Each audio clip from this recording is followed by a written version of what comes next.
This is the first council meeting, and we just want to say, since I have the privilege of opening this morning with my committee, I just want to open up with a quick prayer and tell the Lord thank you for allowing us to be here and we see another year. Thank you for this council and this body and this entire administration and this entire city. Thank you that the moves that we're about to make and the things that we're about to do is going to impact it like never before. And we will do it together in oneness and in love. As we say here in Memphis, one Memphis. In Yeshua the Christ, I pray, amen.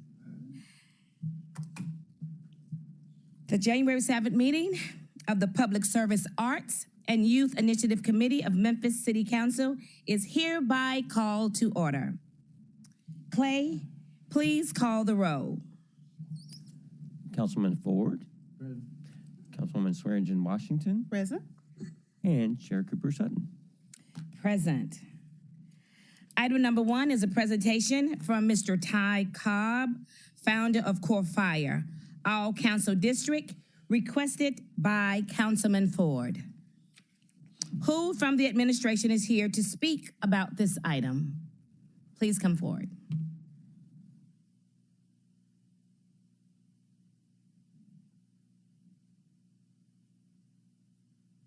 Oh, of course. Please give your name and title for the record. Ty Cobb. Is that my Press the button there. There you go. Ty Cobb, President of Have a Standard Foundation. Thank you. Can we get a motion and a second for this item? Second.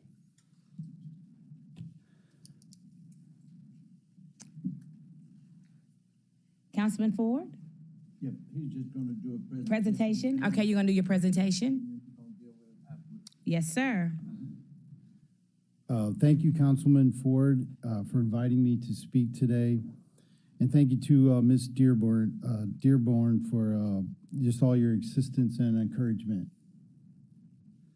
I'm here to talk about the nonprofit that I founded, the Have a Standard Foundation, is working to raise $1.1 million to purchase the former Commercial Appeal Building, which will be auctioned on January 27th with an opening bid of $1.1 million. Now, I understand that would be difficult to try to raise some funding from the City Council in that quick of time period, but this opportunity with the Commercial Appeal Building is just, I'm so excited about it. I wanted to be able to share this with anybody that want to listen and hear this story. And hopefully from speaking to the esteemed Memphis City Council, that could lead to some more conversations and even some more interest in the media of Memphis. I'm going to speak here. I have about a 7-minute presentation that's actually going to explain what would happen if we are able to purchase this building at the auction on January 27th. If we're able to do that, we can create momentum that will become the most effective way to train 10,000 youth. I challenge anyone, not just in Memphis, but anywhere, to compare what we have created when it comes to a unique training system designed to inspire the most at-risk youth. The youth, our program really just focuses on the youth that are at the highest rate of dropping out. Today, you're going to be introduced to training that is very different from traditional programs. If you want to reduce crime in Memphis, you need to begin by understanding that the traditional training programs, they're not designed to reach the youth that are actually the most likely to commit crimes and live in poverty. For example, consider trade school education. Congratulations to Tennessee for being the first state to offer free trade school education, which is really awesome. Unfortunately, it is not succeeding with the low-income youth it was designed for. Only about 15% of the low-income, at-risk youth who start the free education actually earn a trade certificate. Through the 90s, while volunteering, I realized that most urban programs deliver their teaching and motivating through a lecture. I also observed for the most at-risk youth, just giving a lecture is just not effective. In 2004, I built the first escape room in the United States open to the public.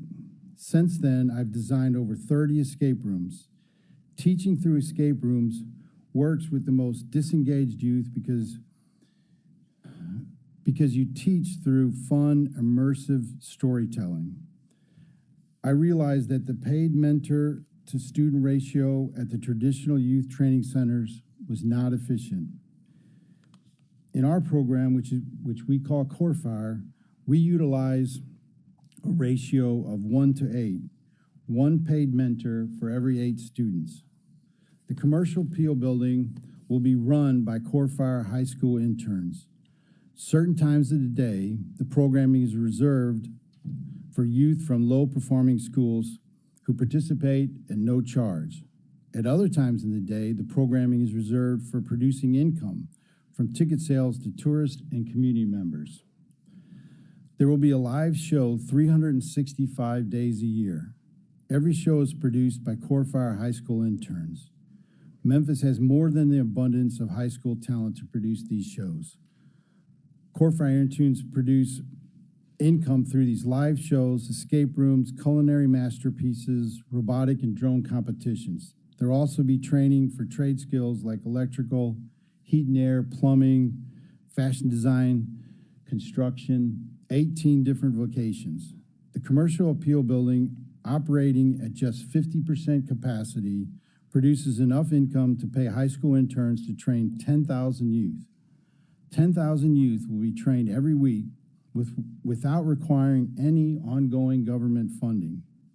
Here's an example of how purchasing the commercial appeal building will absolutely change the city's 24 community centers.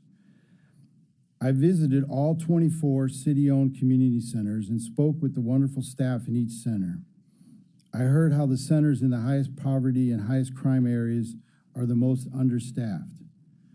I asked, would you like us to provide you with a fired-up Core Fire high school intern who live in the neighborhood near your center, who will be paid and trained to lead after-school robotic classes, drone classes, and leadership training? Every single staff member at of all the 24 community centers that I visited, every one of them was just overwhelmingly excited about having this program in their center. Speaking for the staff of the city-owned community centers, I just say to Memphis or anybody that might be watching this video that they're saying, come on, let's get this done. 10,000 youth on a path out of poverty, and it can be started if we are able to create excitement toward purchasing the commercial appeal building. When we give youth confidence for experiencing vocations in a fun, exciting environment, the negative forces pulling them down do not look so enticing. They know a path in a negative direction does not end up anywhere good. They just need to experience a positive alternative. This will lead to training up a massive workforce that is excited about starting a career through a trade profession. Simply put, Core Fire interns train youth to be great employees. Businesses considering moving to Memphis can visit the commercial appeal building and see we are creating a pipeline of fired up future employees. In conclusion, Memphis has 2 choices this January. If we want to decrease crime and poverty, you can try increasing taxes to fund more of just the traditional programs. But understand these programs are not designed to gauge the youth who are causing the most problems in Memphis. We can come together and raise $1 million to buy the commercial appeal building. Using the unique Core Fire system, tourists and community members will fund a program that trains 10,000 youth every week, requiring no government funding, and most importantly, a program specifically designed to inspire the hardest to reach youth that the traditional programs are not able to engage. Isn't this the way of Memphis? Memphis has been a city of first. Memphis has an ever-evolving, amazing story, but for too long, too many youth have been stagnated under the lack of hope. Through the Commercial Appeal Building, Core Fire interns will inspire peer youth by lighting a fire at their very core. When this fire is lit, it becomes their core fire. Thank you. For the next 2 minutes, I would like to invite another supporter of our program for just to speak for about 2 minutes. I'd like to introduce Mark Lovell. Mark has been supporting Core Fire and Have a Standard Foundation. Where's Mark? Come on, Mark, come on up here.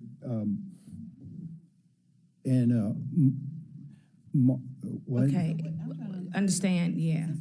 You asking for money for the building? I noticed you said that you would receive a commitment of $250,000, and then the building is $1.1 million. So is your goal here, are you trying to get the remaining funding? What is? You know, what is the request? I didn't really think it would be possible for that to get turned around that fast. So I mean, if there's some program that I don't know about that can turn around and acquire funding that fast, that would be great. But my purpose was to introduce this program to see if I can rally interest and support from media, from even just contacts that the Memphis City Council has, by just saying, let's do this, let's pull it off, let's get the money raised so we can secure this building, and then this cutting edge program can get started from there. Mark Lovell has supported this program for over 10 years, investing personally over $500,000. He's been the main reason that we've been able to even keep this program alive through the years. And he stepped forward and has committed $250,000 toward this, the goal of reaching this 1.1 million. So now we're lowered it down to 850,000 that we need to raise. Now, again, I'm not expecting really city council to be able to turn something around this fast. But what I am hoping for is just some excitement to say this will be great for Memphis, because we can't just keep doing the same things over and over again. Let's try some new cutting edge opportunities. And also the Commercial Appeal Building, it just happens to be in a perfect location for this program to be the next generation of this program to be placed. Okay, so Chairwoman, were you finished asking your questions? Okay. Do you have a presentation that you wanted us to watch as well? Was there a presentation? No. Okay, all right. Oh. And let me just finish with just Mark he's been supporting this for a long time, and he stepped up to the for this, and I just have a lot of respect for Mark, because he's the one that founded the Delta Fair and other fairs around the whole country. And so, Mark, thank you, and we'll switch seats here. I don't have a speech. I just want to say a few things. I've known Ty for a while.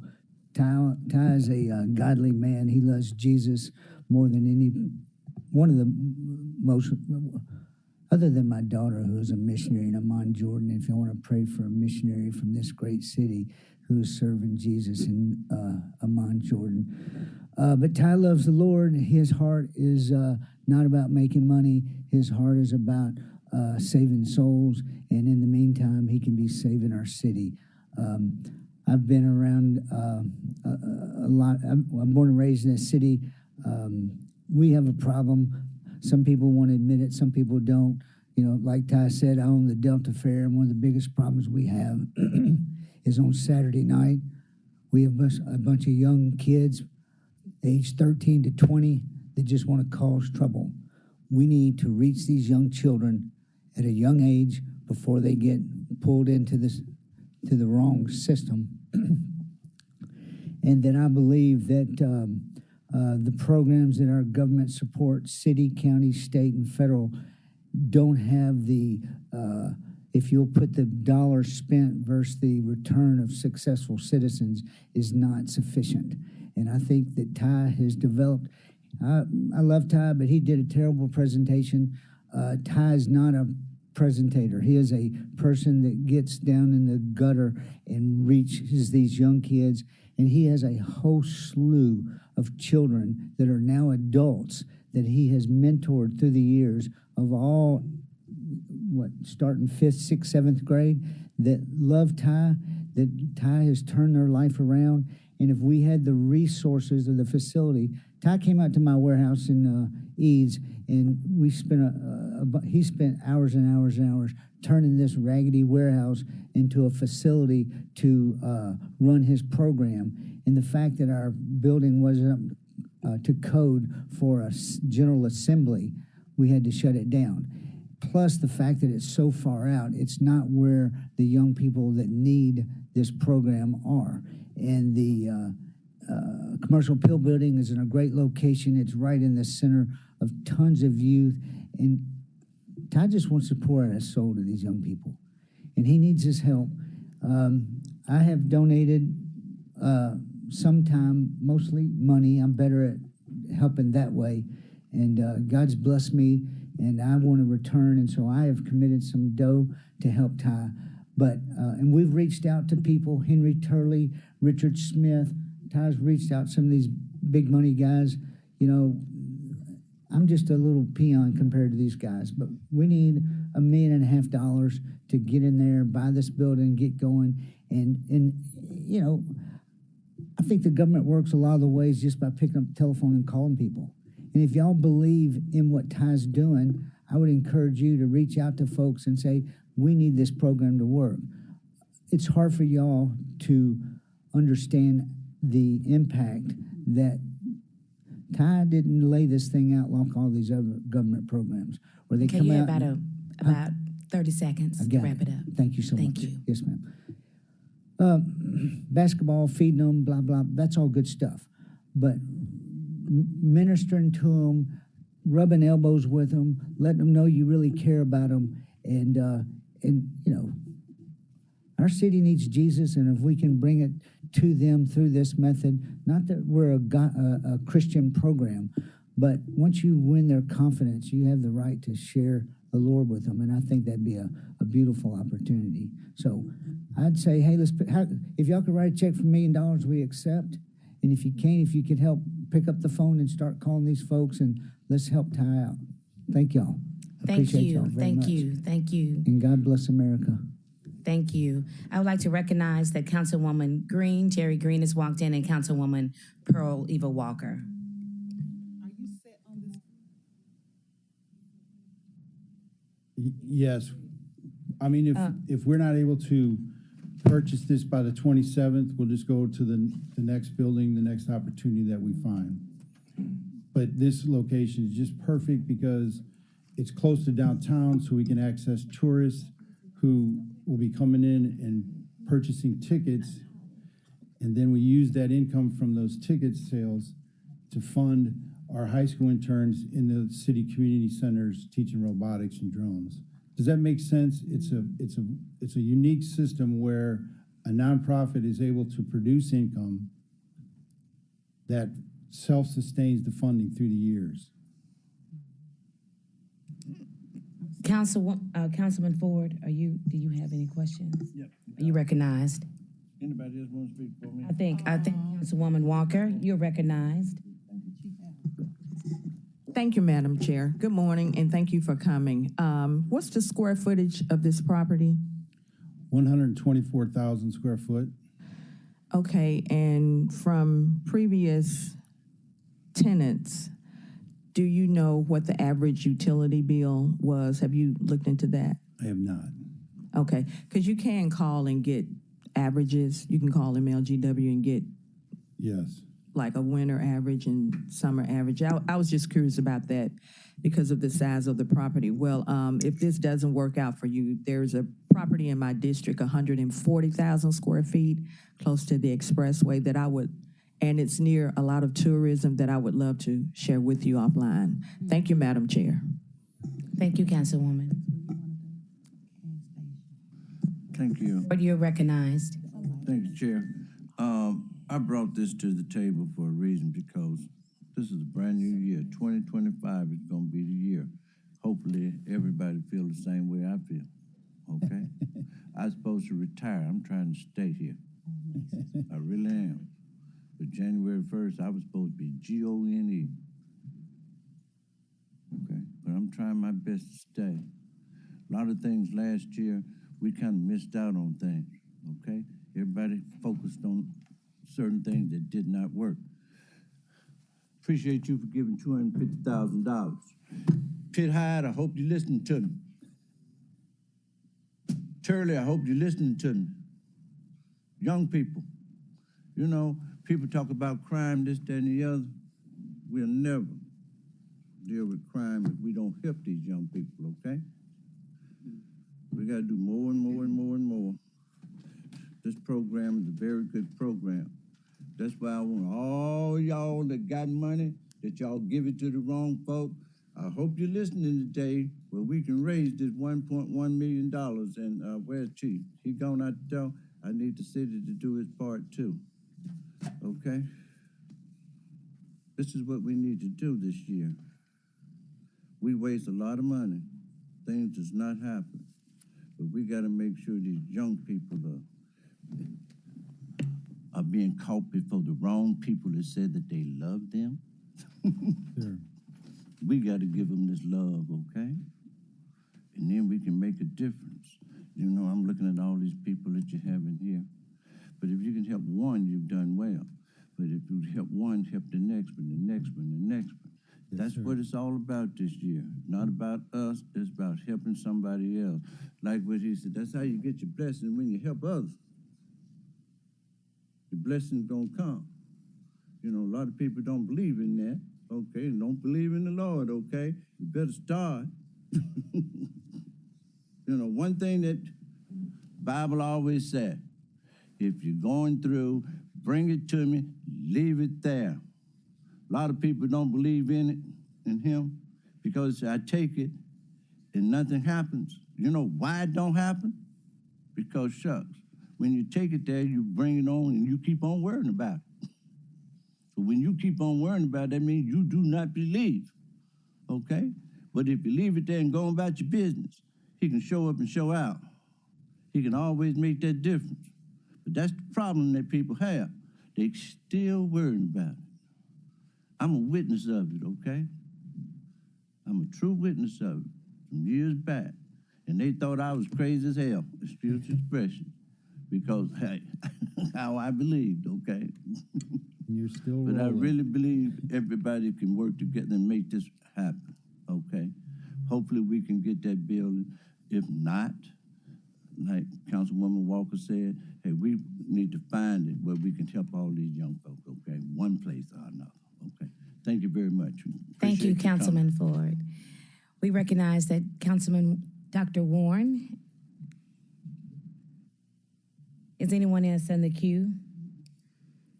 Well, I'm going to close out. What I'm very interested in is I've done a lot of research and that you've been, I think, in existence since 1986, over 30-some years, you and your wife.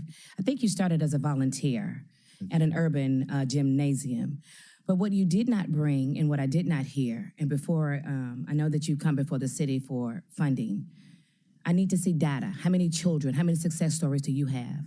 How many children went and they are now business owners or they are working somewhere and they're successful? So I did not hear any numbers. If I'm not mistaken, do you have or are you planning on doing something in East Tennessee? Yes, ma'am. Have you already purchased a building in East Tennessee? That is the building that Mr. Lovell owns. Okay. When you say down here in the commercial appeal building, I look at the demographics. And so when I read over all of your stuff and I looked at the demographics, and you said with the community centers, transportation is an issue, and we're already dealing with that on how to get our underprivileged, underserved children down here to the commercial appeal building. So I need to look at that and how you plan to do that as well. Your presentation, and thank you. I know you was nervous. Thank you. You did do a good job, even though your partner said you didn't. I understand sitting at chair is always hard. That's the hot chair. But we need data. I need to see data. I need to see success stories. I need to see what you've done. I see you going to Jackson, Mississippi, Houston, Texas, and all those places. Are you now, is this what Core Fire is now? Or those are future plans? Yes, those are teams being formed in those cities just because they're excited about this. It's kind of a new strategy for working with inner city youth. Okay. Well, I need to see data. I need to see success stories. I need to see how many children that have been successful, that's been with Core Fire and has gotten jobs, and they're not in the poverty, because you did mention poverty, but poverty starts with raising the minimum wage and giving people a fair opportunity. That's the first thing that we're going to have to look at and do. And so thank you for your presentation, and I wish you the best, and Godspeed be with you. Thank you. Any other questions?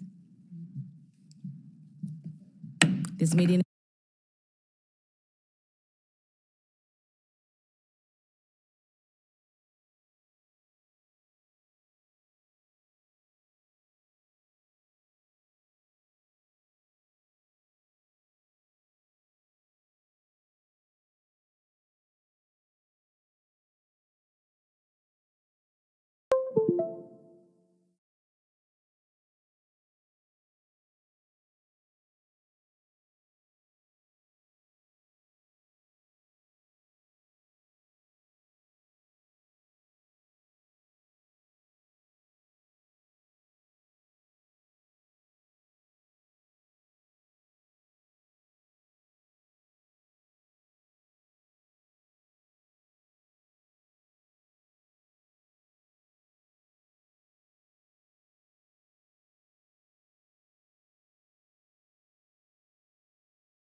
New seating arrangements, very new to some people.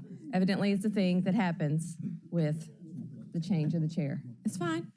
We're all going to get new buddies. Remember when you had the buddy system in elementary school? You got to find your buddy. You're going to get a new buddy. It's okay. Okay.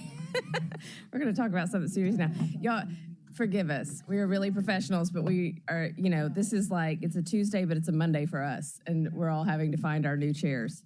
We only have one item on the agenda. It's the update from the Blue Suede Network City Fiber Broadband Network Project, all council districts, requested by Councilwoman Logan and Councilwoman Walker. Do we have anyone from the administration or from, I guess, Blue Suede to speak? Whoever wants to go first. You and I have a hard time seeing each other over this screen. Yeah, we're vertically challenged. Vertically challenged. All right, Antonio Adams, Chief Operating Officer for the City of Memphis. And with us, we have our guest, Ms. Joselle Booker with MMDC, and then, of course, Mr. Charles Elliott with the Blue Suede Network. They will be providing a presentation today. All right, y'all can proceed. And did we get the presentation pulled up on the screen? I know everyone should have the handout passed around. If you don't, let us know.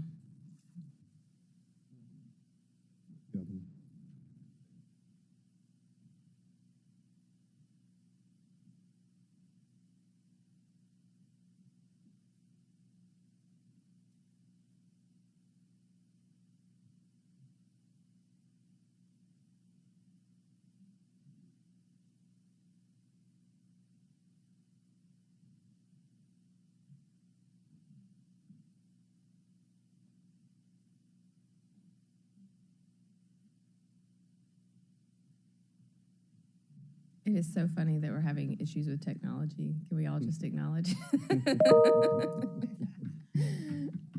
We'll be patient.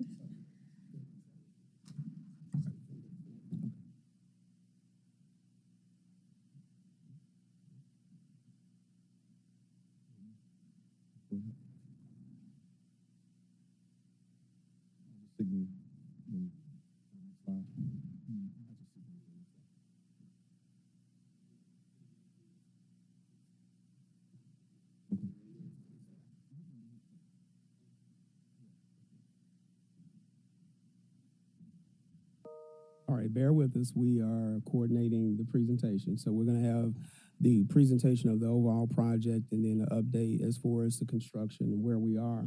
And then, of course, Ms. Booker will give the utilization or report.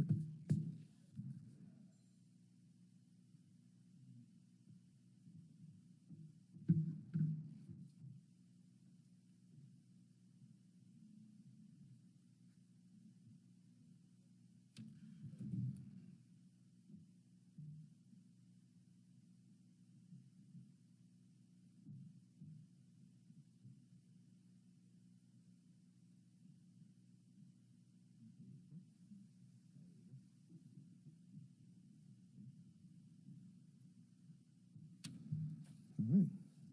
Good morning. Thank you, Chairwoman Green, and to the council. I appreciate the opportunity to come before you. I'm Charles Elliott. I'm the CEO of Blue Suede Networks. It's a pleasure to be with members of our city council today. And thank you to Councilwoman Logan and Councilwoman Walker for this invitation to update you on the progress of the project and speak about the important work of propelling Memphis, one of America's least connected cities, to a model of inclusive connectivity and opportunity. Our belief in the promise of Memphis is why Blue Suede Networks is committed to delivering infrastructure that will enable fiber broadband access to businesses, residents, and multi-dwelling units from the Poplar Corridor to Cooper Young to Klondike and communities in between. Blue Suede Networks is a Memphis-based company committed to bringing state-of-the-art, high-speed internet infrastructure citywide. We are designing, building, financing, and managing fiber broadband infrastructure contracted with the city to pass 85% of all residential business premises, including at least 85% in low-income communities, all at no cost to the city. Blue Suede Networks and our partners collectively believe that Memphis is a city poised for growth and that Blue Suede Networks' investment in fiber infrastructure can help facilitate that growth. As the internet continues to play an increasing number of roles in our lives, Americans have continually consumed more data. The most recent Open Vault Broadband Insight report found that the monthly average data consumed as of 2024 second quarter was nearly 600 gigabits, which is up 9.7% from the year before. In fact, studies suggest that the average household monthly data is more than 10 years ago, and nearly 20% of all internet subscribers use 1 terabyte of data each month. I want to repeat that. That 20% of all internet subscribers use 1 terabyte of data each month. And according to AllConnect, an average household will pass that by 2028. Fiber is a future-ready technology, which means it's built to handle the growing data demands of the future and the next wave of innovations we haven't even imagined yet. In other words, fiber is, when it's put in place, does not have to be replaced. One of Blue Suede Network's distinguishing features is our partnership orientation. With our municipal business and community partners, we're collaborating with the city and leading Memphis, national and global companies to design and build our network and provide residents and businesses citywide with fiber broadband service. We're working closely with the city, thanks to engineering for working with us with all appropriate permits, working with MLGW to access utility poles as part of our citywide network build. As a technology partner, Nokia is providing the fiber networking equipment and infrastructure for the deployment of high-speed internet access across the city. TrueLine and Congruix are design build firms constructing what we're going to build is a 3,400-mile fiber network across the city. Allworld and ProTech is our network drop provider, and they'll be doing the drops to your home when the service is started later this month. And Ting is our internet service provider partner. What sets Ting apart from other ISPs is its emphasis on customer experience and community engagement. They are recognized for straightforward pricing without hidden fees or complex contracts that are often too frequent in this particular industry. And also they're known for providing world-class customer support. Ting will be offering 2 gig fiber broadband service throughout Memphis, including to low-income members of our community. I want to emphasize that note, because in most cases, when you have, depending on where you live, you get a different service. What we're saying is every neighborhood in Memphis will get the same service. Ting will become more visible in this quarter, and particularly this month. It will significantly increase the number of premises the network will pass. Here's some milestones I want to emphasize. We broke ground in Northeast Memphis. Many of you were at the groundbreaking in late April. And since then, we've laid 1 million feet of fiber and spanning over 184 miles. The first wave of Memphians will be able to receive Ting's 2 gigabit service starting this month. In fact, people will start getting it as early as next week.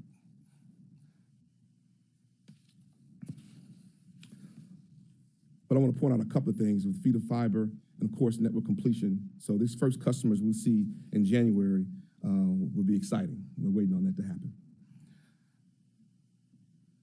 We expect construction in low-income communities over the next several months, a couple of years. Orange Mound will be first.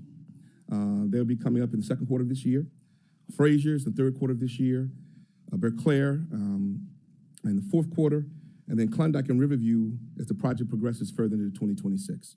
And as I speak more about it, you'll see why we build from is the reason for those dates.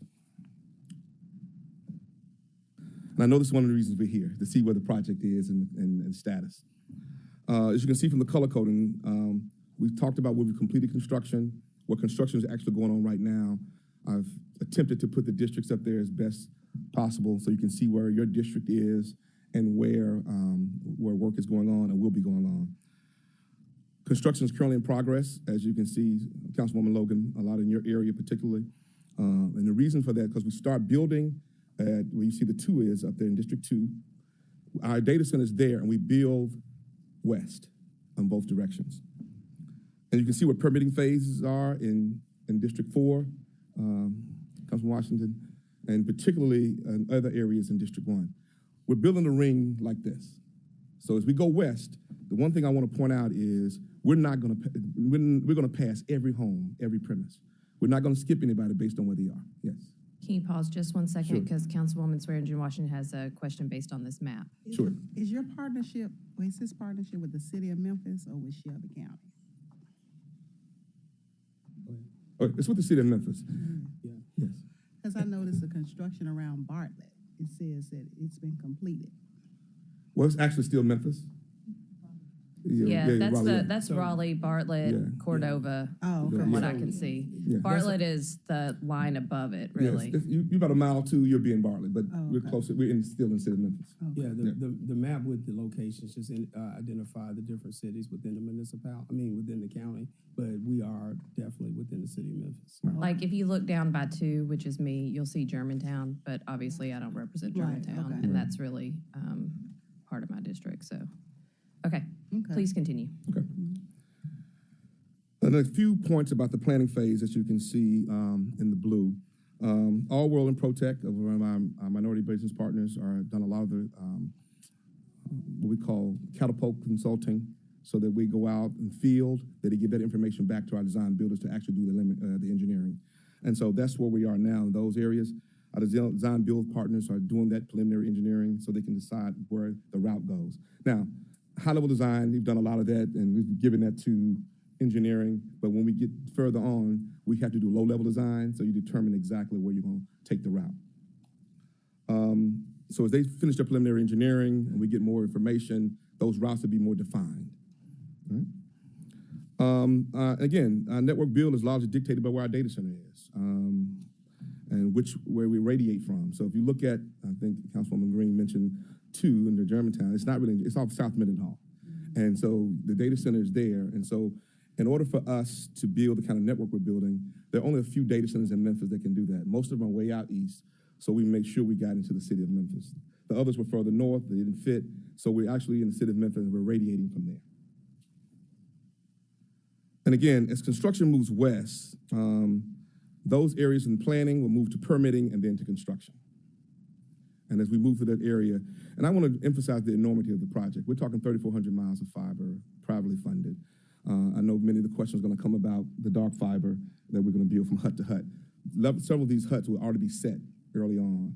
And the reason I didn't put them up here from that perspective is because even though I set a hut in your area, that doesn't mean I'm building in your neighborhood. So that's where a lot of the fiber, the city, so we're planning that now. We work with the city about the 116 sites that you have as part of that. So as we go further along, you'll see more information. We'll be able to report on that as we go on. Partnering with IT, I think the guys back there, they can tell you more about the sites that they've selected. Any other questions? You sure? Go back. When we do our camera installations, are we following their routes? So we're not specifically following their routes, but our camera installations will be enabled. Their installation will enable us to actually use a better grade of camera that will be able to connect and be used as far as LPRs and things of that nature. So we're not necessarily following in that direction. But we are trying to piggyback as much as possible as to where they are. Where we do have current fiber in infrastructure within city poles, we actually use those.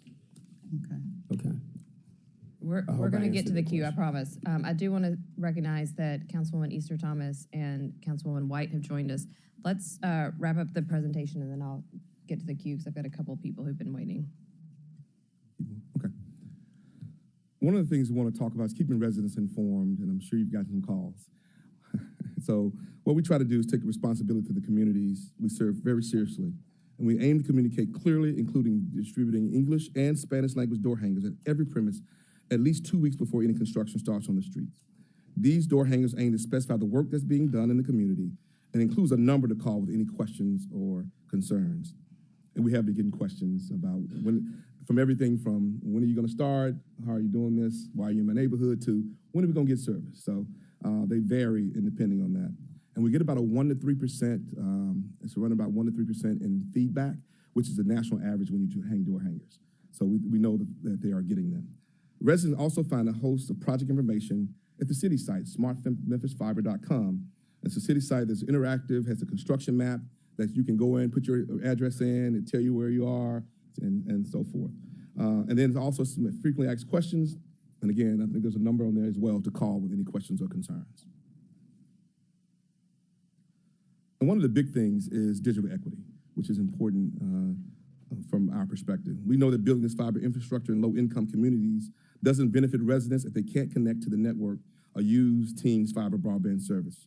So we're taking a holistic approach to digital equity because it's a systemic issue that we must solve, in both by the private and public sectors. We're partnering with the city, nonprofit, and community organizations to make fiber broadband service accessible, affordable, and usable, regardless of income levels. In addition to ensuring that every community, regardless of residents' income levels, have access to broadband infrastructure, Blue Suede Networks and Ting are collaborating with the city, and again, as our other partners, to develop and deploy what we consider a comprehensive digital equity program. Qualifying low-income residents will be able to receive service at affordable pricing.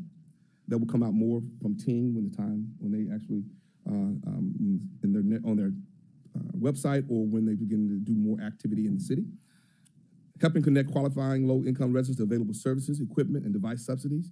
And you'll see on the next slide, we've already started doing that. And implementing digital literacy programs to equip residents with the skills necessary to live, work, and learn in our increasingly digital society. Before we move, we've already started doing some workforce development. We've had with Congruix and Progeny Place. We had a class already for splicing, where we'll be hiring in construction management, project management, splicing, which can be life-changing for folks, and they don't have to have a degree, but they come and work. We had members of 18 in the class, and we hired 3 on the spot, or the Congruix hired 3 on the spot to be able to do some of this work. And again, we're partnering with local nonprofits to provide low-income residents with digital skills. Innovate Memphis, we partnered with them for the hackathon. We have sponsored that. Latino Memphis, we gave devices. As you know, they got an NTIA grant, so we partnered with them to make sure that they have devices, partnering with ER2. Tech 901, they're going to be some of our workforce development partner to help folks understand when we talk about project management, construction management, splicing, and the works, working with them because of where they are and the wraparound service they provide to people already. And we understand that people trust nonprofits and that they already work with, so we want to make sure we work through them and go from there. So you can see, Blue Suede Networks' investment goes beyond technology. It's about community empowerment by ensuring that every Memphian can access high-speed internet. We're helping to close the digital divide and drive economic growth across our city. This massive endeavor signifies more than just technological advancement. It embodies a commitment to equity, to education, to economic development, and the well-being of our entire community, today and for generations to come. Memphis is now poised to redefine what it means to be connected, resilient, and an equitable community in the 21st century. The ongoing deployment of this network is a promising step forward in bridging the digital divide and catalyzing economic growth, enhancing educational outcomes, and improving healthcare opportunities. So this is not just about connectivity, it's about opening doors to a future where Memphis businesses and residents can thrive. Thank you, and thank you for inviting me here today to give an update. Before we move on to the second presentation, I want to pause and get these questions out of the queue and to the people who requested this item. I'm going to start with Councilwoman Logan. Chair, I did have some questions from this segment, but I'd also like to hear the rest because I'm interested in the financials and some other aspects of the project. So if I could, I'll wait until the end for all of my questions. Thank you, though. And Thank you for that Councilwoman Walker, presentation. would you like to say anything at this time? I know you also requested this item. I'll yield just a moment, please. Okay. Thank you for that.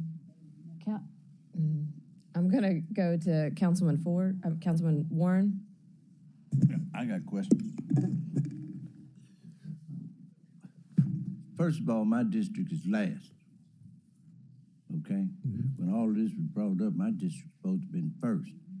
Okay, but I have no problem with that. The problem that I'm having right now is AXI, fiber. Are y'all trying to work together? Because my district is raising hell, holy hell, because of all this fiber that AXI is putting there. So if you're gonna finally come to my district, y'all butting heads, fiber. I might need to ask our president to come up because, hey, you know, don't blow up District 6, okay? Even though I'm kind of protected because if they blow up everything else, hey, they ain't gonna blow up District 6 because that's where they are. Okay, they gotta keep it. But a lot of people hadn't been there. If you see what's there, that's why I'm concerned, okay? You're saying fiber, they're saying fiber, all of this, and I think they got more fiber than y'all think they got, okay? And I don't want nobody bumping heads. So that's why, President, can you kind of explain something? Doug McGowan, President of Memphis Lake Gas and Water, 220 South Main. So I think there's a bit of a mix-up on what they're putting in. So they're putting in the computers and the chips that actually drive the AI and drive the intelligence. The fiber is the lines that connect all of that information to different computers and servers. So there's no conflict. My understanding of how the systems work and the processes work, there is no conflict between what XAI is doing on their site and what Blue Suede Fiber are doing. I think the power of what Blue Suede is doing to bring this high-speed internet to all of our neighborhoods will allow people to connect to resources, whether it's XAI or whether it's Gemini or whether it's one of the other powerful AI tools. Our residents will be able to take advantage of that. So to my understanding, there's no conflict, Councilman. And I also just want to double down from my understanding in my previous role when I was here, the reason they're starting east is because you have to start where the internet comes into the county and build west, because otherwise if you start in the west, it's not connected to anything. So there's a reason why they're moving west, so that you're always connected to the internet. But that's my understanding, Councilman. If I learn anything different about any conflicts, I'll certainly let you know. Yes, sir, absolutely. First of all, I don't trust the man. Yes, sir, I understand. Okay? I really.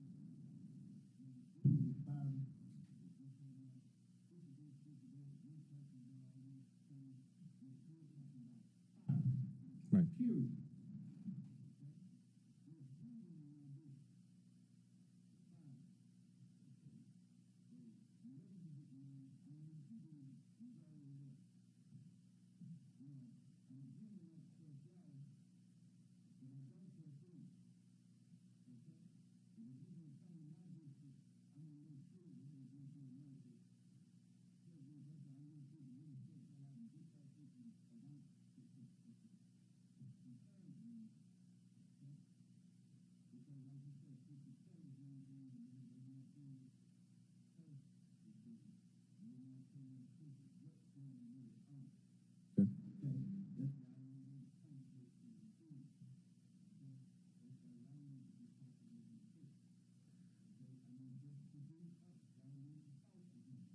Okay. Because what they're doing, a lot of people don't understand what. I went and I can't tell you what happened, what I saw.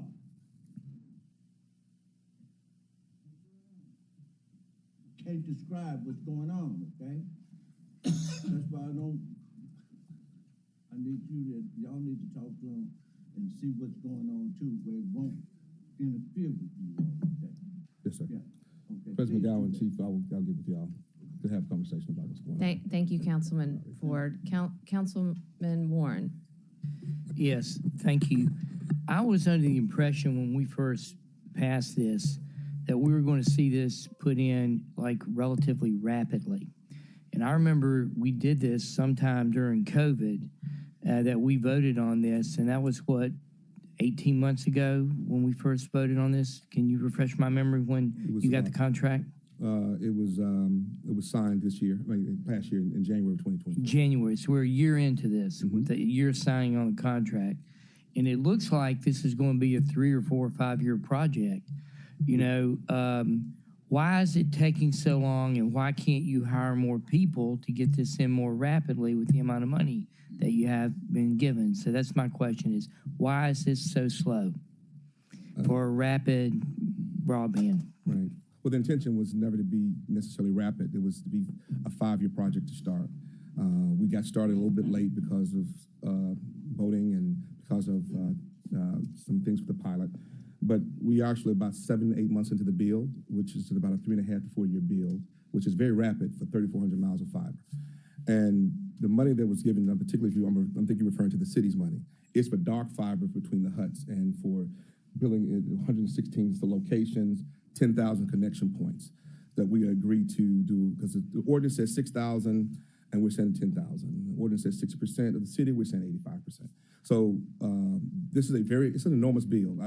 And so I want to say, with all the complexity of building and So underground, what can you do possibly to speed this up? You don't have to answer it now, but I think Okay. that's one of the things that we want to see, because if you're looking at it, I know the fiber comes in the west, okay, but the city is used to everything coming in out east and then working its way west. And what you're hearing is frustration that all the people on the west side and the north side and the south side feel like we're always last. So if whatever you can do to speed it up, my suggestion is we would like that. Yes, sir. And I don't know Trust if me, there I'm is, I trying to don't know speed if it up there's as well. anything you can do, but you're going to be, that's one of the reasons for this right now is we're wondering, hey, where's this fiber? So thank you for the presentation. And that's my bit of advice. well, we're working with the engineering to do preliminary engineering and between the huts and working with them. So we're in the process of doing that. And so from the distribution perspective, which is a little different than the city's fiber, it's an enormous bill. And so we're going to do everything we possibly can to speed it up. All right. Thank you. Thank you. Councilwoman Walker? Thank you, Madam Chair. Since President McGowan, since you're at the table, I'm going to skip ahead to this particular question, and I appreciate everything that you had to share, Councilman Ford, about your district. And although this is not my district, I am concerned about what's taking place over there because it is a part of the city. So, President McGowan, I guess this is Councilman Ford's question, but I'm rewording it another way. More specifically, is there any intersectionality between the Blue Suede project, MLGW, and XAI? No, ma'am. We're working with Blue Suede. With the Blue Suede fiber project, we are simply doing pole attachments.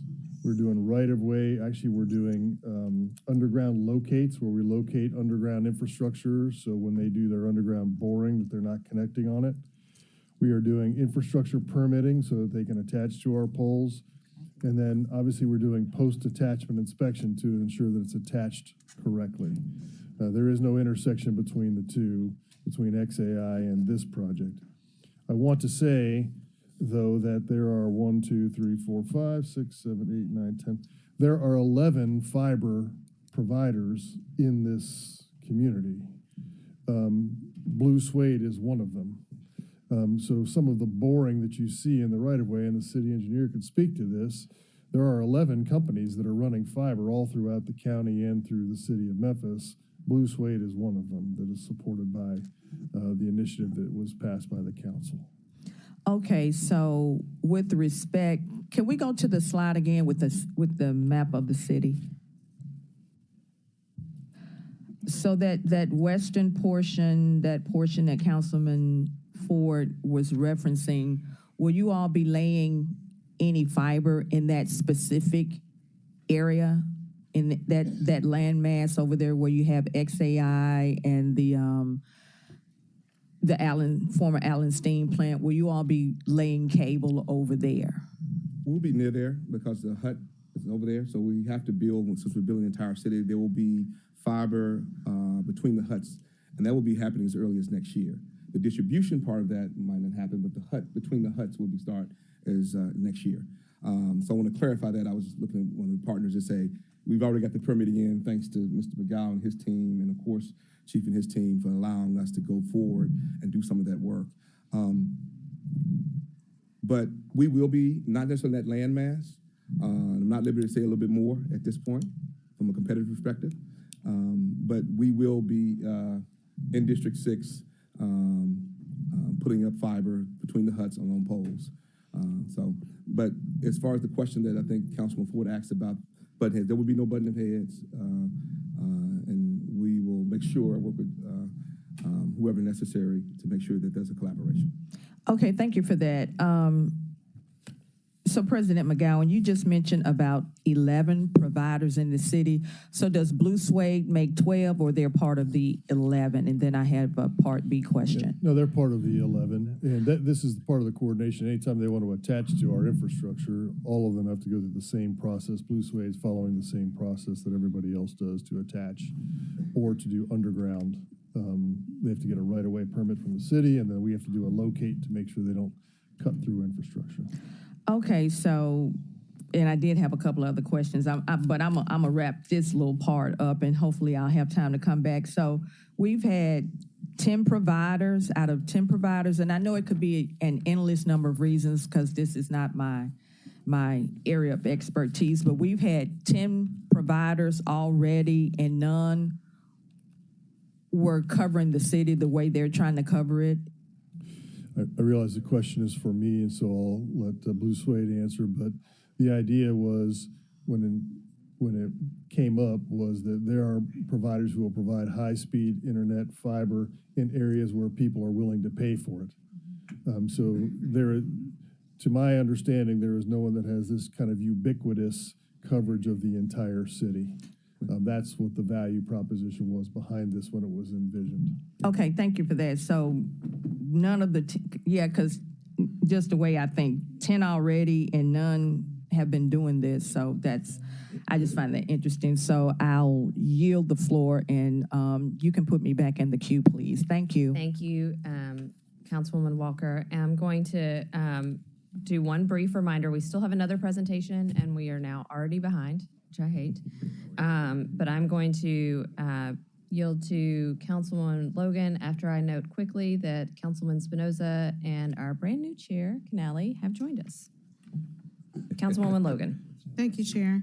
I just wanted to say, not necessarily caution, but I know there's a lot going on in our city, and I was hoping that you would kind of do an overview. So there are a lot of questions when you see, these dollars being deployed in terms of the contract, and you see people digging in his district, but we're saying we're not in their district. So I really would like for you all to break it all the way down when you're discussing, and I know you're dealing with this every day. It's second nature to you when you're talking about huts, when you're talking about different things that the general public or some of us may not be privy to that information or know exactly what you're talking about. So if we could make certain that if there's a part of it that is not being shared, President McGowan, or if there's some information that you, not being hidden, but not being shared, or if there's a part that you could interject that would help the conversation or understanding of exactly what is taking place as it relates to fiber in Memphis, not just with Blue Suede, but a comprehensive look at what is being done so that we can understand the individual parts. Because even though 10 years ago, 5 years ago, 3 years ago, we discussed this and we probably approved it. Well, so much has happened. COVID has happened. A lot has happened in our city. So breaking it down, making sure we understand and the public understands the fiber installation in Memphis project holistically is one thing. And then there's your part that we're talking about today.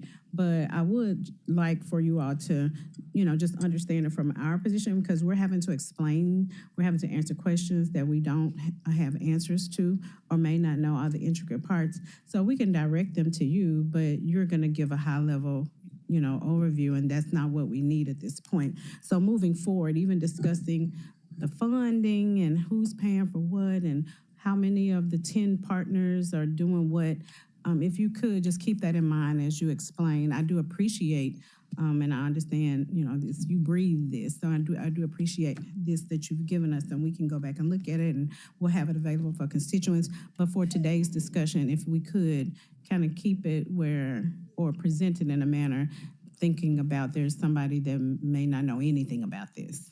Thank you. One of the things, if I can, I've worked with Chief, to work through Chief to have some sessions where we can get very detailed.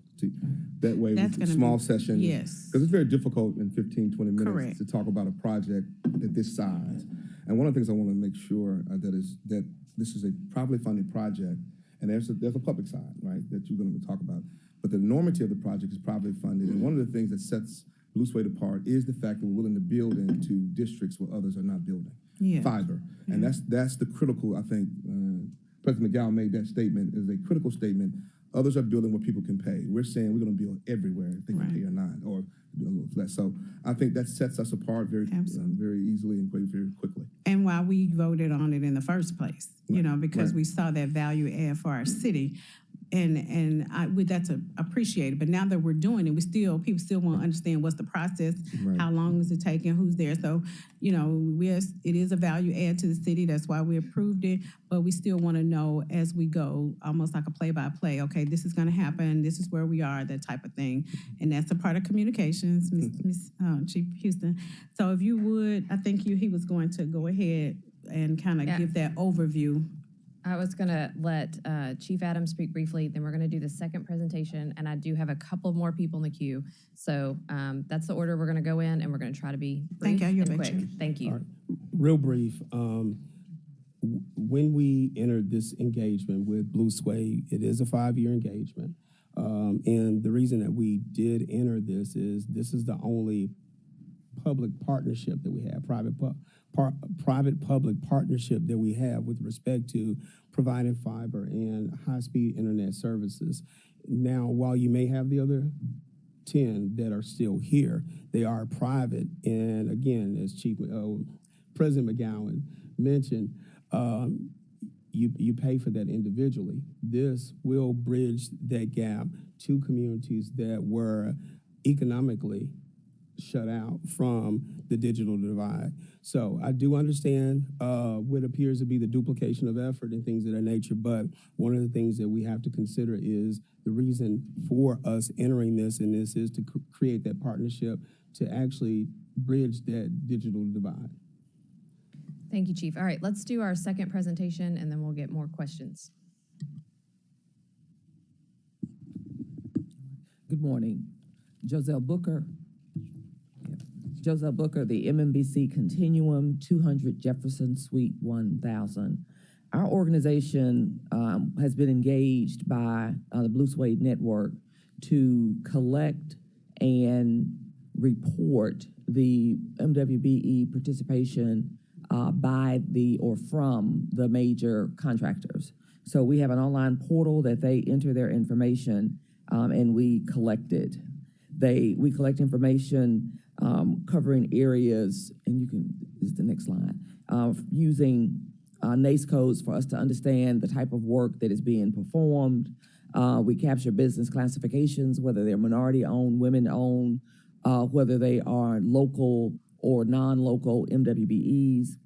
The work that these minority and women-owned firms are performing not only includes work with the major scope of the program, but specifically in areas of construction management. They're performing site surveys, testing, they are performing underground and aerial construction, and there is one company that is actually providing fiber.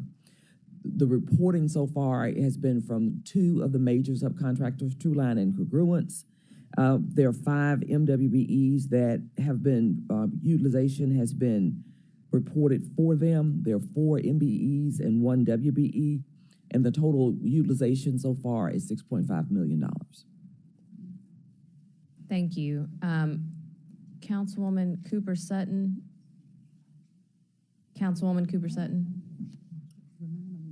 Thank you, Chair. Brief as we can. I know. All right. Every time someone gets to me, it's brief.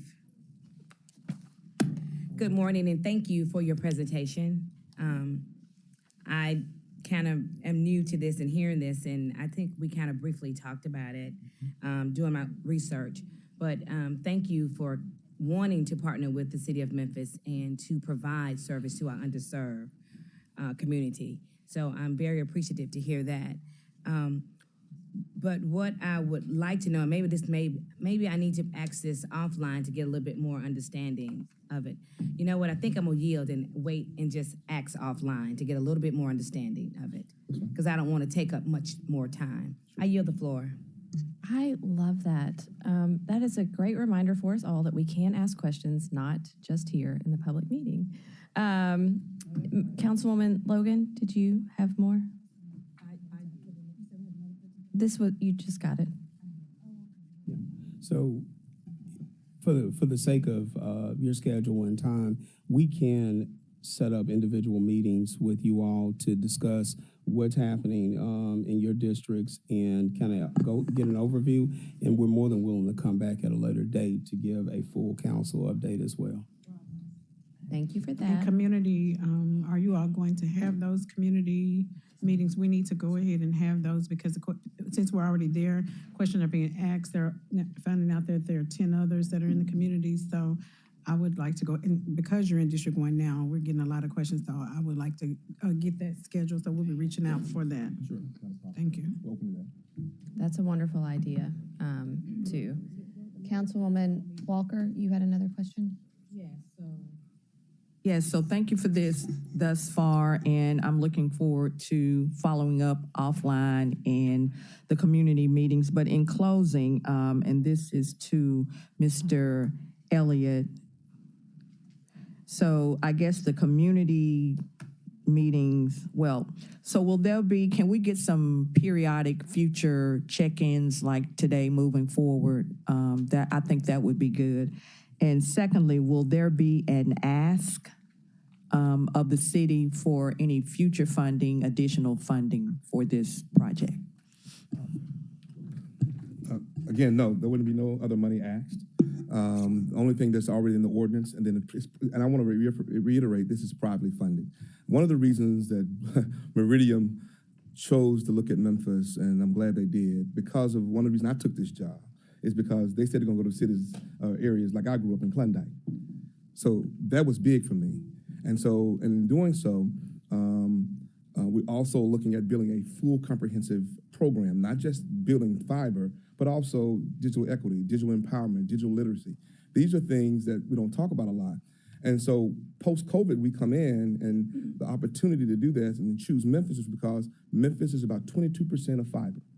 And that's a lot of that is not city proper. A lot of that's suburbs and other places, or it's in areas where people can actually afford to pay.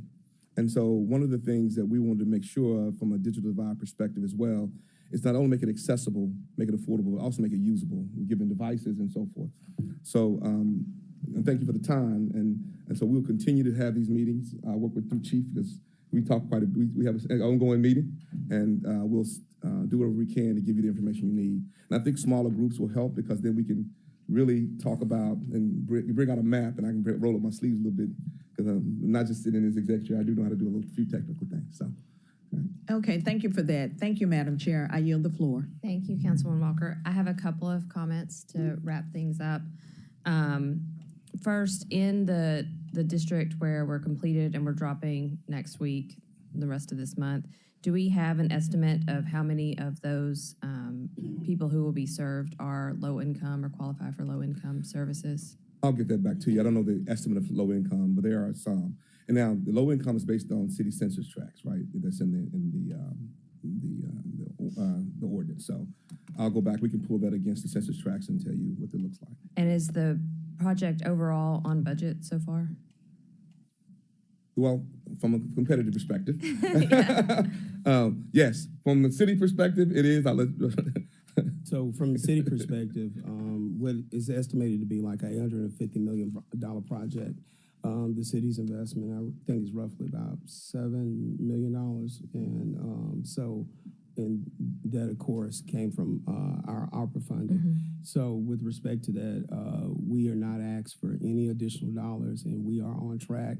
As a matter of fact, we have Director Boleen, that is our project, our program manager, watching the program and kind of assisting and expediting permitting and things of that nature as far as construction. So again, we'll be able to kind of have a more exhaustive conversation with you all individually to kind of explain the process as we move forward, and when the light will be switched on, who's going to be served, or who potentially can be served. the services are available. We for. always say that it's privately funded. We're not going to ask for any more money, Oh. but it does help to know that we're running on budget. Oh, yeah. And So that sort of helps us know if from the that's really perspective true. of I have a correction for the record. It's 15 million. It's 15 million. Yeah. Yeah. And so, That's what I thought, too. Chairman, we are on where we are supposed to Okay. be. So I'll say that for budget, even from the private perspective, and on schedule. So I can say that much. In addition to the $15 million from ARPA, on our right-of-way permitting, are we waiving those fees? Yes, that's We, part of the we are waiving the fees, but the actual labor for permitting is being reimbursed by Blue Suede. Okay. Yep.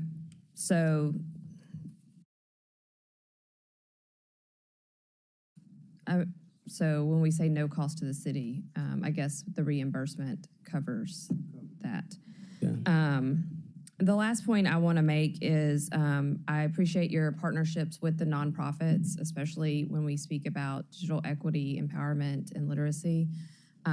I challenge you to expand your scope in thinking. I think about serving on the board of Girls Inc. and how much we need to encourage girls to be in STEM careers, and to working in that neighborhood as you expand out into Councilwoman Easter Thomas's district, working with that nonprofit as well. We've already met and have set up, and we're going to be working with them. Good. That's great news. But I also want you to think when it comes to empowerment to our disabled population, our differently abled population, and how we can serve them as well. And in addition to that, our seniors, when we talk about digital literacy, both of those populations being able to make human connections online and be able to access transportation services or shop for groceries, things that we kind of take for granted, is really, really important. And so I appreciate that we're doing things in English and Spanish, and that we're working with Tech 901 or whatever, but just delve a little deeper into who really needs to be empowered, who really needs this literacy. Because what I learned during COVID and when the digital divide became so evident to me was it was not just low income that was a problem and access to internet, but our students were sent home with devices to grandparents that were raising them. And we're told to log on to this website and to get into this Zoom, and we might as well have sent instructions home in Mandarin. And so we've just got to think a little bit more broadly about what actual access means. So continue to deepen those partnerships. And I have heard your feedback, and we will set up periodic updates for the full council, and we will set up community meetings so that we can get out in our community and one-on-ones with council members as well. So with that, I am going to call this committee to close. Thank you. Thank you for your time.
Good morning. Happy New Year.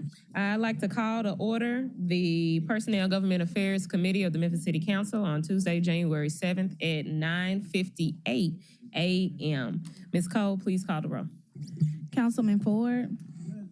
Councilwoman Walker. Councilwoman Swearingen Washington. Present. Councilwoman White. Councilwoman Logan. Dr. Warren. Councilwoman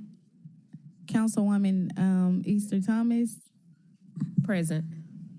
Councilman Canali. Here. Councilwoman Green. Councilman Spinoza. And Councilwoman Cooper Sutton. And then Chair Easter Thomas again. Double present. You all, council members, we have 3 items on the agenda today. I don't know where items 1 and 2 went, but we're going to do item 3 first. We have an appointment, Memphis and Shelby County Sports Authority Board. That is Mr. Michael Fulton. Can I get a motion in a second? Second. Motion by Chair Canali, second by Vice Chair Swearingen Washington. Mr. Fulton, if you would like to share your name, address, and any words for your appointment today. Yes, good morning, everyone. Michael Fulton, 162 Riverwalk Place, Memphis 38103. Currently, I serve as the Director of Government Affairs and Business Diversity Development at the Memphis Shelby County Airport Authority. In that role, I communicate with elected officials, our strategic initiatives, and also oversee our economic inclusion programs. Prior to that, I was worked on Capitol Hill in DC for a decade. And moved to Memphis in 2017. Very grateful to Mayor Young for this appointment. I believe Memphis is an amazing city, and we need people who are always looking to move the city forward. We have some great community assets, and the Forum is one of those. The envy of many cities who would love to have professional sports and gospel concerts, Disney on Ice, WWE, and a whole bunch of other things. And so I'm grateful for the opportunity. I'm looking forward to serve. Thank you, Mr. Fulton. Any colleagues? Questions, comments? Okay, quick question, COO Adams, just for me. For the, I'm looking at the board members. Yes, ma'am. Do you have that sheet? Well, it doesn't matter if you have the sheet. Okay. For when it has like M/B, M/W, that stands for what? Male black, man woman, male white. Yes, that's correct, ma'am. Okay, yeah. So the vacancy Fulton is going into, it says male white. So is that just notating the previous person, or is that a requirement? That's a previous person. It's not a necessary requirement. So those aren't requirements. Those are just their demographics. Yes, ma'am. Okay, I just want to know, just to be clear on that. Yes, ma'am. And if it was, I was gonna ask to switch it. Okay. You all, I would like to go ahead and get a voice vote for this, the appointment of the Memphis and Shelby County Sports Authority Board, Mr. Michael Fulton, for same night minutes, without objection. Okay. All right, all those in favor? Aye. Aye. Any opposed? All right, congratulations, Mr. Fulton. If you can, please join us at 3:30 this afternoon. 4 o'clock. Okay, 4 o'clock. All right. Thank you. Colleagues, we have 2 more items on the agenda. Item number 1, update on ARPA funding for the Shelby County Environmental Court Indigent Defendants Foundation, all council districts, requested by Councilwomen Logan and White. Can you get a motion in a second? Second. Motion by Ford, second by Warren. Logan or White, would you like to make any words? Thank you, Chair. Colleagues, some time ago, and during my first term, we approved funds for the environmental court. They had a foundation that we were able to give money to, so that hopefully it would help to speed things up in the bottlenecking that was happening at the environmental court.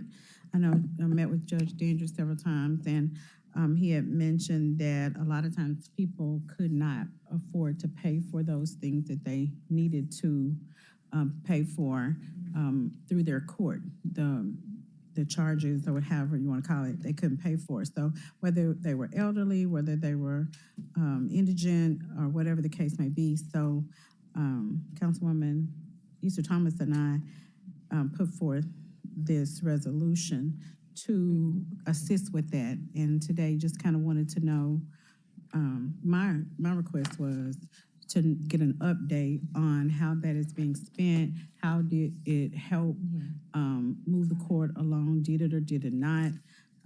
Are you all, through the foundation, you all were going to go and get additional dollars? Were you all able to do that? Is it still, this fund still available? And how, just overall, how it enabled your court to be more efficient and effective? And based on where you are now, as opposed to where you were then, how much more efficient are you?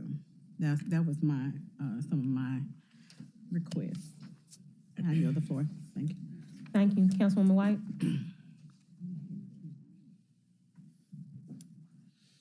I just wanted just this, pretty much the same, just a general update. How many people have been serviced? How has it helped? Is it something that needs to continue, even though we don't have ARPA funds anymore? Kind of just figure out where we are with it. Thank you. Judge, if you would state your name, where your court is, and give us the rundown on what's going on in your presentation. Thank you for being here. Thank you. Good morning, everyone. Good morning. I am Judge Patrick Dandridge. I'm from Shelby County Environmental Court. I'm the judge, presiding judge, almost 7 years now. Time goes by fast. I wanted to update everyone on the use of the ARPA funds. It was very helpful, and there's a lot of history to go behind this. I'm going to try to go through that and provide some history for everyone. Some of you may not know how long I've been working in this field, and it's approaching 20 years and 3 different capacities. And so with that in mind, it is very helpful for me when I sit here and I know how many different councils over the years have worked on blight initiatives to get the needle moved. Blight is very complicated, particularly in Memphis and Shelby County. So let me tell you where we are. Now, am I changing the slides or? Right here? Okay, got it. All right, now I have to start with the canons. It seems so seamless that a judge would come and appear before the council, a legislative body, but it just doesn't happen. And one of the reasons why it doesn't happen is that the scrutiny is always on the judge. You have to be careful what you say anytime you appear before a separate branch. So therefore, I have to always start with the canons. Bear with me on this one. But just remember, no other judge is doing it. So a judge shall not be swayed by partisan interest, public clamor, or fear criticism. Cannot permit family, social, political, financial, or other interests to influence judicial conduct or judgment. A judge should not convey or permit others to convey the impression that any person or organization is in a position to influence the judge. And the second canon. Okay, here's the second canon as well. The judge shall not make any public statement that might reasonably be expected to affect the outcome or imperative fairness of the matter pending before the court or impending, which is likely to come before the court. And this is to make sure that it's always a fair trial or hearing. And a judge shall not, in any connection with cases, controversy, or issues that are likely to come before the court, make pledges, promises, commitments that are inconsistent with the impartial performance of the adjudicated duties of judicial office. So having said that, a lot of times if you hear me not respond or cannot respond to matters, is always related to the canon, no disrespect to the body, okay? Okay. All right, I want to start with the history of the court, and this is going to be very brief. For those who do not know, in 1983, this court, environmental court, was a municipal court. It started in 1983. It was hearing a few cases, health, fire, building, zoning code issues. In 1991, Shelby County Environmental Court was created for the specific purpose because the limitations of the municipal court. Just want that to be really clear. It could only do so much, including contempt was only $10, whereas now the court can in prison, those up to 10 days in jail for contempt, and some other powers that were given this court. Judge Larry Porter, who's the judge over 35 years, I work very close with him in my different capacities with the city. And so I was very familiar with what the environmental court needed in order for it to be successful. Also, the third paragraph, when founded, the environmental court handled only one environmental docket per week, and that was mainly with the police department. So over the next 4 decades up until now, the court has substantially increased to include over 12 dockets and over 1,500 cases per month. So I don't want anyone to assume that this court has been around doing what we're doing now. This is relatively new. And in fact, I was the deputy director of code enforcement in 2016. And at that point in time, there was an influx of cases going to the court, intentionally done, because 311 efforts that we had made over the years allowed it such that you could see what the code inspector was doing. And you couldn't see that before. And if you could see that, you can actually make sure the cases are being moved and brought to court when necessary. All right. All right, and there's the magic number, $150,000, and that's in your handout. If you look at the second page, it does have the total number that was expended.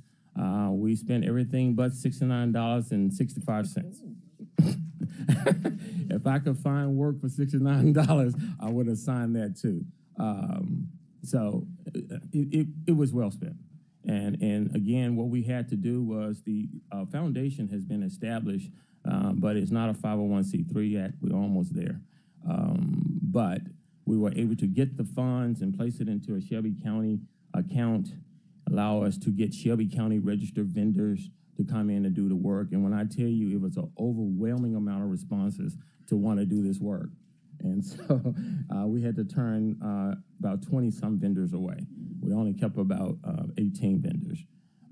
And those vendors performed the work very well, but you'll find out as you look through the numbers, the work was not cheap. All right, so $69 remain.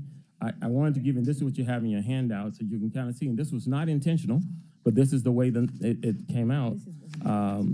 So the way the program works is that someone comes before the court who's indigent, elderly, or both, and asks the court for assistance to come into compliance. So the court gives them opportunity to come into compliance. The reason why environmental court has worked this way for so long is because generally, I don't know if people know, but in this area, median income is very low. So most of the time is an issue of not having sufficient funds and the wherewithal. And so we give them an opportunity to come into compliance when they demonstrate it. For example, some defendants are poor and indigent, and even the sheriff department won't pick them up on a bench warrant. It's that bad.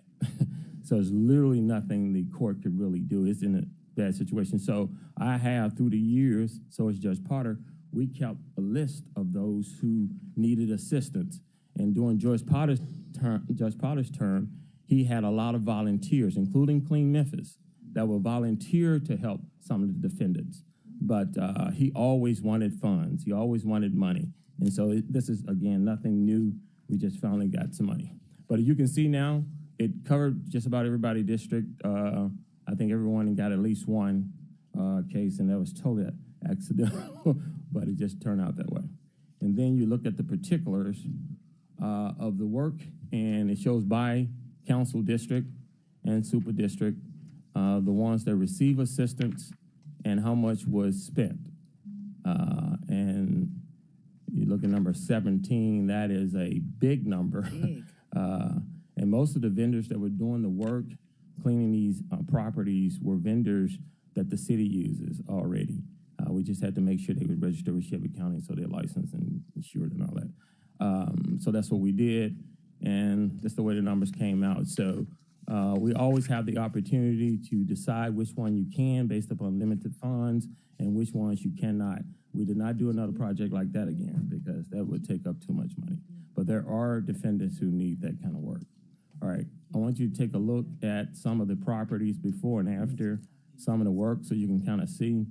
And this is like a little siding work. It's a little paint, little siding, but it's still a code violation that could remain in court.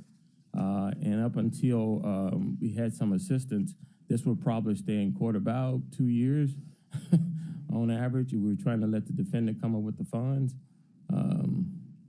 You know, and when you're trying to compel someone to do work that you don't have the funds, becomes very challenging. And we can always come back to the slides. 1906 board, that's a typical case that we get. And again, I want to let everyone know we have supplied all the photographs from all the vendors and all the invoices so you can see it. I only just took a little small snippet so you can kind of get the idea of what we're dealing with. This particular property had, this was all over the property. So you're just looking at the driveway area, but I just wanted to let you know what it looked like before and after. But it was literally all over the property, which is typical. This one here, again, paint work, siding work. As you can see, those are still code violations and stays in court until you're able to actually repair that, repair the gutters, repair the siding, and paint. So that was done. This one, this particular defendant was contempt of court for refusing to clean and finally decided he would get assistance. Again, this right here is the backyard, but again, photographs, it was all over. It was all over. Yes. Yes, and so the way the law works is a good question. The way the law works is that if there's a reasonable belief for the code inspector to believe there's a violation in the back, then the court can order an inspection in the rear. You can't just go in the rear, but that's how that works. And so you don't get out of court until you're in complete compliance, front and rear. All right, Night Honor, this was overgrowth, substantial overgrowth, and that property could be familiar to a council person. This particular person got a lot of news press. I don't want to call names, so I'm just showing property address. But anyway, we were finally able to cut this substantial overgrowth. Siding work, as you can tell, it was also damaged across the front as well. We were able to use funds to repair that. And this particular vendor really did some good work. Most vendors had 2 jobs. Some only had 1. You see the vendor's name in your handout, but most had 2. What handout? We didn't get a handout. We did, but it just don't have the numbers. Oh, there's not vendor. Okay, I'm sorry about that. I'm sorry about that. I couldn't give you the vendor name. I can give it to you. That's my fault. That's my fault. All right, overgrowth, another substantial overgrowth as well as debris, child and debris. So that was also on the property and it was clean. 352 McFarland. This was the 37,000. You can't get an idea of how bad this one was because I only gave you one shot because I wanted you to get it before and after the same spot. But yes, and it covered almost 2 acres. That's why the price is so high. And he's been in court since 2018. Just to give you an idea of what we're dealing with, he's about 71 years old. All right, there's another one. That was a pretty high tab, too. You see the elderly man, he wanted to be in the photograph. So we took it, and we cleaned it after. He told me that Judge Potter said he could keep that bus, otherwise that would have been picked up as well. All right, next one, Ivy, elderly lady in her 80s, siding work across the front, as you can see, and also a little bit on the side as well. This work was done. Very good. Yes, it was supplied. It was supplied already as part of the reporting, and we supplied everything. No, as part of the ARPA reporting. Mm-hmm. It's a lot. I didn't, okay, this presentation I did not. But if you want all the photographs, I can get it for you. It was already supplied. It's a lot. So I just want we you to don't know. need all the photographs, but we didn't get this. So I think this would be helpful for Yes. us to see in email. Yes. We have a few people in the queue. Okay. I'm enthralled by the before and afters. And it's really setting into in the perspective what all we need to be reporting as citizens. Okay. So these are different things that I'm seeing that I didn't know could go to environmental court. So I'm Yes. glad you did include the pictures for them. But if you just send a presentation, Okay. we don't have to go through the rest of the pictures. Okay, I think you get the gist. Let me we get the just gist. run through so you can see. But if it's any other you just want to point out before we get to the queue, definitely go I'm ahead. gonna run through it just so you can see it, and I don't have to discuss it, but I'm running through just so you can see where the money went. A visual really helps, and that's kind of faded out, but that's good. And the only other thing I want to tell you about this story, I'm sorry I had to tell them. This elderly gentleman, 75 years old, and his wife had just died, and he could not. I mean, he was just in bad shape, and the property that needs to be demolished, and so we got a vendor in and demolished. So that's just a before and after. And then I just want to say thank you to the body. This initiative was the only council body that's actually given the court some funds. And I'm going back 30 years from requesting. There was one other council body that actually gave $250,000 that was never given to the court. It is not something new. It is something that I worked on when I was here. We secured the $250,000, but we never got it. Judge Potter was excited. It was right when I became judge. But finally, this body is the only one that actually gave some money. So I want you to know it's going to good use. The foundation is up and running. So we're waiting for the next phase is the foundation would do its proper fundraising to get funds in and request both the city council and the county commission. All right. Now, questions. Thank you again for making time to come down and updating on us in what you've done. And then also thank you to Councilwoman Logan for just spearheading the effort of getting that money out for ARPA funding. In the queue, we have Councilwoman Swearingen Washington, Councilwoman Green, Councilwoman Cooper Sutton, and Councilwoman Logan in that order. All right. Thank you, Chair. I want to applaud you with this project. It's really great to see the before-after pictures. I have a question about some of the backlog of some of the cases in environmental court. I know with code enforcement, and there are some properties, I know within District 4, and a lot of times when I'm asking about them, they're saying, well, they're waiting on a court date, or they haven't gone to court, they haven't gone to court. What can we do to support, to be able to move those cases along? Okay, and I want to be real clear. I say this over and over again. There's no such thing. There's no such thing. There's no delay in bringing cases to court. And I don't know where that came from. I have no idea where that came from. No one is sitting waiting to bring cases to court. So you don't have any backlog? I know for the one. Backlog is defined as inability to bring cases to court, 0. Because what happens is, let me tell you why I say that. I have 2 referees, 2 courtrooms. I just modify the capacity. I did notice when code did a little uptick recently with the new administration. And when they did that, I created another docket in the afternoon where one of my referees is hearing the case. I have a referee waiting for more work.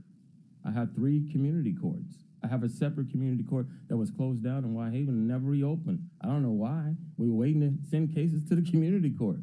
I mean, again, I'm telling you, there's no backlog. No backlog. And here's the other thing. If it ever got to that point, I'll go back to the county commission for another referee and get another courtroom. Can I ask some clarification? Is there any way that we can ask? Because I'm even thinking of a property, 1720 South Parkway. Before you go, COO Adams, we were informed that we are way, way, way behind in this. And I want to make sure we stick to the topic of at hand first, and then so we can make sure, because we probably will get more people in the queue to what you just said versus going based on just what the it's very difficult to give a presentation out of the courtroom. So if we could just ask this one question. I want to return to yours. And if we are just on the subject of the indigent fund, because I know that that's going to yield more questions. So pen in that, because I want to hear more, and I already hear people rustling their pens and stuff. And we're going to go to Councilwoman Green, Cooper Sutton, and Logan, and then come back to yours to end out the committee, because I already see you was gearing up. Okay. Is that okay? Thank you. Right. Thank you, Chair. I agree. I would love to have the full presentation. I appreciate what was passed out today, but I would like to see that. My question is in regards to the vendors. I'm glad to learn they are city or county vendors. I assume they are local because they were, here doing small siding projects.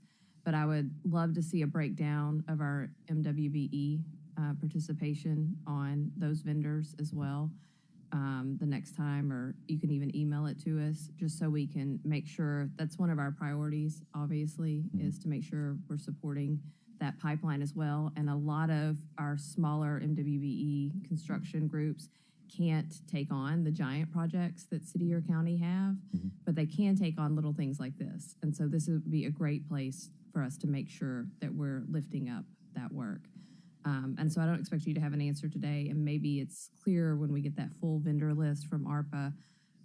That would be great. And then the other question I had, which you may be able to answer today, is when all of these people are seniors, elderly, are we also referring them for elder care services when they're appearing before you? Because some of these people perhaps don't need to stay in their home.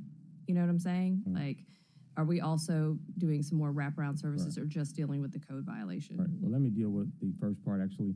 When I was here, I developed a vendor list for condemnation. A lot of people don't know that. But we had condemnation. We had to rapidly move it fast. So I pay particular attention to smaller vendors. So when I set this up, I used the same format. So yeah, you'll see that the numbers are pretty good. There are smaller vendors that generally won't get that kind of work, and they're registered with the county because it was sent over for county funds. As to the second question, what was it again? Yeah. So we have a whole separate group that works on resources in Memphis and Shelby County for the indigent and elderly. Most of the time, there's just nothing available. I'm just going to be honest with you. And so it's okay, though, because the services, like, for example, adult protective services, we've asked them several times, and we don't do this line of work. I mean, it is very challenging, although we're reaching out to HCD and other departments and divisions to see what's available so we can do a comprehensive list, and depending on what services are needed. Yeah, I know in my prior work at the Community Legal Center, we had an elder law attorney who would often act to put in place restrictions or court orders to protect funds, to protect houses, especially if there was either neglect from a family member or self-neglect, so that the other courts, not your court, obviously, could step in. So I was just making sure that we're making those connections as well with Meriton, the Community Legal Center, MALS, whoever it is that can help provide these services for the elders as well. Thank you. All right, next. Councilwoman Cooper Sutton, then Councilwoman Logan. Thank you. Thank you, Judge Sandridge, to get the opportunity to see you in action and talk and your expertise. And 20 years is a long time that you've been employed by the city and now over there. I have two questions. After these properties are brought up to code, and I see that the eldest is 87 and the youngest is 62, how are they maintaining? Is there any help to make sure that they are maintaining these resources, where to make sure that they are able to maintain all this amazing work that has been done? And what age do we start at? So it was 60 was the youngest. 60. We really wanted to be 65, but 60 was the youngest. That we got in above. The inability is not just age, it's that the inability, financial wherewithal, and health reasons will qualify a person. So, and what was the other question? And no, just how are they maintaining? Yeah, because so- they're absolutely beautiful. I mean, from the before to after, but to help them maintain that, do we go in? Are we checking on them? Just, I know we have an aging committee that probably could go in and probably provide services for them. Yeah, Is I that think- recommended? Yeah, I think from the court perspective, I'm gonna stay in my lane, but we could definitely recommend to the county and the city to check out this particular person. But no, I put them on a court order. That's all I can do. That's all you can do. Yeah, and then when they come back to court, you're facing contempt or fines. So the expectation is once you get out of court, you're not coming back. So even though we provided assistance, we don't expect you to become in violation again. but they could. It's a possibility with their age range and not being able to maintain their properties or to keep it up the way that it is. That's correct. Now, we haven't seen that a lot, though, particularly the substantial junky yard part. Yes. Overgrowth, yeah. Yes. That comes back. Is there, if overgrowth comes back on what you've already done, is there any way that we can put them on a list and maybe help them maintain that? I would love to. To some type of stability? I don't. I know that's probably out of your wheelhouse, Right. but having this information is very important. Right. And so maybe we on this side could look at something different to implement to help maintain that. I yield the floor. Thank you, Chairwoman. Thank you. Thank you, Judge. Councilwoman Logan. Thank you, Chair. Judge James, thank you for sharing this morning, coming over, even though you didn't get to come to the first committee to answer those type of questions that Councilwoman Swearingen Washington is asking, because all of us have those types of questions. So I do hope that you will be able to come back and give us an update on environmental court as we requested in the previous committee that you were not able to attend. But the question I had is, what is now the $69? That's all that's left in the fund. Is that from the monies that we gave, or are you meaning in general? No, that's all ARPA funds. Okay, so you have other funds you have other money in that fund now, your environmental court fund? No. This fund was specifically set up for ARPA funds. When the Okay. foundation moved forward, we're gonna have it's a whole separate foundation that's not associated the way this money funds were. So we didn't combine funds, we didn't do anything like that. We just spent this money, we had a deadline date, and we spent this money and kept it in a separate So do you have money in the foundation? No, we're planning to run, no. Okay. Once we become the 501c3, the funding spearheaded the foundation. It wasn't the foundation didn't exist. It spearheaded the foundation, something that was in the works under Judge Potter but never got implemented. I implemented it as soon as funds were sent, but I separated it and said going forward, because we're going to have our first fundraiser sometime in April. So going forward, you'll start hearing the ask from the court. And in the meantime, I just keep the names of the defendants who need assistance. Okay, so it really wasn't activated. It still hasn't been activated because this money we gave was a separate thing. It didn't have anything to do with the foundation. Right, so the foundation is founded. We had 12 meetings.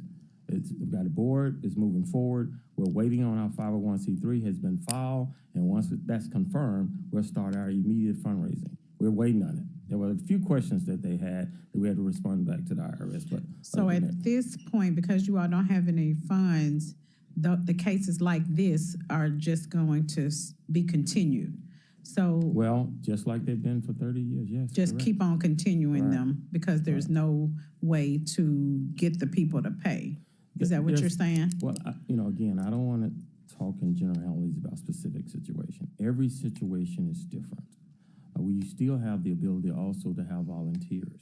Clean Memphis and some of the other nonprofits still will assist us as they have in the past. Most cases are not that severe where it needs that kind of assistance. So no, it's not just continued.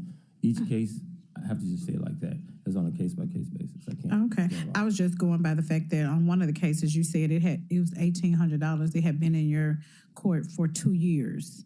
But because of these funds, you were able to get that taken care of. That was so one I must case, 2018. It had been longer than 2 years. Okay, And so it's- from 2018. That was $37,000. These are 2-acre land and an elderly man. So that you had mentioned that's why I brought it up. So Correct. that case was just continued from 2018 to now. Correct. Okay, and so that's the issue that you're seeing, that the people don't have any funds, so you just have to keep on continuing them. I can put them in jail. I could put them in. I mean, these are options the court has, but that's just cruel. If you don't have the funds and the ability to correct a violation, you have to give them an opportunity to come into compliance or assistance. Or I can kick the can down the road. These are options. I can have a trial and get it out of my courtroom, but it'll stay there. They'll appeal it, go to circuit court. There are options the court can exercise. When it's a clear case of an indigent elderly person, that's probably the only one where there's just really no real solution. Some cases, some defendants have died. cases have been in court because they didn't have the wherewithal to do anything about it. So I encourage, by seeing this, that everyone, this body, the county commission, all the other bodies would see there are some people, your constituents here, who need help. And the court may not be the solution.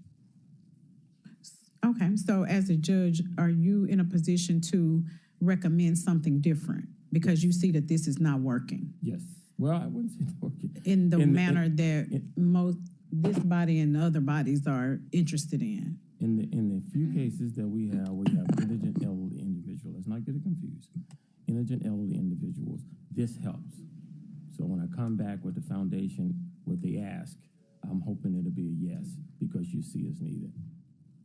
And it will resolve some of those older cases, particularly if it's been concluded that they just don't have the funds and they're elderly.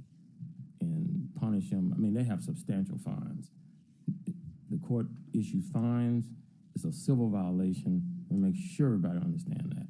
It's a civil violation. You don't imprison, you issue fines. But if you're indigent and you're elderly, what do you think that's gonna do? If I issue a court order to an elderly person to come into compliance tomorrow, what is that gonna do? And this is what Judge Potter battled with for years. It's not just me. In another court, it's gonna be the same situation. But every defendant is not the same. There are rich defendants. They're not treated the same. They're not given that kind of option. And y'all may find it surprising, but I did a deep dive on some of the numbers in my court, and about 500 housing cases and about another 500 MPA cases. There's over 12,000 vacant blighted properties in the city of Memphis. They're not in my courtroom. I mean, and on average, cases stay in my courtroom 2.5 months. And I'll let you look at the data. It's 2.5 months. But there are those outliners where the court needs this assistance in order to make it move. Thank you. You're back, Chair, and we can bring this back at another time.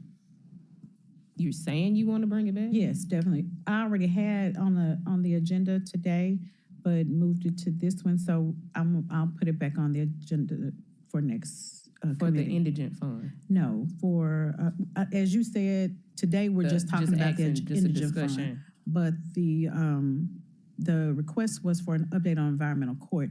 So in light of what he just shared today, we'll put that back on the agenda for the next committee meeting. Okay. Thank you. Councilwoman Walker.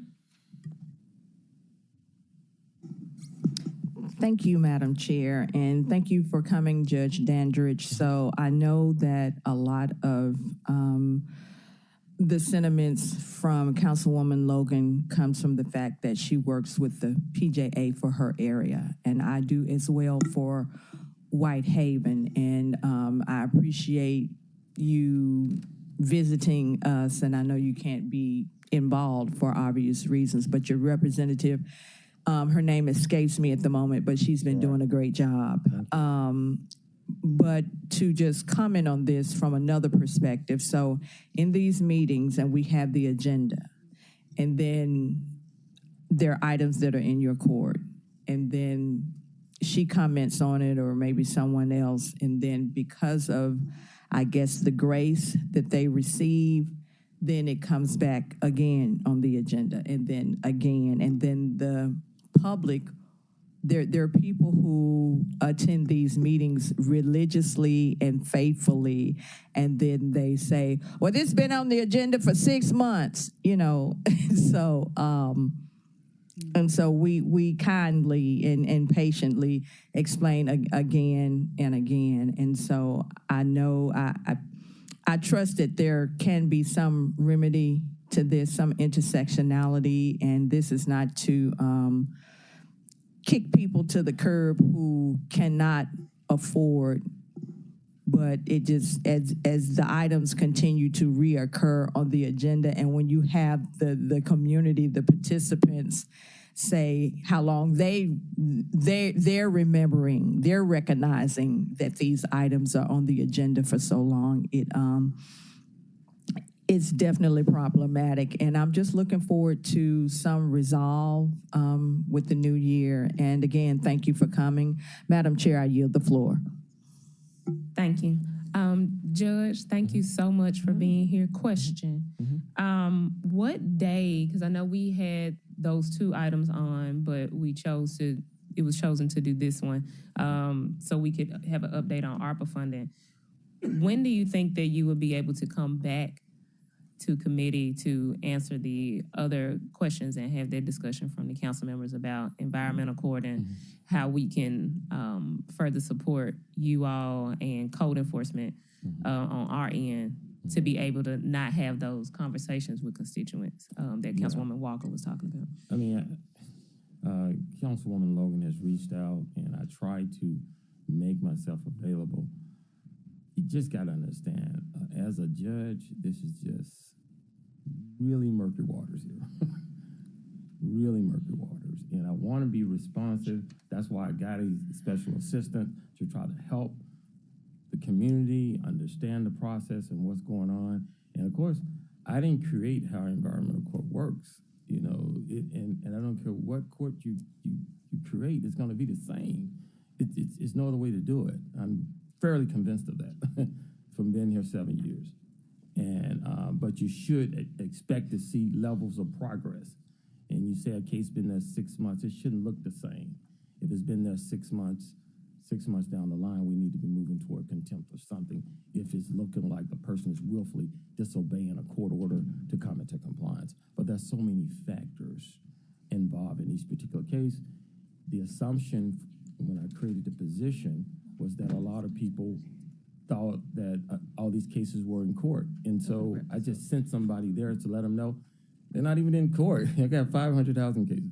So, but I will try to make myself available. I need to know. Are you available in 2 weeks? I'm going to check my calendar and try to make sure I'm available. And I need the questions. I really do, because I can just tell you now, I'm going to start with those two canons.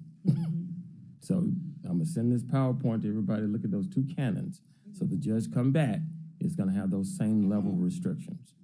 Now, I've been advised not to come. I'm just letting you know. Everybody that say Judge Tanger's dodging and dipping. I've just been advised not to come. Okay? And who is that assistant that you mentioned? Soraya McCoy. Soraya McCoy. She goes to every PJA, and she will go to any community meeting to try to educate. She's amazing. Yeah, thank you. She's amazing. Because she really loves helping. So. Okay. So we will let you check your calendar for the next two meetings that we have. I think the 21st and February. January 21st. Yeah, the January 21st and the next one, February, for those. And we'll make sure we have questions. We have two more in the queue, though, if you have a couple more minutes. Councilwoman Suede Washington and then Logan. Okay. This is something I wanted you to talk about when you come back, because it's not that it's a backlog, but it ties along with Councilwoman Walker was saying. The issue is the continuation of the cases, sometimes even for years. And the cases it's as if they're coming, but they're not being disposed of. So just trying to finalize the cases as opposed to continuing the cases. It's challenging. One of the things this court can do is set them all for trial and then get out of my court. But that blight will still be there. They get out of my court. And then it can come back on contempt. But so I don't just move cases for number purposes. We're actually trying to achieve compliance. That's the whole point. And then the court has to look at each individual in each case to make the determination whether or not that person is willfully disobeying the court order or doing the best they can. Is it anything that the council can do to support that effort? You in that effort? I think in 2025, I'm going to work very closely with the administration to try to make sure we can get the right type of cases in court and try to get more cases resolved in the field that belong in the field, and more complicated cases can come to court. But I think it's effort going forward where we can work together to try to get something resolved. Anything that we can do to support, we'll be glad to do so. Thank you. Thank you. Thank you, Councilwoman. Councilwoman Logan. Judge Dangerous, I really do appreciate you being here. And over the years, we have had many conversations. And that was the reason for recommending that we give your court the foundation, the funds, because we have to find a solution. I do understand, and I hear what you're saying concerning the elderly and the indigent. We have to find a way because it's holding the community hostage. These properties are. People live in these communities, and I understand, that you're being compassionate, and we appreciate that. I do, because we don't want to throw elderly people out of their homes, but we have to find a solution. So when you come back, the idea is not to point the finger at Judge Dandridge. It has nothing to do with you. It's about how can we support, how can we come together and find a solution that will work. You have some ideas. You've been in this since 2018. You know what needs to happen. We don't. We have to rely on your expertise and the code enforcement and all of the other areas to come up with a solution. We have to, because otherwise, all of the money that we're putting into blight, all of the money that we're paying these code officers is going down the drain. Because they're coming, then they got to come back to a continued case. This case been in there 2 years. This case been so. I get your philosophy and your approach to your cases. However, I hope that you hear our heartbeat as well, and the heart and the cry of the people that live in these communities with these properties. I would not want to live next to any of these properties.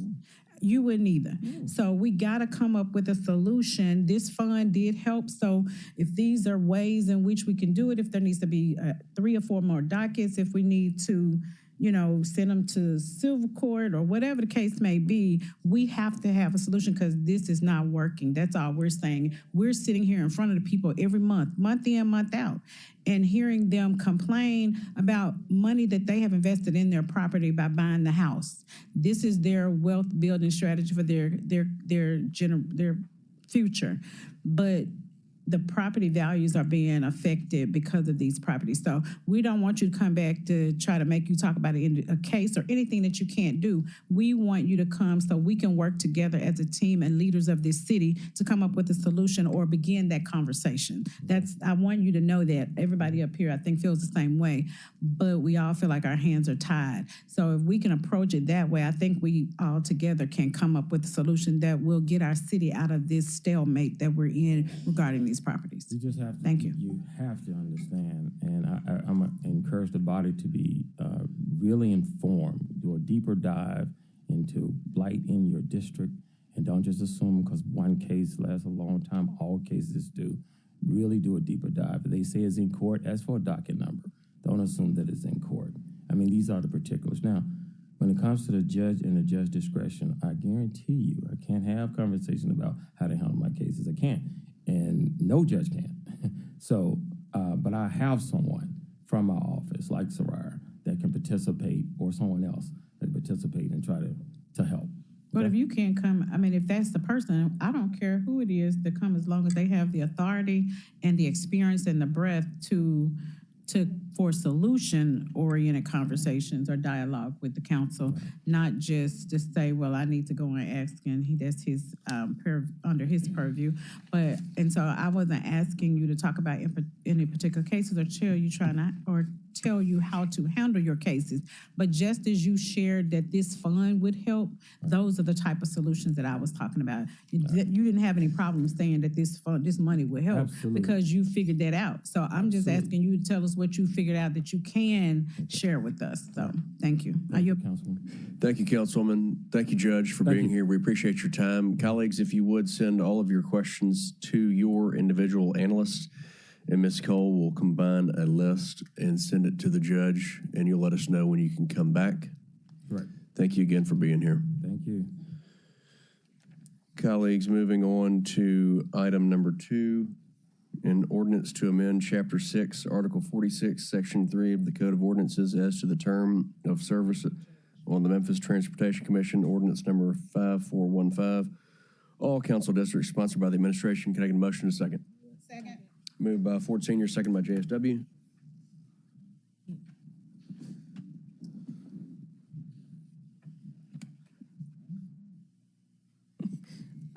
Anyone from the administration want to talk about this item?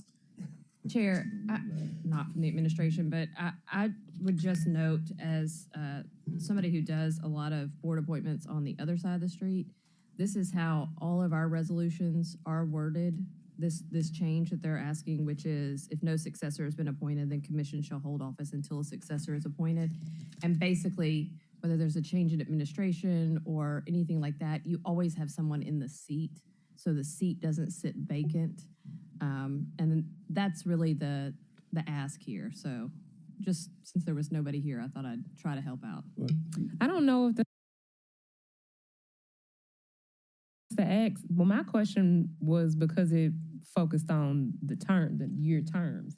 Because the other wording, well, again, we don't have the changes, so we don't know what it was prior to what it was. Well, it says now the amended and deleted sentence would be no member shall serve more than 2 consecutive 2-year terms.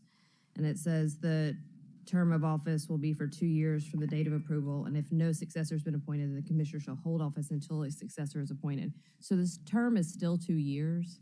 But like, let's just say there's an election and the new person is appointing their people and it's gonna be like 2 years and 3 months, then that person would just stay there and either get reappointed or a new person would be appointed. But the seat itself would not be vacant, so the board could still meet and still do the business. Does that make sense?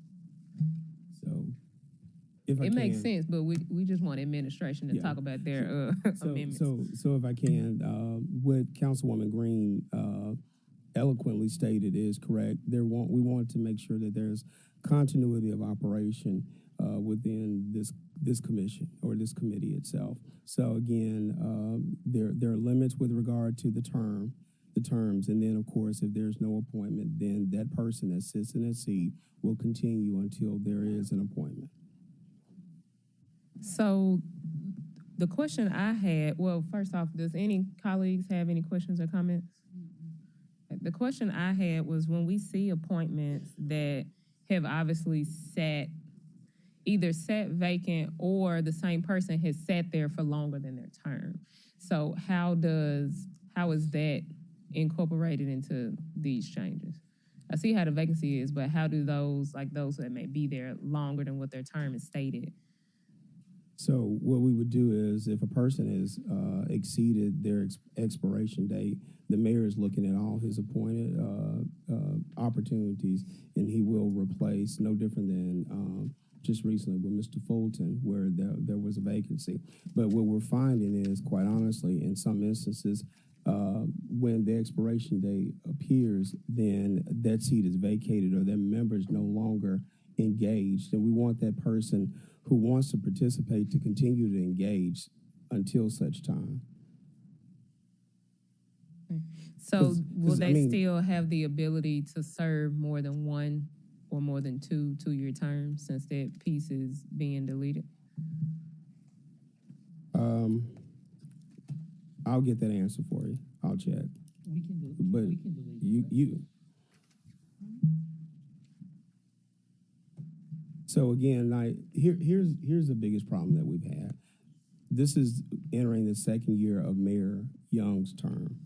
And we do have some boards, commissions that have vacancies, and they have also expired terms. And so this is to give those individuals an opportunity to continue to serve, especially on this particular commission, so that he then will have the opportunity to then reappoint. And I'll get you the answer with regard to Section 1. And question just for me, because now I'm curious. Where can we find all of the boards and all of their member lists and expiration dates? I'll get that. That should be published. I'm sure it's published. But where can we find all of it together? I will get you that and make sure that you all know as well as the public. Okay, because that would just be interesting to see, just so to see how this goes. And do other commissions need this ordinance change, or is it just the Transportation Commission? I think he's reviewing all to make sure that this is consistent language and there's continuity of operations. Okay. Because you may have some in the ordinance that already have some language that allows some level of continuity of operations and no need for change. Okay. And so I guess my request is, as you're reviewing those other commissions and boards, to not bring back a single one until you've looked at all of them, just so we can be able to look at things together, just so we know how that everything is continuous in the way that will work well. Understood. Councilwoman Cooper Sutton. Well, you took the question, and well, I yield. You took the question. You sure? Yeah. Okay. Yeah.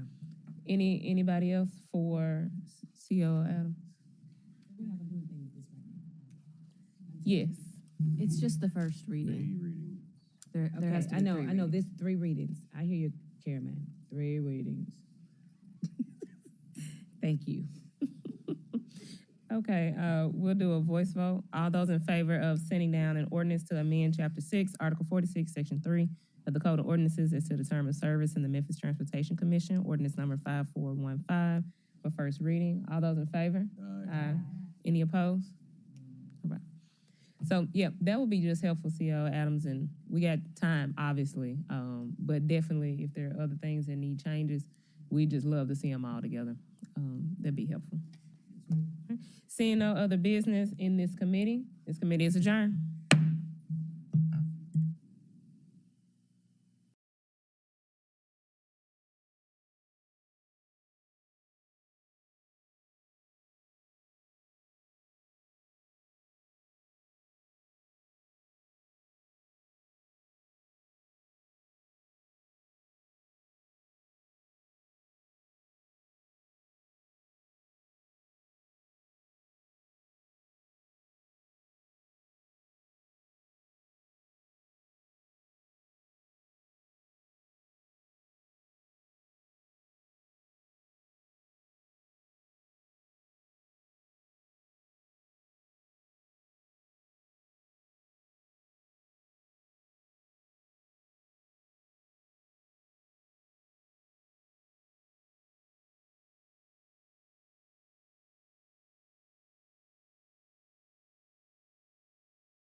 I'd like to call the Parks and Environmental Committee meeting to order.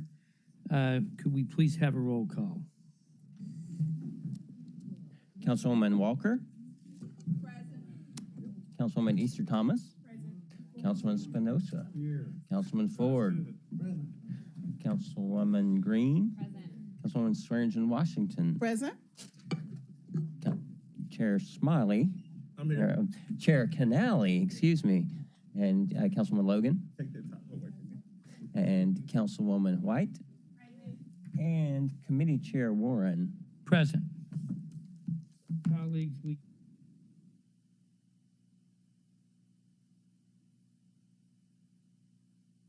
Colleagues, we have two items of business today. Item number one is an ordinance to name the Ed Rice Community Center Pool for Ossie Lewis Jr., Super District 8, sponsored by Dr. Smiley and numerous of our fellow council members. Can I have a motion and a second? Moved by Smiley, seconded by Councilman Swearingen Washington, Councilwoman Swearingen Washington, and Councilman Smiley. The floor is yours. Thank you. No. All right, I'm just gonna talk. All right, so thank you, Dr. Warren. Thank you for colleagues for co-sponsoring this ordinance to name the pool at Ed Rice Community Center after North Memphis Fraser legend, O.C. Lewis. Just a little bit about him, lawyer by trade, stopped practicing law to go serve the people of Memphis. He did so specifically at Ed Rice Community Center. And, I can't tell his story as good as some of his personal friends. We have Judge Kerry Woods and the former president and CEO of the Black Business Association, now Memphis Black Chamber, here to say a few words on Mr. Lewis's impact. And the floor is yours. Mike, hit the hit the button. Name and address for the record. Roby Williams, 160 Island Place, Memphis, Tennessee, 38103, registered voter and taxpayer. And recognizing that brevity is golden, I will just take about 2 minutes to read a letter I sent to a councilman chair at the time, Mr. Smiley. Dear Honorable Chairman Smiley, I am writing at this time to convey my unqualified, full-throated support for the effort to name the swimming pool at Ed Rice Community Center in the honor of Mr. O.C. Lewis Jr. This is an honor which is well-earned and much deserved. Mr. O.C. Lewis Jr. served with the Memphis Park Commission for 35-plus years. Mr. O.C. Lewis Jr. served with great distinction as director of the Ed Rice Community Center for 20 years. Mr. O.C. Lewis Jr. served with great distinction as director of the North Fraser Community Center for 5 years. And Mr. O.C. Lewis Jr. served with great distinction as director of the Raymond Skinner Center at Peabody Park for handicapped persons, if you will. Mr. Lewis was far more than a community center director in the Fraser community. He became a community leader through service. I have not read the job description for director of a community center. However, I have personally witnessed Mr. O.C. Lewis Jr. serve as a volunteer with the Fraser Exchange Club, and as president of the BBA, he invited me when he was president of the Chamber Exchange Club to come and speak before them. Mr. Lewis also guided and directed the lives of the youth at the Ed Rice Community Center. Mr. Lewis had the children bring their report cards to the center and arranged tutoring for children when it was appropriate. Mr. Lewis was the personal CEO of each student at the Ed Rice Community Center. He was their chief encouragement officer. Mr. Lewis made sure that the children and the residents of the Fraser community received all the amenities and upgrades enjoyed by other communities. Mr. Lewis did so many things to uplift the vision, aspirations, and outcomes of the Ed Rice students. He arranged for the Racquet Club to introduce the Ed Rice students to learn the sport of tennis at the Racquet Club, even had them come out there for the tournament at the Racquet Club, had them meet Serena and Venus Williams. Mr. Lewis arranged for community leaders to meet with Ed Rice students and share their life stories and personally show students what could be achieved through hard work and discipline. Mr. Lewis arranged for the business persons to make presentations for the Ed Rice students on an ongoing basis. Mr. Myron Mays, Mr. DeJuan Hendricks, Mr. Mark Yates, and Mr. Roby Williams, and Colonel Sandra Walls, the Honorable Commissioner Julian Bolton, Mayor Strickland, Mayor Warden, Mayor Harrington, Congressman Cohen, Congressman Ford, were all persons who shared with the students at the Ed Rice because Mr. Lewis believed that if they can see it, they know they can be it. Mr. Lewis has served as a visionary principal center leader for the Ed Rice Community Center for Fraser and Ed Rice Community Center as president of the Fraser Exchange Club and as a champion for voter registration, leading food drives in every way one can improve the community. Mr. Lewis has made that total effort. It is with great pleasure that I write this letter of recommendation for an honor which is so richly deserved. I apologize, Councilman Smiley, for the length of the letter. Thank you, everybody. So let's do this. Well, I do want Judge Woods to say something. You got Ms. Goodwin here on behalf of O.C. Lewis as well. Keep your comments brief. I think this is something the body is excited to support. I think each and every one of us have encountered Mr. O.C. Lewis at one point in time, probably telling us what to do and how we should be improving our community centers. Yeah, absolutely so. Go ahead. Okay.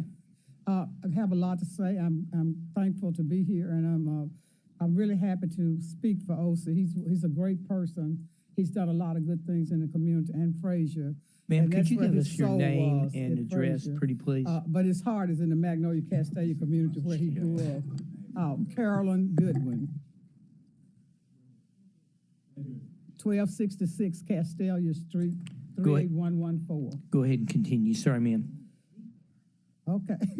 Like I said, his soul was with Frazier. He loved it. He loved all the work he was doing out there, and I always speak about it. But his heart was at Magnolia and Castalia communities where he grew up and where he was the paper boy and where he loved Magnolia School. And he became an intricate part of our community association. He was one of the founders of the Magnolia Castalia Community Association, and he works very, very hard. He set up all the guidelines and got us all the 501c3s and all the things we needed. And he's working hard to keep our community built up. And I just want you to know, I think that he is very deserving of this honor.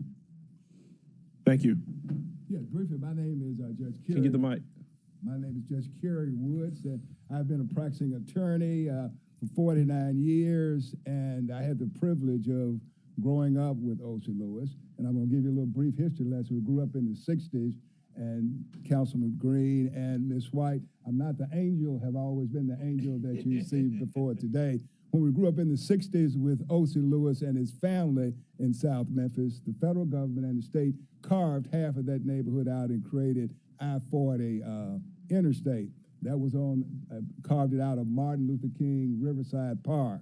When we grew up, Councilman White's uncle, Reverend Ralph White, and our classmates, we could not participate. We could not even venture and set foot as African Americans in Martin Luther King Riverside Park.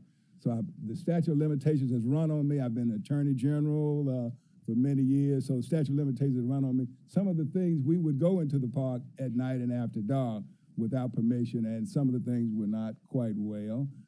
Some of them were, but over the years, but we've made amends to that. So by growing up with his family, he was a person of sterling character. I would not be here today as a judge here in a juvenile court, attorney general, without going into the park. There had to be a stabilizing factor among young boys. O.C. Lewis was that stabilizing factor. Don't tear it up. Don't burn it up. Let's work other means and other methods. He's been a role model for those young men at Ed Rice College. Mr. Williams and I, he's a lot older than I am. But we were young men, and we grew up with O.C., and it's an honor to testify before this august body, and I recommend that we honor him by naming that pool after O.C. Lewis. All right. Well, thank you. First of all, thank you all for joining us this morning in support of O.C. Lewis. We know that, his son Nigel would love to be here. We know we lost him unexpectedly due to cancer. So, and Mr. Lewis himself is under the weather, been so for a couple of weeks. So keep him in your prayers. But with that, I have nothing else to say. Well, I just want to remind our colleagues that we are running a little bit late. I think this is something we all are excited about. If we don't need any comments now, I think we just go ahead for a vote. All those in favor, and do we take it down with same night minutes? Or that's fine with me. The same night minutes? It's 3 readings. Everyone is added as the sponsor unless you want to exclude yourself right now. Excited to support it. Okay, very good. All those in favor, please say aye. Aye. All those opposed? The ayes have it. Chairman's also an aye. This will go down with same night minutes. We didn't have to ask y'all for no money this time. I'm 75. What's your age? 75. I know it. Thank you.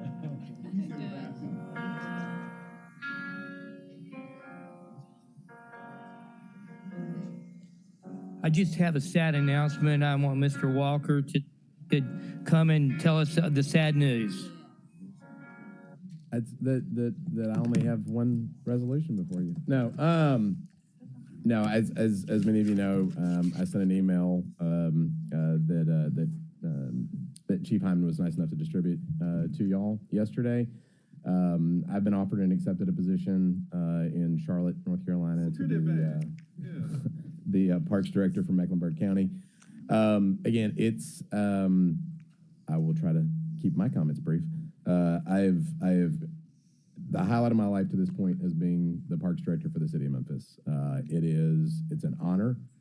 It's a lot of hard work, but every day you can wake up clearly knowing why you're doing and who you're doing it for. So, in an effort to be able to talk about a cover line here in a second, I will end it there. But I have very much enjoyed working with each and every one of you, and will continue to enjoy doing that for the rest of the month until I drive 10 hours eastward. So, thank you. Thank you. I'm just going to say that we're all going to miss you greatly. And we'll make an announcement and embarrass you downstairs too. Item number 2 for our committee is a resolution to approve the allocation and appropriation transfer of $250,000 for GA 07009 Riverfront Park Improvement Maintenance, District 7, Super District 8, sponsored by administration. Could I have a motion and a second? Moved by GSW and seconded by Green. Go ahead, please. So just a reminder, I've shared with you a list, and we'll certainly be happy to send this to you in electronic format so that you have it. Cover lines traditionally work very similar to the break fix line that General Services use to take care of damages that are done to our facilities. Money gets put, so once you appropriate these funds, our CIP team over in finance will hold on to these funds. And then as repairs are done that rise to the level of capital expenses, many of which are listed here, but as you can see, there is a line that says unexpected capital repairs, $90,000. And so the way that works is, again, there are definitions about whether or not an asset is depreciable and therefore rises to the level of capital expense. We have very smart accountants over in CIP that handle that. Expenses are submitted by Art, who is the chief operating officer over at MRPP, to Parks. We hand those over to CIP. If they meet the threshold, if they're either defined here or meet the threshold of a capital expense, they are reimbursed for those expenses. These are not upfront funds that we send over to MRPP. And so, again, this has been the case for the last 4 years.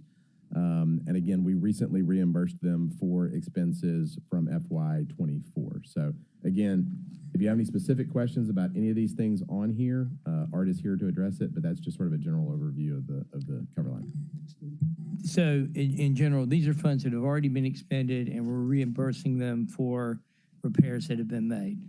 Traditionally, yes, that is how it works. I will say that my assumption is because of the delay for the FY24 funds, I don't know that MRPP has incurred any of these expenses yet, but these are things that are identified. They will go ahead and spend, once the money is appropriated, they will spend the money and then seek reimbursement from us. Is that a fair way to put it? Art Davis, 2261 Monroe 38104. The only expenditure that's actually been committed is for the life safety deficiencies. We did not want to wait until the body appropriated that money because of the urgency of those. Those cover things such as heat detectors, pull stations, other things that are necessary. So that $5,000 that's listed there, the work is being completed now. So that commitment has been made, but the rest of it is pending the approval of the body. Okay, I see here you got purchase of mobile bathrooms for use in the park. Is that because we're just not going to repair the current bathrooms that are there because they're in real bad disarray? So this is a mobile unit that can be used across the riverfront for when we have large groups like school groups that come in. This is not a repair of the restrooms. The ones on Mud Island were repaired to accelerate Memphis funds. Obviously, the ones that are in Tomley Park are still in great condition and will remain that way. This is just an I'm saying the ones on Mud Island aren't repaired. I've just been by them 2 weeks ago unless you've done it the last 2 weeks.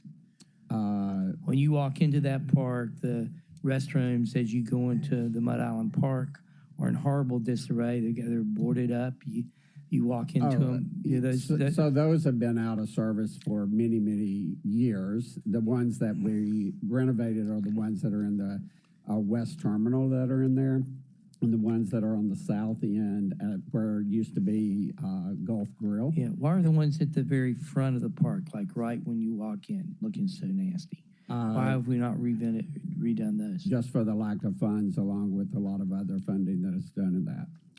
Okay, I'm looking here. Unexpected capital repairs, $90,000. That's almost a third or more than a third of your request. So what are the unexpected repairs you're expecting? Well, again, it's a wait and see situation, unfortunately. Like we've got the storm that's predicted for Friday. We don't know if there will be burst pipes like there were back in 2023. Just to clarify on that a little bit, and I think from what you're saying, that's a conversation that we'll take back with MRPP to have a conversation about what does the front restrooms look like. So if you think about it, you're going into that facility. We're getting ready to have that Oppenheimer thing come up. You know, we've got Mahogany over there now, so we're getting a lot of traffic. It's looking better. We've got more people coming in, and it's still, the bathrooms are the first thing you see, and they're horrible. I do want to add a little bit of information that I think would help as it relates to the $90,000. A really good thing to remember is that the threshold, so our deductible on a single incident claim for an insurance claim is $100,000. And so when you look at how could you spend $90,000 quickly, if he has a catastrophic event that either happens in the Mahogany building or any of the other facilities that are out there, which we had recently, we had an incident where the pipes burst. Again, this is the measure to not hit general services cover line, but to make sure that funds that are earmarked for Memphis River Parks properties exist to be able to cover that threshold. So that's why he's a little cagey about it, because again, one incident could wipe out half of the allotment. That's a great response. Thank you. I guess the other question I have is, and we'll go to the rest of the council members, what have you done to winterproof the facility at this point to stop us from having further water pipe damage? Because we know we're going to have a week of really cold weather. What actions are being taken? The smart thing there would be to reach out to general services and get them to give you an update. And again, so that's a general service issue, not you guys. A little bit. Nope. No.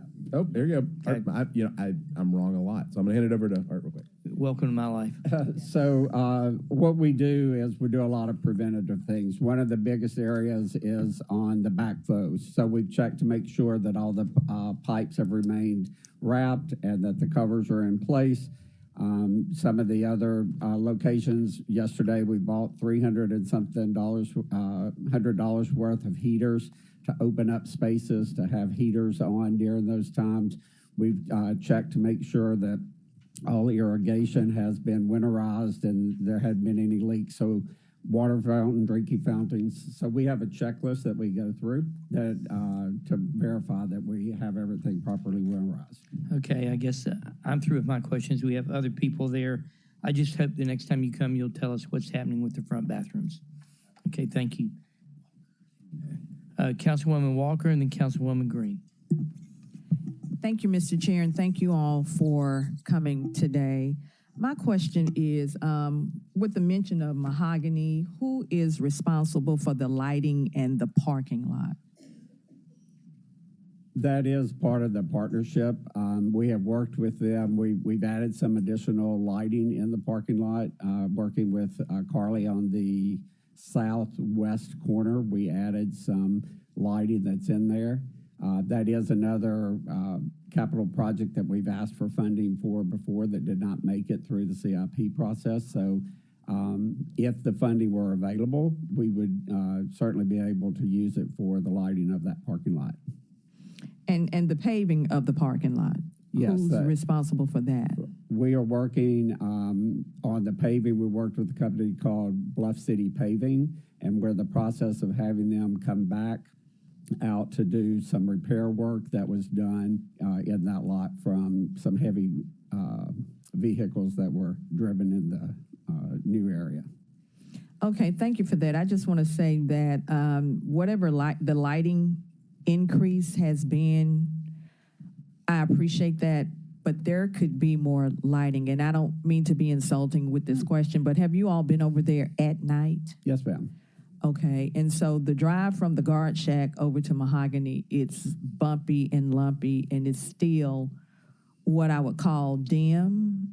And so the perception of danger may be a little more enhanced from a female's perspective than from a male's perspective. But for me, it's uncomfortable. I'll say it's uncomfortable, and I just wanted to make that point, and I'm just hoping that we can still find a way to fund some additional lighting as well as the repaving of the parking lot. Okay, and I'll go over and look at that and see if we can add some additional lighting to the existing poles. That's a less expensive way of adding some, so I'll be happy to look and let you know on that. Okay, because bring that to our attention. Yeah, thank you for that. And also, I just want to say these two words, public safety. I view it as a public safety concern as well. Thank you, Madam, Mr. Chair. I yield the floor. Thank you, Councilwoman Green. Thank you, Chair. Thank you for those comments, Councilwoman Walker. I appreciate you bringing that perspective. The unexpected capital repairs, do we have an average or last 3 to 5 years of where that ran so we can just have a comparable? I think probably the easiest thing to do is send you the invoices that we received, because that'll give you an idea of where the expenses range. Because comparing it to what was given to council before the appropriation is a little tricky. But I think just showing you here is what they spent the money on for the last few years, I think it's I think that's where I wanted to see is just sort of a history so that I can see, the reasonableness of this ask. I'm sure it is reasonable, but it helps me to have some clarity to have, a couple of past years to see if it's in line with inflation and all of that. I'm glad we talked a little bit about the winterization, because one of my pain points, bathroom is definitely one of them. One of my pain points as a mom is that our sprinklers for our catfish and all that haven't been working since they broke in an ice storm. And so I'm hopeful that whether it's through unexpected repairs or other cover line things, that's something that we can take care of in the future, because it definitely enhanced my children's enjoyment of the park. And so hopefully maybe we can get an estimate on that coming up. And the final thing I would say is I appreciate the need for the elevator door locks. I don't love the language here to discourage unhoused individuals from using them to stay warm after hours. I hope that as we are securing our facility, that we are finding ways to partner with the hospitality hub, with downtown churches and others to find places for these people to be warm in our warming centers that I know are open as people are listening now, indefinitely as we hit this cold snap. But I want to make sure that if we are finding people in these places where they maybe shouldn't be, that we are getting them on a MATA bus for free and to a warming center for free. So I wanted to point that out, that sometimes we make our infrastructure unfriendly to the unhoused, and that's not really where we should be as a community. We should be figuring out how to get those people to the places they need to be. Thank you. Yeah, I'll just add on to that, because I know their rangers are also operating in the same way that the Memphis Parks Rangers are, which is the relationship with the hospitality hub is invaluable. Our rangers have daily conversations with the unhoused who are taking up residency in our shelters, and I think it's a very difficult balancing act, because you want to make sure that we're giving people the opportunity to get in those, but we're also protecting the assets. And so the language, I agree with you. I didn't write the language, but I agree with you. But that being said, I think if you were to talk with the Rangers, you would find that there is a huge push to make sure that we're providing resources to the critical need in the parks.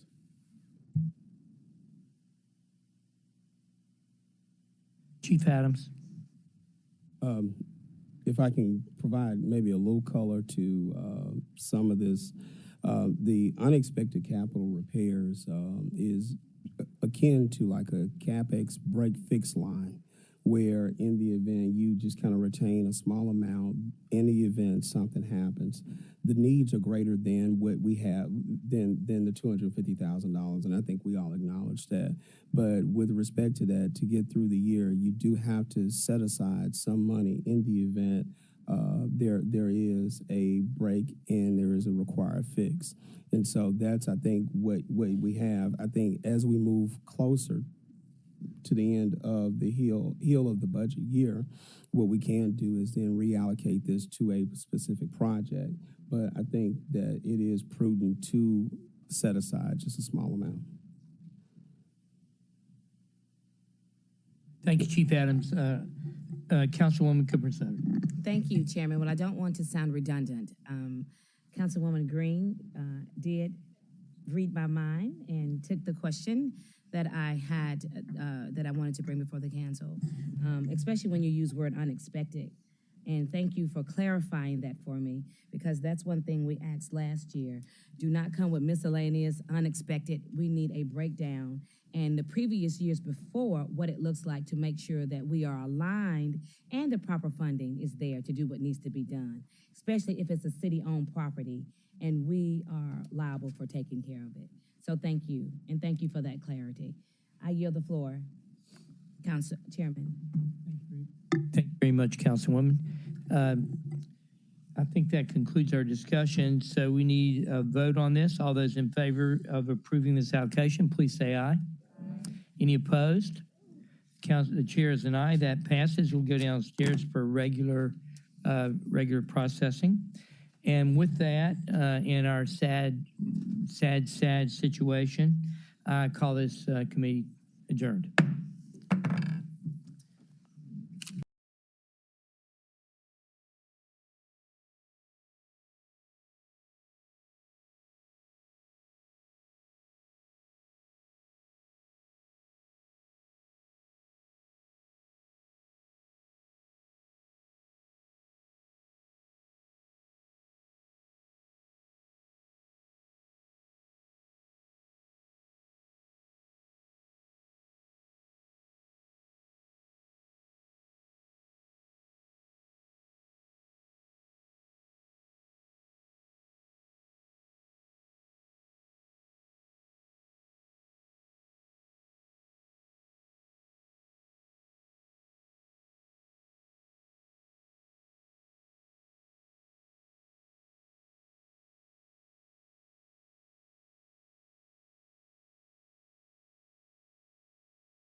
Is January 7th. It is now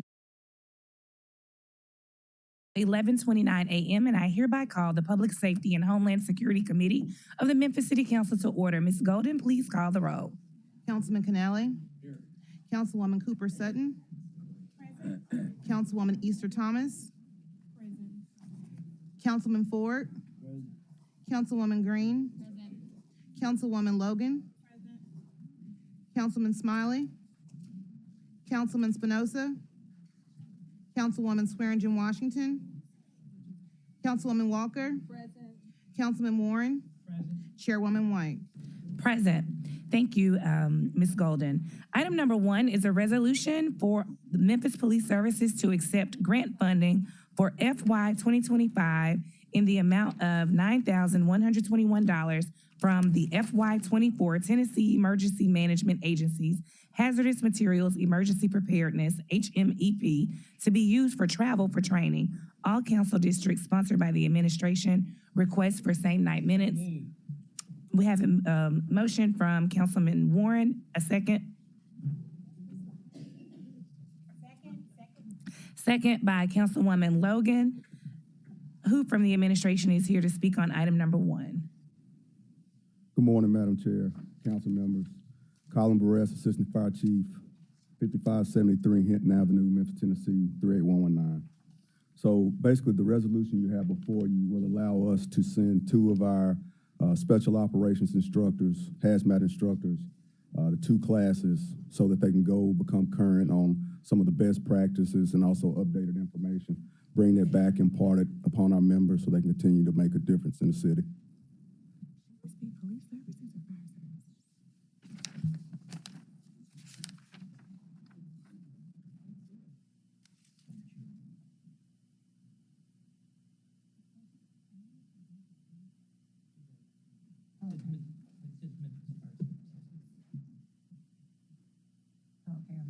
Police service.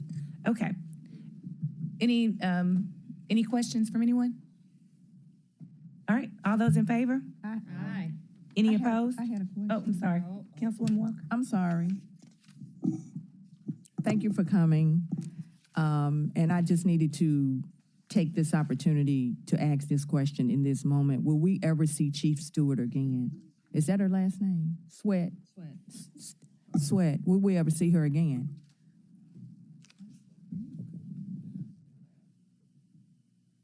So let me address that, and I don't think it's appropriate for these gentlemen to answer that.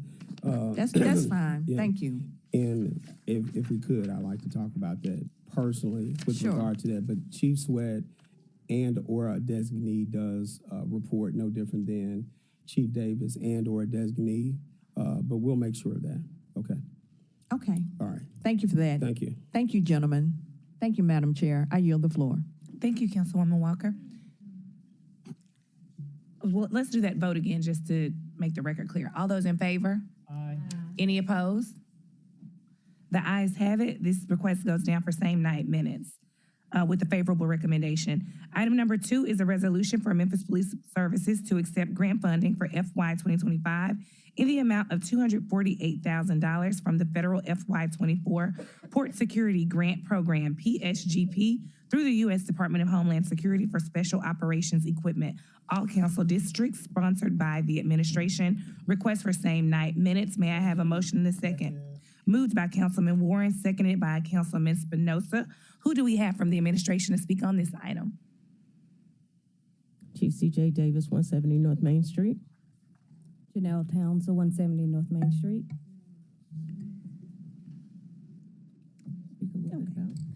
Yes, these funds are to accept some funding for our, we'll get equipment for thermal imaging. We'll also get an updated robot for explosive device remediation. And we'll also get what is called a mud boat for lower area Mississippi River travel for our SWAT team. Thank you. Any colleagues in the queue? We always like it when you all are able to get grant funds and we're accepting money and not spending it. So thank you very much for this effort. All those in favor? Aye. Any opposed? This item will go down with a favorable recommendation for same night minutes. Item number 3 is a presentation for MPD on Memphis's national crime rate comparison. All council districts requested by Councilwoman Green. Chief Davis, I know you're already here, and I see Deputy Chief Crow is joining you. Yes. All right.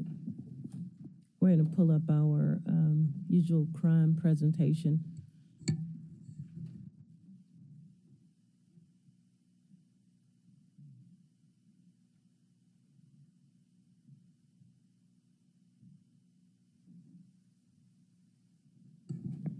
So we'll provide an updated 2024 crime numbers and we'll provide what information we do have about national comparisons.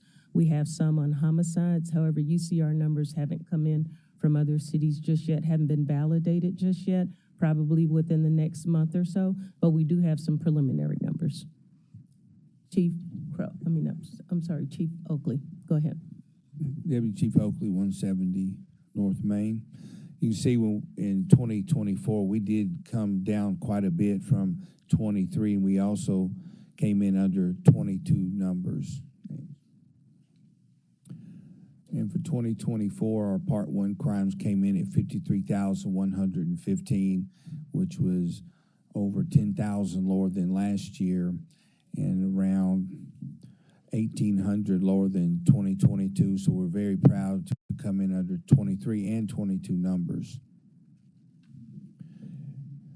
There's a quick snapshot. All of our precincts came in the green for the end of December and well as the end of 2024 for an 18.5% crime reduction for the year of 2024.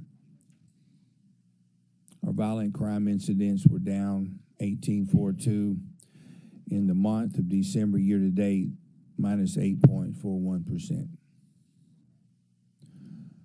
Homicide update, we had 243 murders and 297 total homicides, which beat last year's numbers and 22.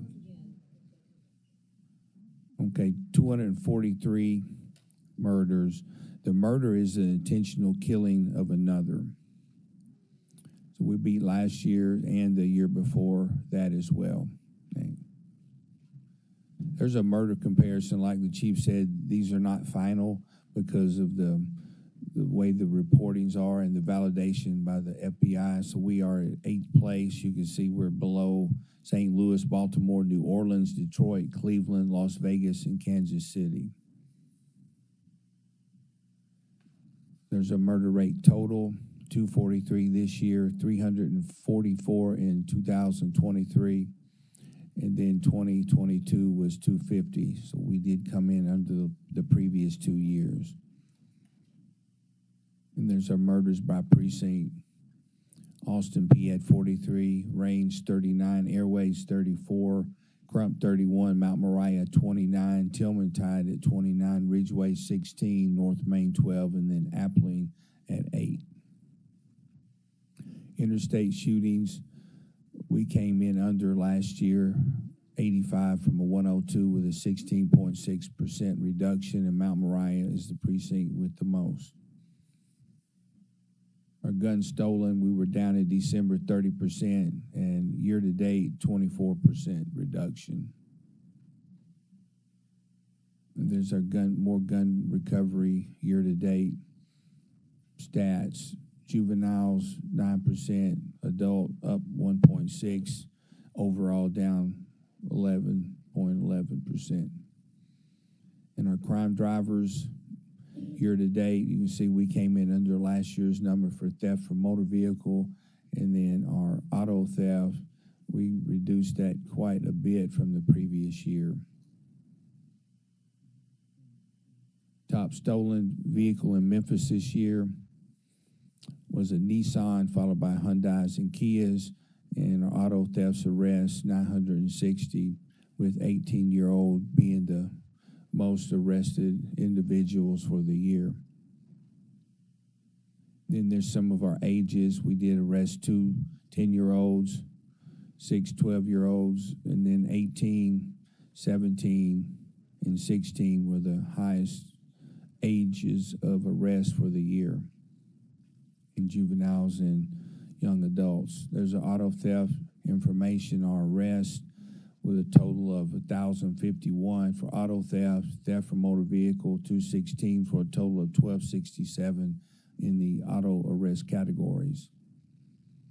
And there's our arrest data. We arrested 17,283 suspects for a total of 22,541 times with over 56,000 charges. So a lot of our individuals that were arrested for different charges when they were arrested. 3,100 of those were arrested 2 or more times. almost 18%. That was 18% of all the suspects were arrested. In our repeat offender data for 2024, 3,100 individuals were arrested more than once. Over 2,000 were arrested more than twice. And then 23 people were arrested 10 times or more in 2024. Yeah. Thank you. That concludes our crime update. We're available for any questions. Councilwoman Green. Thank you, Chair. Thanks for bringing back more in-depth information. I really appreciate it. I have a couple of questions. One, in the Part 1 crime, are aggravated assaults included in that? Yes. And that is, would you consider that this year maybe a crime driver? I mean, I feel like that's what's the highest still, right? We're seeing drops in other areas, but not in our ag assaults. Yes, we did see drops in our ag assault, but yes, it is a crime driver that we're working on, and we were happy that we did get it down. But there's more work to do, and we're going to do it. What are our tactics, I guess, for going after that issue? Well, we do go after our violent crime individuals with warrants, which when we get those off the street, we do see a reduction in that.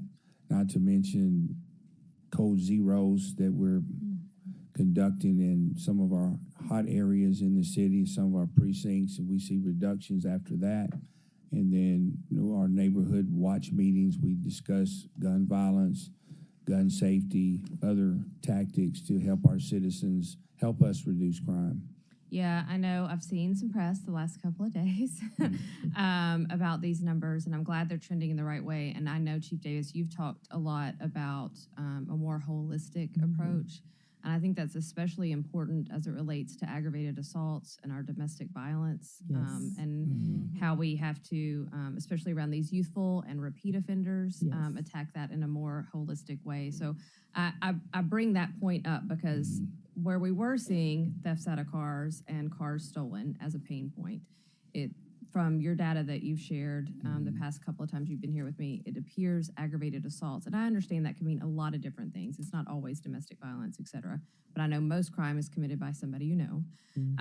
And so I just want to make sure that as we move forward in 2025 and we start attacking the next pain point, that we put a concentration on a holistic approach to those aggravated assaults as well. Because we also know that more often than not, women are victims of crime. And so I want to see us do that. I'm excited to see us not be at the top of this list for murders. Great. Let's get out of the top 10. I would love to see that. Let's make that our New Year's resolution. Let's get out of the top 10 in 2026. And what I have been able to find, again, people's numbers are still coming in. And of course, something like the tragedy that happened in New Orleans is going to skew their numbers towards the end. But overall, across the country, we're seeing about an 11% dip in crime overall in cities. And we're seeing about a 13% here in Memphis. And that's good. I'm going to keep pressing. I'm going to keep pushing us to do better because we were at the top of the top. And, I think there was an article this week that says, if you look back 20 years, we've doubled where we were. And I think that's why people aren't feeling it yet, even though there is a drop. We're just not feeling it because over the past decades, it's gone up so high. So continuing to identify, I think, those pain points and those issues and approaching it in a holistic way is really going to be beneficial for the community. So, and then anything we can do to help you with these repeat offenders.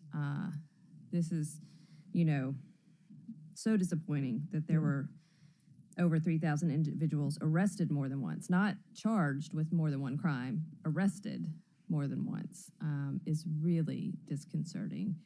So anything that, we can do on our end, please let us know. Thank you, Chief. We have put a focus on repeat offenders, and really it's been a pain point for us too, and for our officers, because they see these individuals over and over again.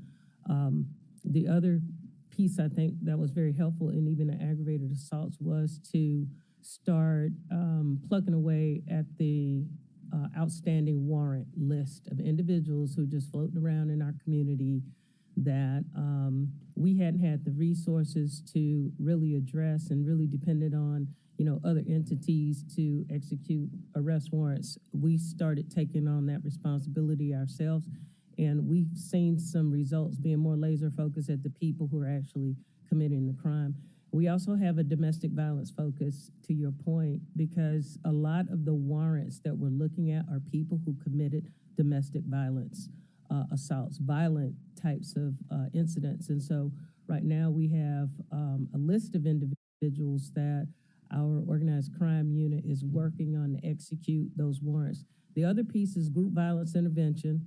We believe that group violence intervention has played a role from, as we talk about a holistic standpoint, giving resources, providing resources to individuals so that they can have other alternatives to crime. Having all of these, processes working at the same time has been very, very important. And in 2024, we saw movement. We saw movement with our federal partners. We saw movement with the Tennessee Highway Patrol. We saw movement in our court system, in our prosecutions. That movement has been very helpful. So it's been a heavy lift for MPD and our officers, but they have been resilient and continue to do the work. Thank you. Thank you. Councilwoman Swearingen Washington. Thank you, Chair. Do we still have the support from the state for our state streets? For our Tennessee Highway Patrol? Yes. We do, and we try to communicate on a regular basis so that they know that we're paying attention to the numbers of resources that, are on our streets, because it helps our officers to go and take care of other city business and not have to put so many resources on our state roads. So yes, we're still getting that help, but we're going to continue to have those communications so that it stays here and it doesn't go away. What else can we do, or who do we need to talk to regarding the repeat offenders? That is concerning to have 22 people that were arrested 10 or more times within a year. It's like, so we've had some success internally because now we have an attorney that works specifically with those types of cases to really push for different results in the court system. And it's been very beneficial to see some of these cases get dealt with, higher bonds, especially for individuals who have committed so many offenses. Our attorney has just recently come on board. I think he's been here about 6 months, but in those 6 months, we have seen significant change. Yes. So we're going to keep working on that because that's important as well. Those individuals that commit crimes, we don't want to see them back out on the street committing the same types of crimes or any type of crime in the city. and I'd like to talk to you offline to just see what kind of things that we can do in our district to show our officers that we appreciate them, what kind of things that we can do to boost them up, let them know. Thank you. Thank you for that. If you could share some insight, we'll be glad to do so. We absolutely will. Thank you, council member. Councilwoman Logan. Thank you, Chair. And I appreciate the report and the update. First of all, foremost, I'm glad to hear that we're trending down and we see it and can kind of feel the ease.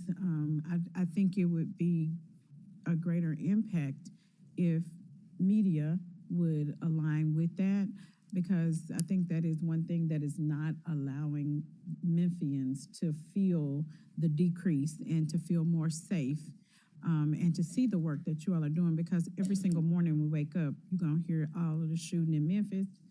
And you don't, like you said, a lot of it is domestic violence. Right. It's not just random killing of folks running around like the Purge or something, right. But it's, those people that know each other, and a lot of that can, be dealt with in terms of therapy and counseling and better jobs and, parenting classes and different things that people are really having challenges with. And so the work that you all are doing is impactful. It's incremental, and so we see those small moves and are glad to see that. But I really wish there was some way that we could address the communication that goes forth. It's almost like an attack on the citizens every day, every morning.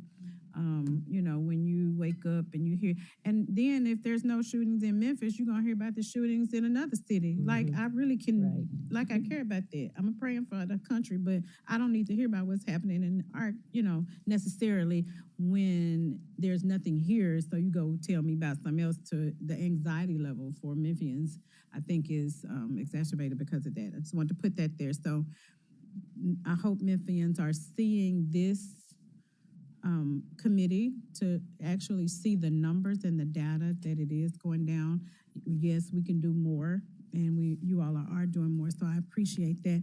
The second thing was, the question was, I know at one time we had talked about clarifying the roles and responsibilities of MPD and the sheriffs as it relates to certain calls or responsibilities for schools and hospitals and events in the city, Beale Street, and other things. Is that still a work in progress? Where are we on that part? Because I think that we could actually see, you know, those numbers continue to decrease. So, you know, we have regular communication with all of our law enforcement partners when we're running operations. But as a department, we try to take on the responsibility most of the time as if we don't have help, because help is really just an ask, and sometimes we get support, sometimes we don't, but we try to staff so that we can manage these events even if no one else shows up. So we continue to have communication about the schools. I think we have a good relationship as it relates to coverage in the school. We still respond to schools. The Sheriff's Department handles some of our schools, and the Memphis Police Department responds to all major events that go on at our schools regardless. But we do have regular communications about fight shooting reviews, our group violence intervention shooting reviews. We invite the school security staff, and that's been very helpful in 2024 to sort of intercept things that could potentially occur at schools where there isn't a county sheriff person and there's just school security. So we try to mitigate, talk to parents, to try to get in there before something mushrooms into a really bad situation. So we've tried to be very strategic and just flexible about how we intercept and sometimes step over into other lanes so that, you know, we can try to prevent things. It's what we have to do. Hospitals too. We pretty much, and Chief Crow, you can talk about the hospital. We pretty much have staff at the hospital, and that's there on a regular. Don Crow, Memphis Police Department, 170 North Main. So we do have officers permanently assigned to Regional 1 Hospital because that is where most trauma victims go. And then also because that's where we transport prisoners that are in need of medical attention. So there's a permanent assignment there. The other hospitals and the wards, those officers are there every day. Consistently, the hospitals, whether it's north part of the city, south part of the city, midtown, those are our #1 calls for service locations because they're obligated by law when a victim comes in to report it to the police. So they're there frequently. Didn't we used to have a unit that, correct me or if I'm incorrect, a unit that was assigned to hospitals? No, ma'am. Only at Region 1. Only Regional 1, Okay. not the other hospitals. So that's just regular officers that are on So a what truck. they have to do is if they have a prisoner or someone that needs care, they go to the hospital with that prisoner and remain at the hospital until they get an assessment done to determine whether or not that individual has to stay there or is transported to the jail or whatever. So sometimes our officers can be bogged down at some of the other hospitals from time to time. Yeah, with especially, and that's one of the things that I was wanting to note is because the officers that transport people, prisoners, are they in the same lineup? And the reason why I'm asking is because the shortage or the need for officers on the street, if they're at the school doing a fight, or if they're at the hospital with a prisoner who has, and the emergency room is booked, you have to wait and wait and wait. That's an officer that's not able to do that. So I hope those are things that you all will be looking at this year, moving forward. Yeah. And I know you already have, but maybe that's a conversation or something that we could all discuss. If there needs to be allocations that would help that. For just sitting there waiting, it doesn't seem like there used to be a place that you could drop them off. So that's Regional 1. If an officer transports a prisoner that needs medical care, that officer transports to Regional 1 with the goal of getting that officer back in service as soon as possible. There's many variables that can affect that. But sometimes a prisoner has to be transported by ambulance. And if that's the case, the fire department decides which hospital to transport that prisoner to, and the officer is obligated to go to that hospital with the prisoner. Okay, all right. Thank you. I'll get back. I'll call because I had some other questions about that, but I'll call you offline. Thank you. Councilman Warren?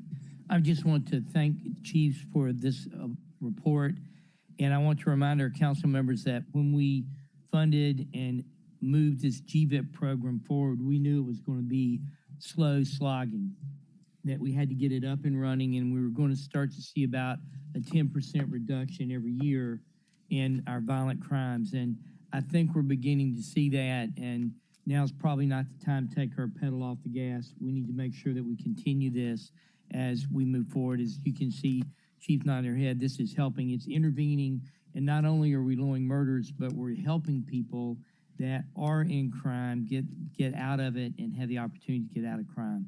So I think it's a good program, and I thank my fellow council members for backing and supporting this. Thank you. Councilwoman Walker. Thank you, Madam Chair. Thank you all for coming today. Again, Happy New Year. Whenever I hear the word holistic, it makes me excited. I'm looking forward to the holistic initiatives that will continue, as well as being resurrected for this year. It means a whole lot, and it speaks volumes to progressiveness and things of that nature. And in closing, I just concur with Councilwoman Swearengin Washington, because I've been trying to figure out some things I want to do for the staff at Rains and Ridgeway. And with that, I'll close. Thank you. You have the floor. Thank you. And I'll just end in saying thank you, MPD. Whenever you all come, you all show up, everybody shows up. We really appreciate that. And we've seen, when I started, my thing was, what does the data say? And Chief Davis, you have done an impeccable job at making sure that we're collecting that data, that we're tracking it, and that we're monitoring and adjusting. And I have attended some of the meetings. I attended the retreat that you all had, and it was such a pleasure to see that you all were discussing where are we, what's going on, and what each individual precinct leader was doing to be able to affect change due to the particular types of crimes and things that were going on. And I want to echo the sentiments of Councilwoman Green and Councilwoman Walker and Swearengin Washington that, yes, we do need to continue the holistic approach. When we start saying the chief and we say the chief is responsible for this, yes, and MPD, you all are doing your job, and we are grateful, and we're grateful to see this decline. It's time for us to figure out how we're going to be more collaborative in enhancing the holistic efforts, because the truth of the matter is that when people are arrested, the majority of those people are not going to be serving a life sentence. They will return back to the general population, and we need to make sure that we are creating an environment that has the resources and that are conducive to start reducing recidivism. We also need to make sure that we are enhancing our education system. Is excited and is diligent as we've been on attacking crime, we need to be attacking poverty and making sure that we're working together to bring in jobs that people can work in and that people are equipped to work those jobs. So when we say holistic, it's not just the MPD in enforcing. They're the last resort. We are the people, and we sit in the positions to make those changes, to say, hey, this is public safety. It's not just about reducing crime. How do we create a thriving, safe Memphis? And I do believe we're heading in the right direction. And I'll be talking to our chairman about our efforts to collaborate with not just us, but also the county commission to see how we can start making that difference, especially in terms of mental illness and those things. When I see the repeat offenders or someone arrested 10 times, A lot of times we think violent crimes. Some of those people could be people who's stealing from the Family Dollar every other day and getting arrested, or people who are having mental episodes, but instead of being put into a mental facility, the officers are having to go out and rearrest them multiple times. So I love the direction that we're going. Let's keep collecting this data so that we can figure out what changes we need to make. Sounds good. Thank you. Thank you, everyone. All right, seeing no other colleagues in the queue, we're moving on to item number 4, which is a presentation from the Memphis Police Department on staffing and use of overtime, all council districts, requested by Councilwoman Green.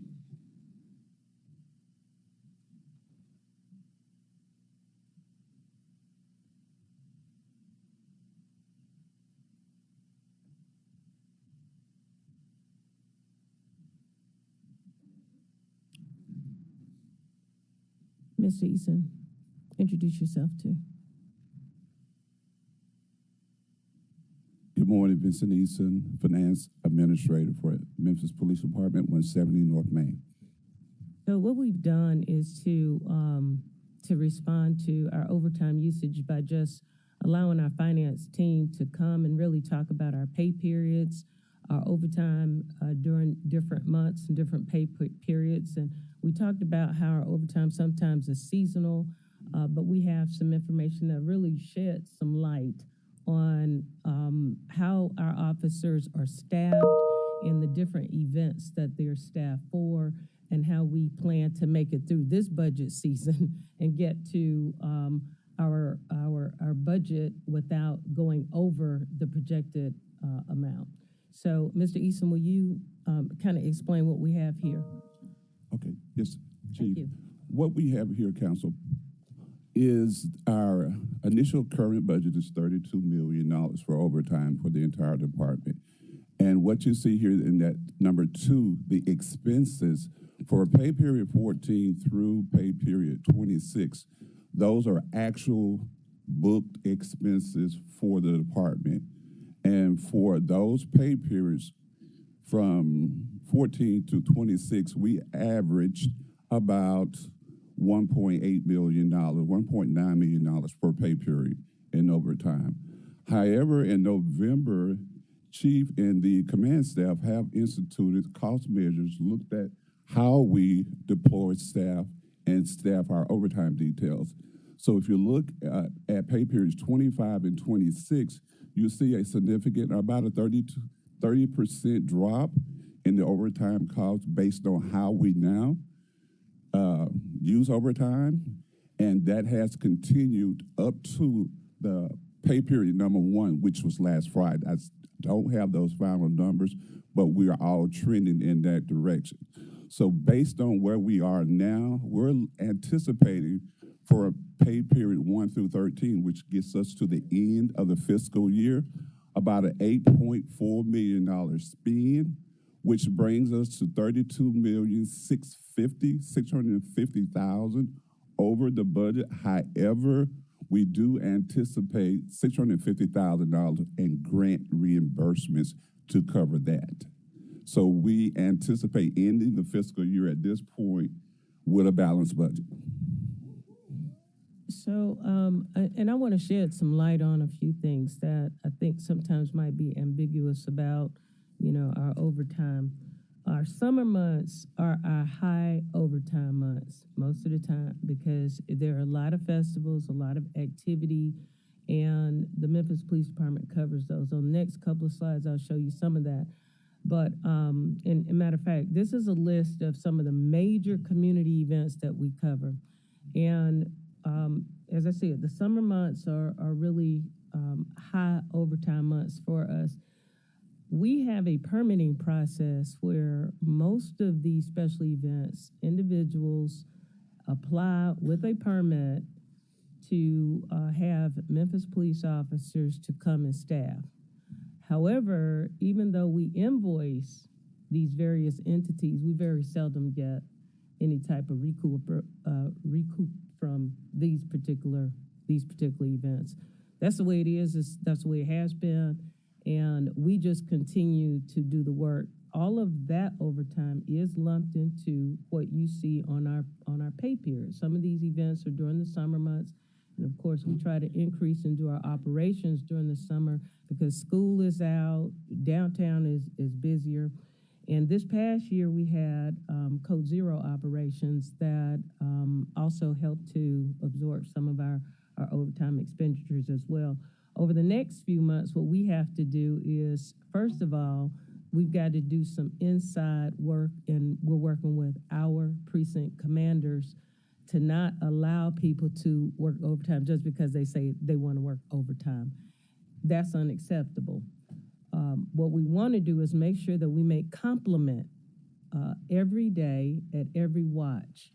And we've been talking inside about what does complement look like. If complement is 14 officers on a shift, you always have people who are going to call in. You're never going to have 14 officers. So what we have to do is not let so many people off.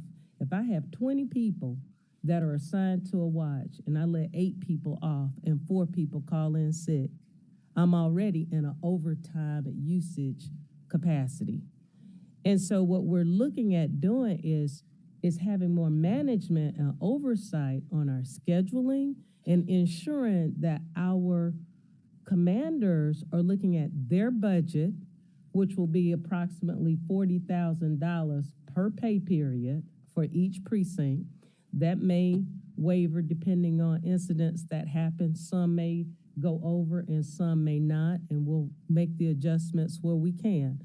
But what we're planning on doing also, if you go to the next slide, Don, is also, these are also 126 sporting events that we cover too. In these sporting events, we also pay overtime for our officers. And as I've indicated in that italics down at the bottom, these events listed are staffed in a combination of officers who are working their regular shifts and then officers who are working overtime as well. Now that we have a UKG timekeeping system, UKG systems known as Chronos, UKG systems can code now each event. So when our officers are working, we'll be able to code. If it's Martin Luther King weekend, we'll be able to code that this time is what we spent for Martin Luther King weekend. And we'll be able to present to this body exactly how much each one of these events cost the city in overtime dollars. I think that's important as we move forward to make a decision about, do we have a collection agency that's going to start helping us collect, or do we continue to take on the brunt of this? Because this is outside of what Uniform Patrol typically does.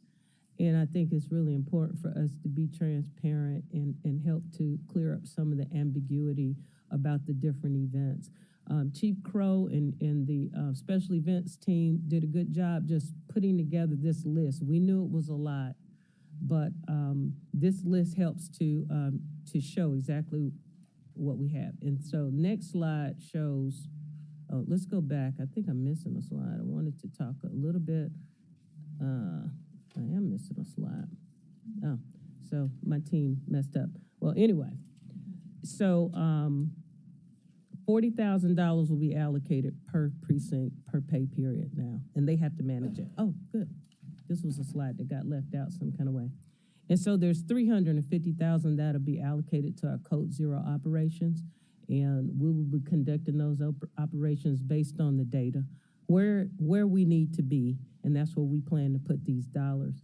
And then $250,000, we work with our Violent Crime Intervention Fund to help staff and support our overtime with our Code Zero operations. So there'll be somewhere around 500 plus thousand to go towards some of those special operations as well. But moving forward, Councilmember Green, I know you were really interested in the breakdown of the overtime dollars. The UKG system is going to allow us to see exactly where these different events and what complement is costing us as well. But we think some of the internal work that we're doing is going to help us manage our people, get our people back to work. We're also working with HR. We have several people who are unfortunately on some type of leave, and we're trying to get those people back to work. It's quite a few. And if we get those individuals back to work and back on those shifts, that's going to help us with our overtime expenditures as well. Okay. Thank you. We have Councilman Warren in the queue. Yes, we're looking at possibly recouping some of our expenses from events and things along that line. It seems like the Chamber of Commerce may be able to help us, or we should at least talk to them about what do we do? Because we want to keep Memphis vibrant. We want to have these events, but we also need some help with this. Have you talked to the Chamber at all about any ideas they have for you? No, we haven't, but we all know and agree that this is something that we're going to have to sit down and talk to our chief operating officer to come up with for this administration. What will the process be? Ideally, it would be great to get paid for every officer that we say is going to be needed for a permit, paid for those officers in advance, as opposed to waiting to see if someone is going to reimburse us for the costs, from the city. Would that be an administrative function, or would that be something that would require legislative action? It may require legislative action, sort out of my bailiwick as it relates to, ordinances and things. So can you bring that back to us can. once you've discussed it with the legal teams? I absolutely can. Thank you. Thank you. Thank you, Madam Chair. Thank you. Thank you, Councilwoman Green. Thank you. Thank you for this. I feel like I'm so excited about the technology and the data that we're about to have come forward because, last year when we went through budget and I saw what we projected as revenue for events, I was, flabbergasted because I knew it was not covering what we do. It was like $100,000 or something crazy.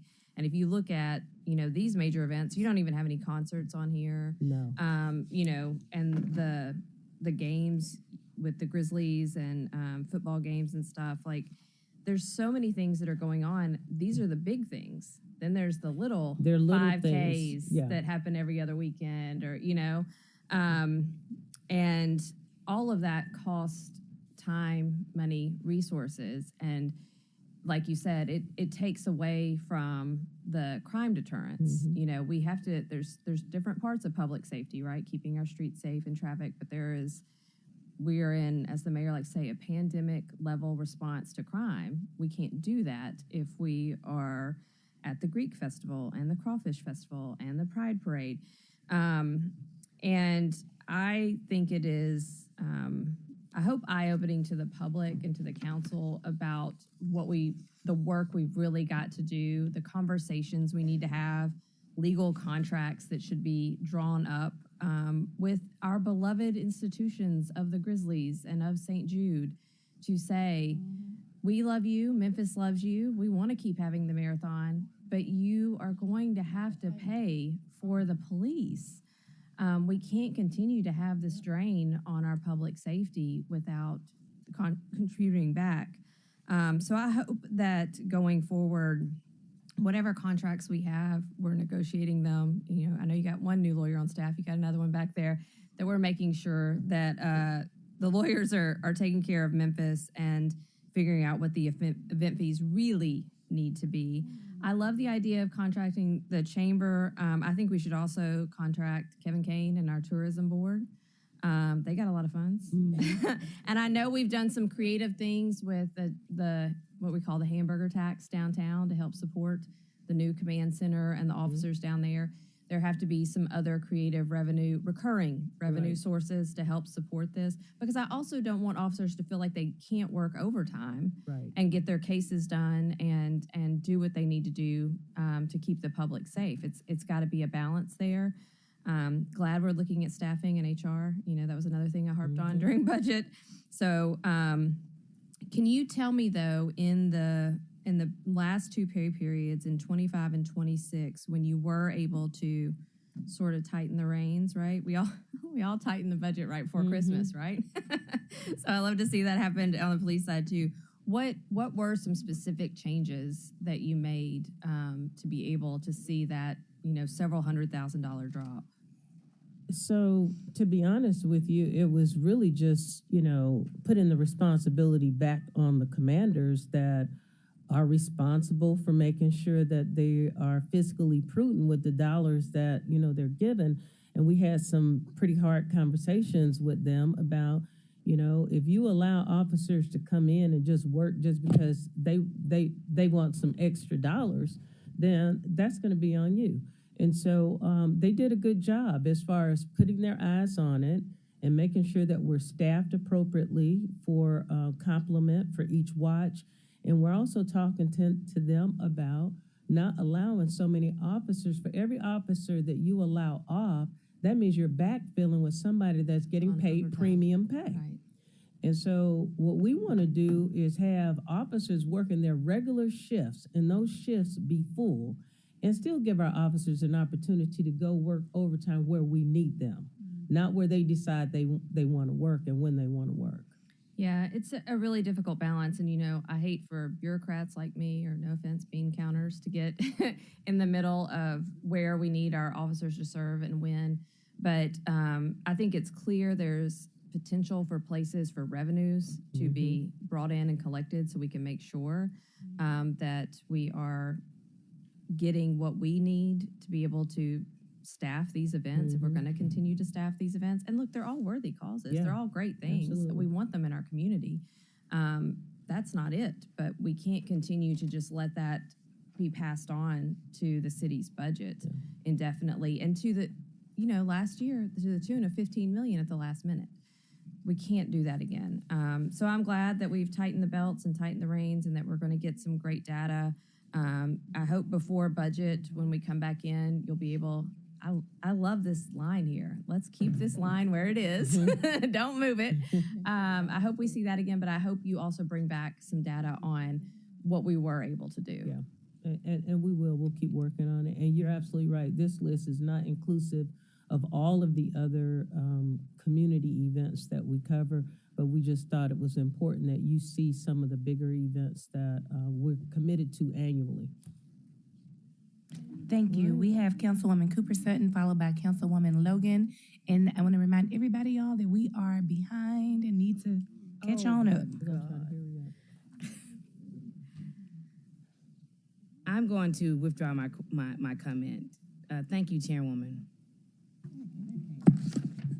Okay, thank you, Chair. Quick question. The MPD reserve, are we at one time we were going to revisit that. We're utilizing them. We utilize them every day, and they're doing like business inspections for us, community workshops, and things of that nature. They are not on patrol. These are retired folks that we don't want to really put back out on patrol per se. And but the work that they're doing is meaningful work for us. It helps our officers to stay, out on the street doing, the work that they're supposed to do. But they're doing some of the other light lifting that's important too, as far as doing business inspections and SEPTED inspections and things of that nature. And that's only open to retired MPD? It was an opportunity just to bring back some of our retired officers to sort of be a force multiplier to help our other patrol officers to be about the other business, of the department. Right now we have about 24 retired officers. Some of them are community impact officers, and some of them are actually working in background and recruitment. They do background investigations so that we don't have police officers having to do background investigations, and they're out on the street and doing other work. Previously, or I think it was in the 90s, you all recruited reserve officers or recruited former, I guess, military or other officers. Has that been a consideration? I know the sheriff reserve is open to the public. So we do have a reserve officer program. You do? About 120, I don't have the exact number, but about 120 officers in our reserve officer program. There was a reserve officer on Bill Street on New Year's Eve working his required reserve hours. So they're at these events, but it's still just not enough at these events. But we do have reserve officers, and we could not get through Memphis in May or the St. Jude Marathon without the reserve officers. Okay. Okay. All right. Thank you. So you do have one. How Yes. often do you have the class for that, for the reserve officers? So we've not opened a class to the public for reserve officers because we're sufficiently getting retired officers that want to be a reserve officer. So they're already trained. We call it post-certified, and so they can transition to be the reserve officer. So you have enough, is what you're saying? 120 roughly right now, yes, ma'am. They get their volunteer hours because they have to have X amount of volunteer hours to stay in the reserves.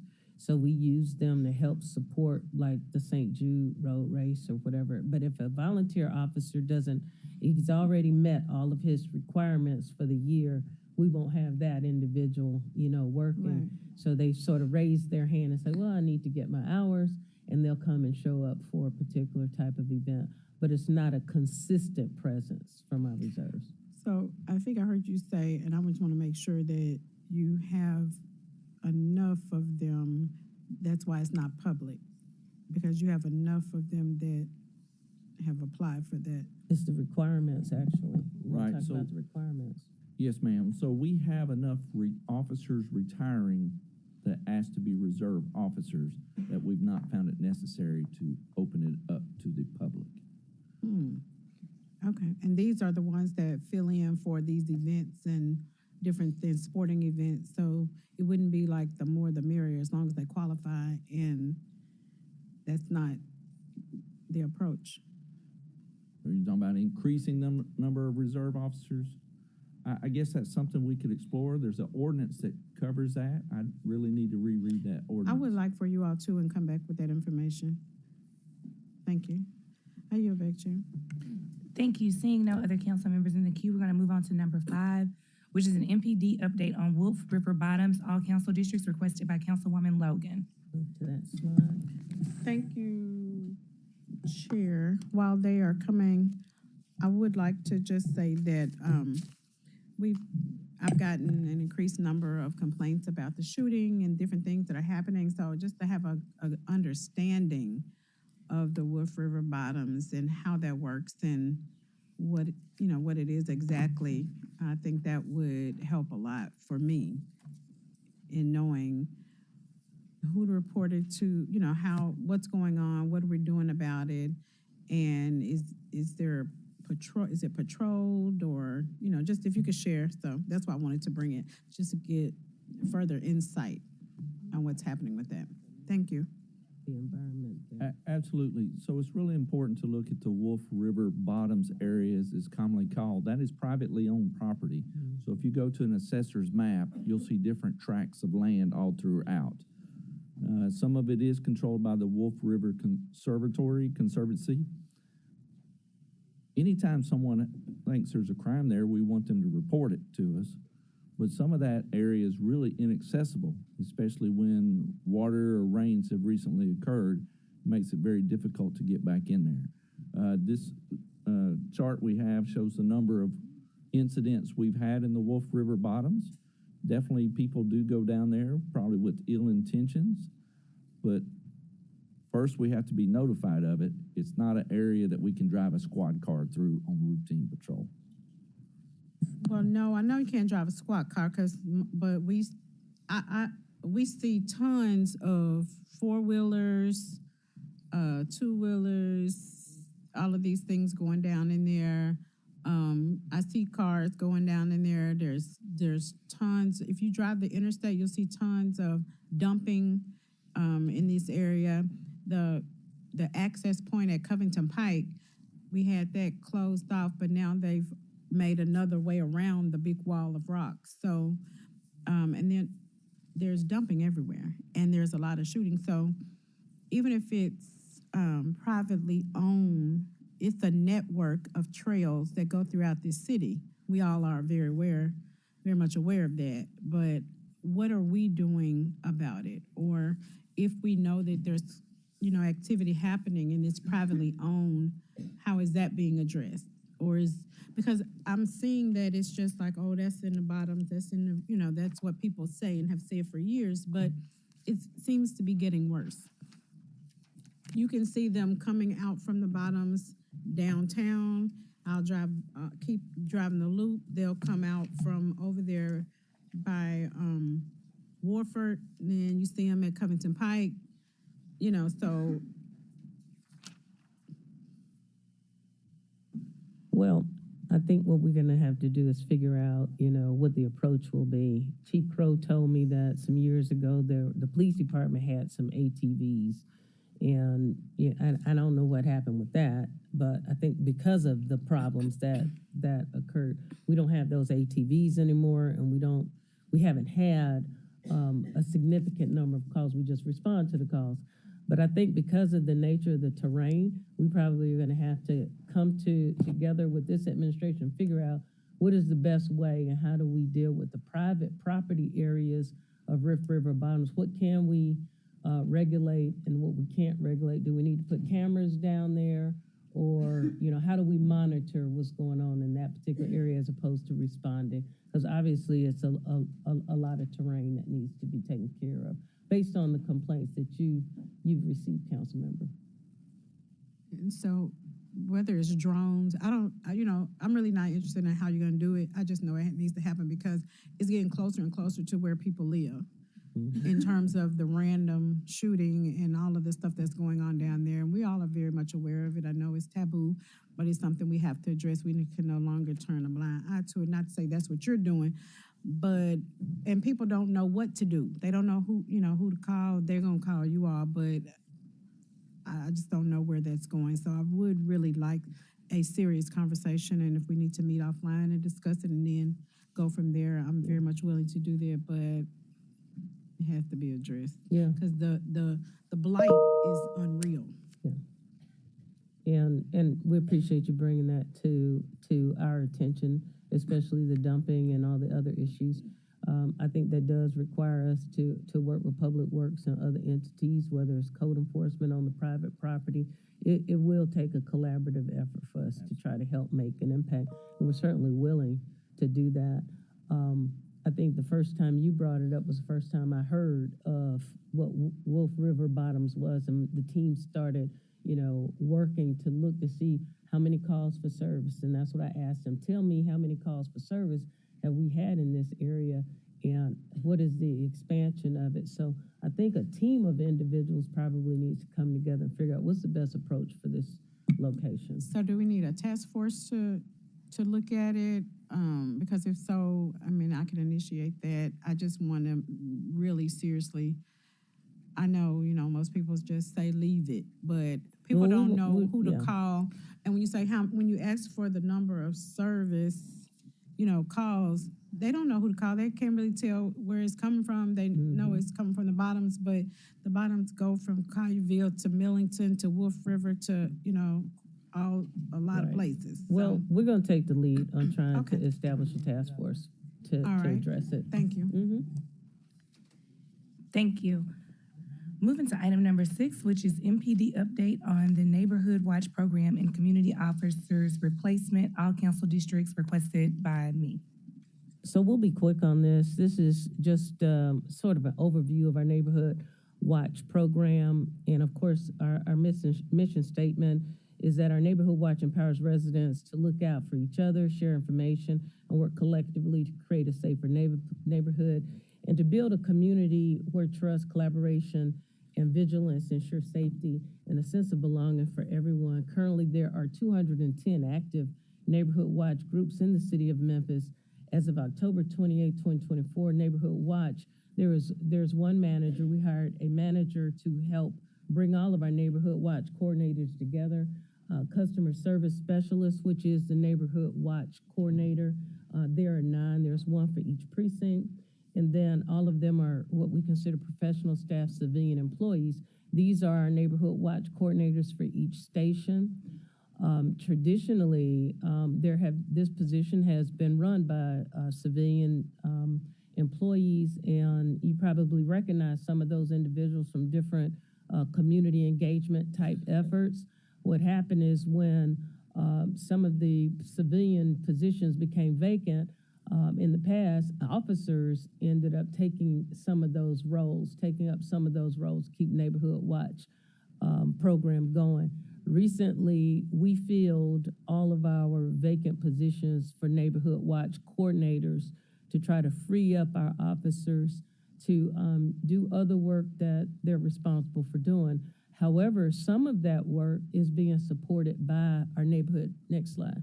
Some of that work is being supported by our police officers. Some of the support functions is they assist with various MPD community events. They identify neighborhoods in their wards that desire to establish a Neighborhood Watch program and assist Neighborhood Watch coordinators in resolving quality of life issues such as illegal parking, illegal dumping, nuisance businesses, zoning issues, and community awareness. So we try to make sure that our officers aren't completely segregated from the whole community engagement and Neighborhood Watch program, but we fill the positions that were supposed to be filled by civilian Neighborhood Watch coordinators probably about 5 months ago or so. And so those individuals are working to learn that process. They're going through training. We're actually doing Neighborhood Watch toolkits to start more neighborhood watches. Next slide. And they also sort of oversee some of the grant funding. 37 crime prevention projects were funded through our Neighborhood Watch program. And they've had 17 grant workshops. And they also have crime prevention grants awarded to community organizations in the amount of $90,000. Next slide. And some of the objectives moving forward, 35 plus groups apply for per round. That's what you're trying to get to. 25 groups actually awarded per round for these funds that are available. And they want to increase the grant workshops also so that other community members understand, you know, the availability of grant funds for various community programs. And to integrate training with grant awards, they want to certify 10 new Neighborhood Watch groups per round. And then target is to conduct Neighborhood Watch training for all grant recipients. Last slide here. This is some of the goals for 2025. They want to increase the Neighborhood Watch as one of the Crime Commission's goals too, to increase Neighborhood Watches, streamline monthly training sessions for new groups at each station, host Neighborhood Watch awareness days at malls and sporting events, work with the PIOs to launch a multiple language marketing campaign because we want to make sure that all our communities are exposed to Neighborhood Watch opportunities, add 500 new subscribers to the Neighborhood Watch newsletter, partner with local radio, TV, other media outlets, and create 50 plus new partnerships by the end of December, identify and engage businesses, faith-based leaders, in apartment communities and schools to form Neighborhood Watch groups, something that we definitely need in our apartments as well. And so that concludes.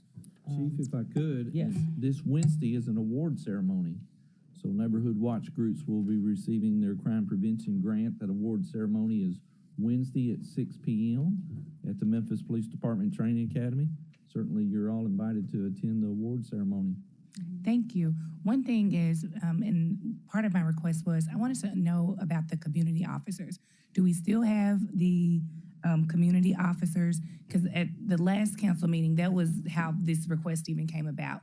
We had some community members that came in and they wanted to know, they were saying how influential and important these officers were to their neighborhoods and that they had been moved.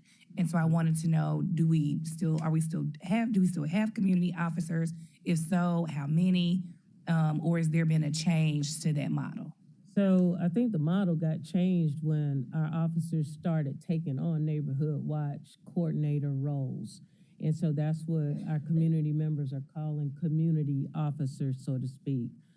What we did was we hired the civilian community Neighborhood Watch coordinators to fill those roles. The officers are still there. They still support on a daily basis that role, but that's not what they do all day, every day. So we understand people have gotten used to seeing certain individuals, What we found is there were a number of officers working in precincts as opposed to really doing the roles of the work that they're supposed to fill in temporarily for a civilian position is acceptable to get us past that vacancy, but to have our officers paid to do one thing and actually doing a job of a civilian employee, we're trying to right the ship, so to speak, and have our officers working to support the neighborhood watch coordinators. So, and Councilmember Logan and I will be talking to our community members, because this is really just making it right, getting back to the model that it should be by hiring those civilian employees. Thank you. Councilwoman Green? Yeah, I think along similar lines as Councilwoman White, I have gotten feedback from the community about this change. And I just press you to say, again, as we talked about a holistic approach to policing and to crime solving, maybe to hear that your community likes having officers in these roles. And there may be reasons that this model was a model, and I understand why you filled it, and I understand why you're going back. But maybe also hear what they're saying about the value of having an LEO in these type of roles, in this sort of community role. Their expertise, their knowledge, you know, the education and experience that you get, and their ability to take action, right, is different. And so I wouldn't just, and I know you're not completely discounting what they're feeling, and I appreciate the changes kind of happened, and now we're having to go back and explain it, and that's maybe not the best way to have done this. But I'll tell you, like, my girl Adriana Hill at Ridgeway, I know her, I love her, and she does a great job, and I know all my communities in the Southeast Neighborhood Partnership, they all know her and love her, and she does a great job, and part of it is because she's an officer, right? It's not just that she is Adriana's not a commissioned officer. Well, okay. Well, she wears a uniform. Go ahead. Anyway, the feedback I'm getting from the community members is they like having officers in these roles. And I understand the push and pull, like we just talked about overtime and where we need officers in fighting crime. Maybe there is a way for us to figure out having those community officers, that point person in each precinct that is an actual officer. And they will. Yeah. To your point, they will. That's why I put in the slide that they will continue to support those neighborhood watch court. Anytime they need that person, Austin P has a person that everybody loves. We don't want that officer not to be available.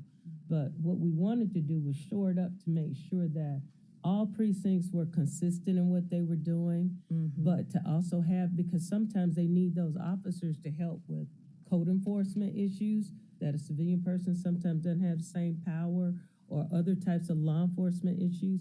So we're trying to make sure that we communicate in a way that it isn't a this or that. It's a combination of both. Yeah, I think that'll be important as you go out to neighborhood meetings and such, and just explain the shift and the difference, and what's staying the same. Yes. Right? So that they can feel they're heard. Yes. Thank you. Thank you. Councilwoman Swearingen Washington. Thank you, Chair. I wanted to reiterate that as well. When those officers were at the community meetings, they were able to hear the concerns from the leaders in the community with the code enforcement issues, or blight, or any type of violence that was going on in the community. I know specifically, I think we had Officer Phipps, and he helped tremendously with Castaic, Cherokee, Glenview, Roselle, Annisdale, and they were just distraught when that change was made. So I'm hoping that he can at least continue to work as in like a number 2 person with the new young lady that's coming in. They already know the neighborhood, they know the people, you know, in the community, the trouble area and everything. So, And they will. He will. He'll be allowed to help and support. Still assigned. Yeah, it's still assigned. They're still assigned there. They're still able to help and support. And this was also because some of our officers, they get moved, they get promoted, and we wanted somebody who could continue the work even when a new officer comes in, you know, to be able to have that consistency. But there will be a combination of both. Will they still be going to the meetings? Will they be able to go to the neighborhood meetings? They'll be able to go to the neighborhood meetings as well. We encourage all of our officers really to be more engaged at meetings and show up at meetings, especially ward officers too. Because it reminded me that really the beginning of going back to community policing. Mm-hmm. So we don't want to go away from that. Right, absolutely. Okay. Thank you. Seeing no other colleagues in the queue. Councilwoman Logan, you got something else? to make sure I'm hearing correctly, is that we still have those officers and that they're gonna be the officers that people can continue to reach out to. It's not gonna be like you call and you just get whoever's on duty, but you will be able to, the community will be able to access those officers who they've been accessing, whether they have a different title or not. That I just want to make sure I'm understanding that correctly. And the reason why I asked is because of that relationship that has already been built and the work that has been already done in the communities that continue to be done. That trust has already been built there, and those officers, they have a heart for that community and a knowledge for that community. So I'm just want to make sure I hear you correctly. And those officers will be available to them as well. And we'll have another sidebar conversation because of some of the other. Oh, absolutely. You remember? Yes, I'm sorry. Yes. Okay. That's okay. Thank you. Okay, and then Councilwoman Swearengin Washington had one more thing. Was one more challenge. When those officers were there, they were able to go out and handle it immediately. So the concern from the neighborhood leaders is if you're telling it to another person, you know, a neighborhood coordinator, then these things are going to have to go into the queue. And who knows when, you know, it would be able to be addressed, as opposed to the officer coming to the meeting and they could leave that meeting and immediately go and handle that situation. Absolutely, and sorry for any confusion about this. The officers are still assigned to those precincts. They're just not sitting behind the desk waiting on the phone to ring. We want them out in the streets doing police work. But they're still available when an issue comes up to go address it. The incident you're talking about, we encourage that citizen to call the precinct commander and let that precinct commander get on it right away, not just call straight to the patrol officer. That's what the precinct commanders are for. Okay. Thank you. I think today's been a very productive Public Safety Committee meeting. We thank you all for the presentations. We thank you also for all of the officers and staff from MPD who came today. And we thank you for your hard work. See y'all soon.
All right, good afternoon. Welcome to, how we doing? Welcome to Memphis City Council, MLGW, Memphis Light, Gas, and Water Committee meeting. Today's Tuesday, January the 7th. We are an hour and 15 minutes behind. Just wanted to let you all know that. Ashley, would you please call the roll? Councilwoman Green. Councilwoman Swearengin Washington. Present. Councilwoman White. Councilwoman Cooper Sutton. Councilwoman Logan. And Chair Spinoza. Here, there are 3 items on the agenda. Item number 1, as usual, discussion of Memphis Light, Gas, and Water fiscal consent. Motion? Move it. Second. Motion's been made, properly seconded. President McGowan, the floor is yours. Thank you, Mr. Chair. Doug McGowan, President of Memphis Light, Gas, and Water. I'll move right on to the consent agenda items. Trying to get the slides to move here, but I'll just move on to item number 1, which is before you for $777,600. Landfill services. This is a 3-year award with Memphis Wrecking Company. We dispose of various items, obviously, when in the course of our construction, and this allows us to get rid of concrete, excess waste after we're done doing a job, and obviously we have to contract for that service. The next item is the purchase of a Davis high service pump motor and high service pump and motor for $224,317. This is with National Water Service. This is a new motor and pump. We had a high service pump at the Davis pumping station that malfunctioned, was non-repairable. So as soon as we get this repaired, we'll reinstall that. We do have at the Davis pumping station 2 high service pumps, number 5 and number 6. They provide the most flow. This will get us back up to the full operation of the Davis pumping station. So no impact to customer services at this point, but we want to get that high service pump back online. Item number 3 is MLGW Utility Payment Centers. This is a renewal of a contract through May of 2026 with First Tech Incorporated. What this allows, if you know, we have vendors across the city, various locations, besides an MLGW community office where people can pay their utility bill. This provides those contracted partners with the ability to accept payments on behalf of MLGW, and they don't have to come to an MLGW office. It's more convenience for our customers. The next is flower planting, mulch maintenance, and turf area management. Essentially, this is upkeep of all of the facilities in and around our community offices and our industrial facilities. It's for grounds maintenance. They do spraying of weeds, trimming, limb removal, weed eating. They clear the fences and overall aesthetics of our community offices and grounds areas. So this is a renewal of a contract through 2026. The next item is our meter to cash billing operations in the funded amount of $84,000. This award is through October of 25, I believe. We got the wrong date on there. Oh, I'm sorry, this was through October of 24. This is for Bridgewater Consulting, who helped us with reduce that delayed bill and held bill mountain. We are ratifying this invoice because we did have to extend their contract to get us through the end of October. They did an independent assessment of those factors that contributed to the metering and billing issues so we could do those internal process improvements. So we've already paid them. We're looking for ratification. Next two are utility bill folders and inserters. These are the pieces of equipment that we use to actually take the paper, fold it, put it inside the envelope, and mail it out to our customers. We have 2 of these. The first is over at Beale Street Landing. That's kind of our backup site. And then we have another one. The second amount is $138,490, and this is at the MLGW headquarters building at the David Hanson headquarters facility. What this allows us to do is to fold items and put them in as bills and inserts into the envelopes and send them off to our customers. And this is the vendor that provides maintenance to those machines that do that work. So that ends the consent agenda with subject to your questions, Mr. Chair. Gotcha. Thank you, President McGowan. Council members, any questions or comments? All right, seeing none, I'll have this as a positive recommendation without objection this afternoon. Item number 2, you were saying this is? Yeah. All right, so we're moving on to item number 2. That's it for item 1. Item number 2, discussion of XAI expansion. All council districts requested by Councilwoman Walker and Councilwoman Logan. We're not voting on anything, so no need No, for sir. This is just an motion or update. second. Go ahead. Thank you, Mr. Chair. I did respond to several of the council members who asked, and I said, what I'd like to do is just kind of provide an overview update so people know what we're looking at with respect to system impact studies, and then we'll talk specifically about the XAI. I'm joined by Mr. Alonzo Weaver, who is our Chief Operating Officer, Senior Vice President, Memphis Light, Gas, and Water. And if you have a very technical question, Alonzo can answer that for you. But I'm going to try to keep it high level for you. So anytime that someone adds a new very large load, like, and you'll see in this 5 megawatts, if a customer wants to increase their capacity by 5 megawatts, if we add new generation, somebody wants to put a new solar farm on our system, we have to study that. If people want to connect to our transmission and put more than 100,000 kilovolts on the transmission system, we have to study that. So this is what we do for everyone. And XAI is one of those customers that fits into that new load connection greater than 5 megawatts. Now, I want to say, we receive numerous inquiries for these studies every year. And when we do, we put that study into a queue and we take them in order. And we do not execute the study until the customer and MLGW are ready. And I want to emphasize that because we get a lot of inquiries. And we have a lot of people with big ideas who say, hey, could you study, I want to have a 200 megawatt factory on this site. Well, we don't begin that study until they're ready because there's they may be looking at 5, 6 sites across the country, and we don't want to study it until they're ready. So we will reach out to them and say, when are you ready? When they say they're ready, we will issue them an invoice for how much it costs us to do the study. They will pay us, and at that point, we'll begin the study. That's germane because what I'm going to talk about with XAI are the 2 studies that we have done so far. There's a lot of discussion about other things, but there is no formal study on those other things because we're not ready for that. So hopefully that explains kind of the process. Just to give you a sense right now, there are 50 current studies underway. There are 100 more that are coming in the next queue. So there are a lot of these that happen. And I want to mention, this is not just in MLGW's footprint. As Alonzo can tell you, if somebody adds a load in Mississippi or they put a new generation plant in Mississippi, a whole bunch of batteries, we have to study it.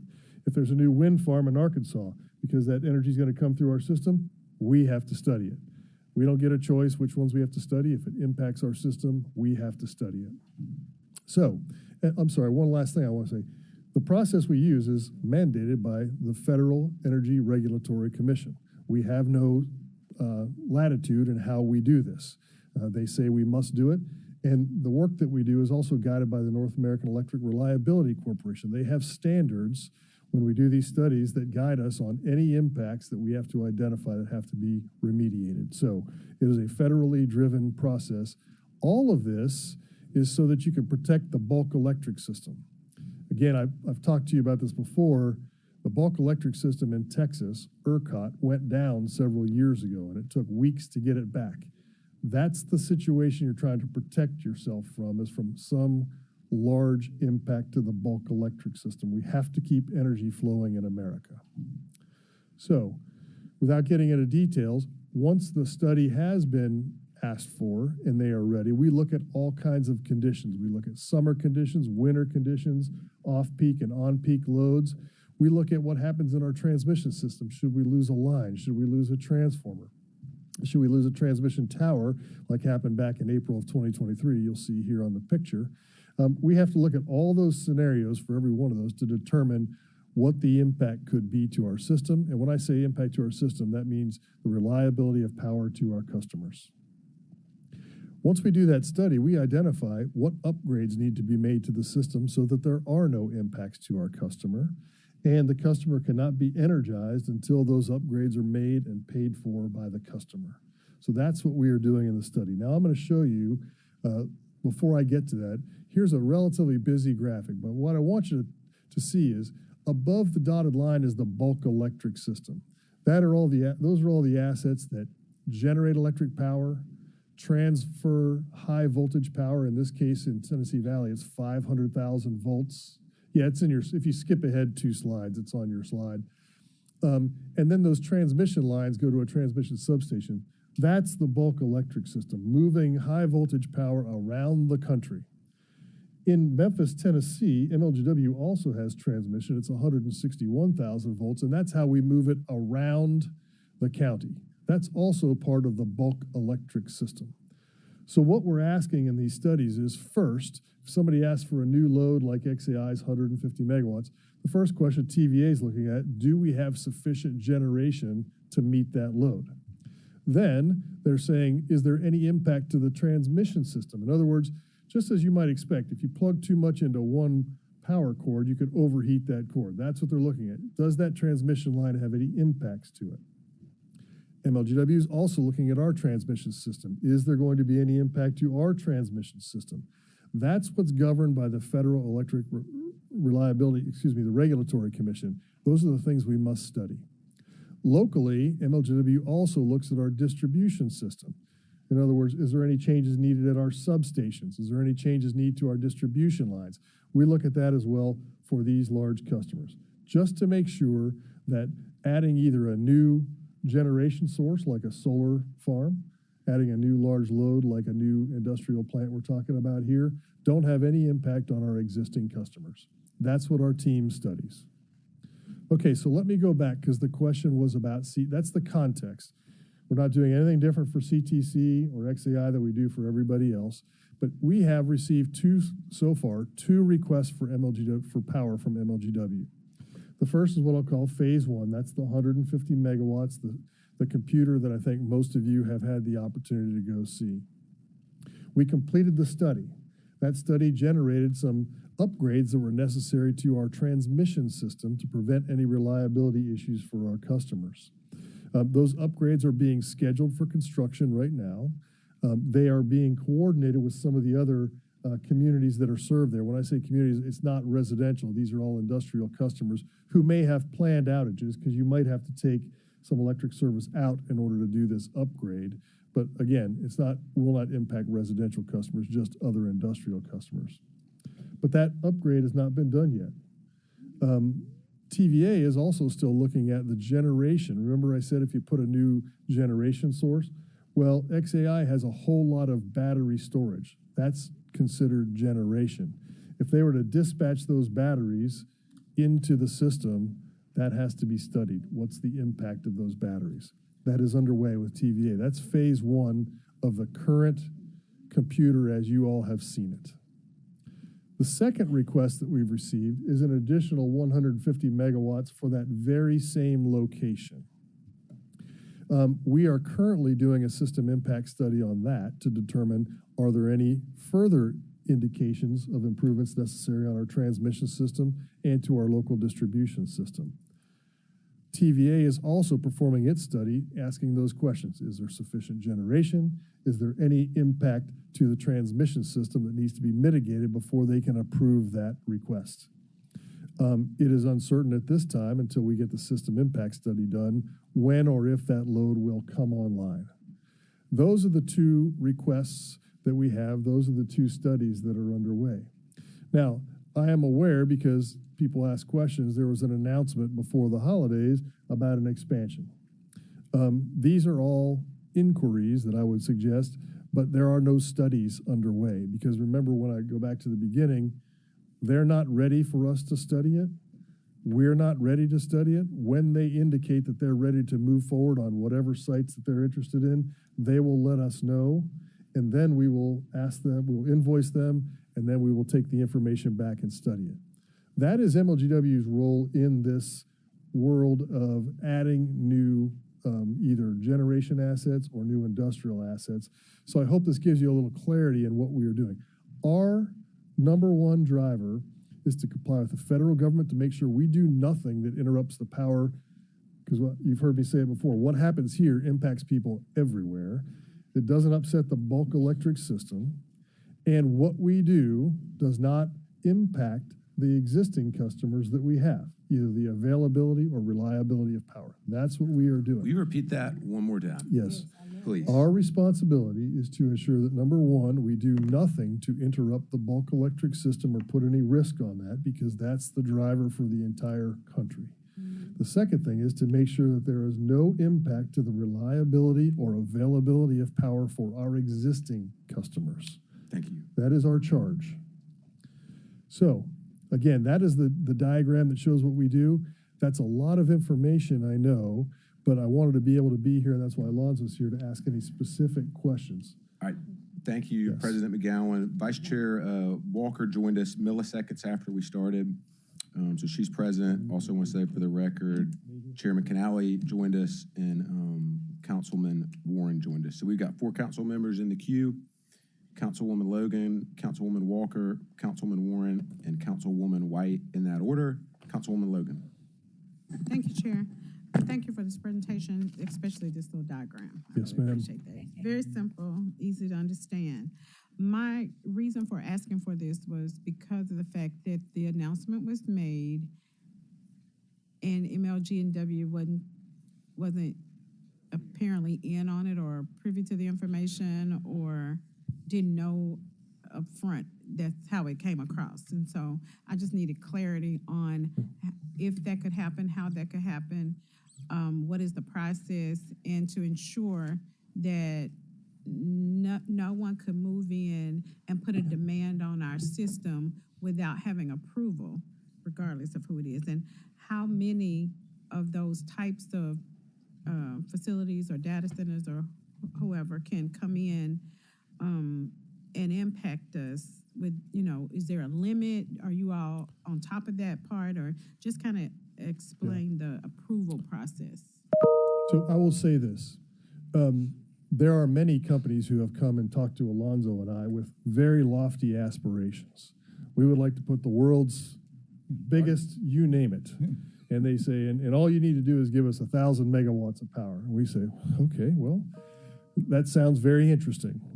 And so that's why I say, but they may not be ready to do that yet. And we would indicate that is subject to our ability to provide that without risking our current customers. I will also say that people can announce many things. And I think that's important for our community, that we get excited about opportunities that are coming. But as you know, there's pragmatic realities about a lot of things. And we've had some success with the first phase, but as I said, that's not completely done yet. So I think they're building energy for the next phase. But to answer your question very specifically, Councilwoman, the limit of number of people that can come is driven by physics that Alonzo can talk about. There is a physical limit on the amount of infrastructure that we have, the amount of electrons that can be transmitted along those transmission lines without an impact, or we have to build new infrastructure, new generation. So today there's a physical limit. If people want to bring new generation, in other words, more power to the table somehow, that's something that can be considered. If we want to increase the transmission that brings more energy here, that can be considered. But it is a physics problem, not a political problem about how much energy can be provided here. And so that's what our obligation is to study, and that's why we put them in order, because there's no preferential treatment. You can't jump to the front of the line. We have to look at them as they come in, because we have to be an equal arbiter of opportunities that are coming into our area for service. And back to the comment, not to interrupt, but back to the comment that I had you repeat. Yes. You want to repeat it just one more Well, time? because we have got to preserve the reliability and availability of power for our existing customers and do nothing that would put at risk the bulk electric system for this nation. And I'll be frank, Councilwoman, I was aware of the conversations. We knew there was an exciting announcement coming, but I do not have the details today on what the project will be, how much electricity, how much water, or how much gas if they need that. Those details will be forthcoming, I am assuming, and when they come forward, then we'll be in a position to assess whether those are feasible and practical, or what MLGW might have to do to serve those. But that's true with every project. And so it's customary or permissible for people to, or organizations or whoever comes, to say that they're coming with this project and they have not spoken with you. And are we obligated to make that happen somehow? Now, I hear you saying that if they want to bring something to the table that's going to add energy, then that's fine. but. And that has to be studied too. That has That to be has to be studied studied as well. That's what I was Absolutely. concerned about. Yeah. When we didn't know, you didn't know, we didn't know, and no one knew, but this big announcement was being made. That was concerning for me. And so now I hear you saying, yeah, they can make the announcement, everybody, you're gonna be, blowing whistles and pom-poms as well, but until you get the study, nothing is approved.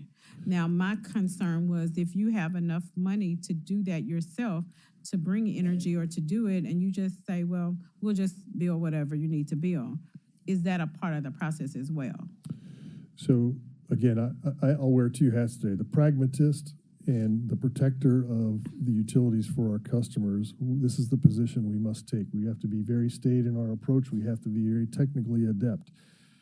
I get excited too from the other side, when people want to bring new things to our city. We have to be encouraged and enthusiastic, and I don't want to stymie that, but there is a practical reality of the caretaker of the community that we have to hold. So if somebody chooses to bring some solutions to the table because our study has identified problems, then that will also have to be studied, and that can be part of it. I don't want to indicate in any way that we are not supportive or we are overly supportive of the project. We are excited like everybody else about the prospects, but we are dealing with the physical realities of what our utility system can provide, and we are in the job of finding solutions for new economic development projects that come within the limits of what FERC and NERC say we can do and what's technically feasible. What I tell my engineers every day is they're in the job of trying to solve problems.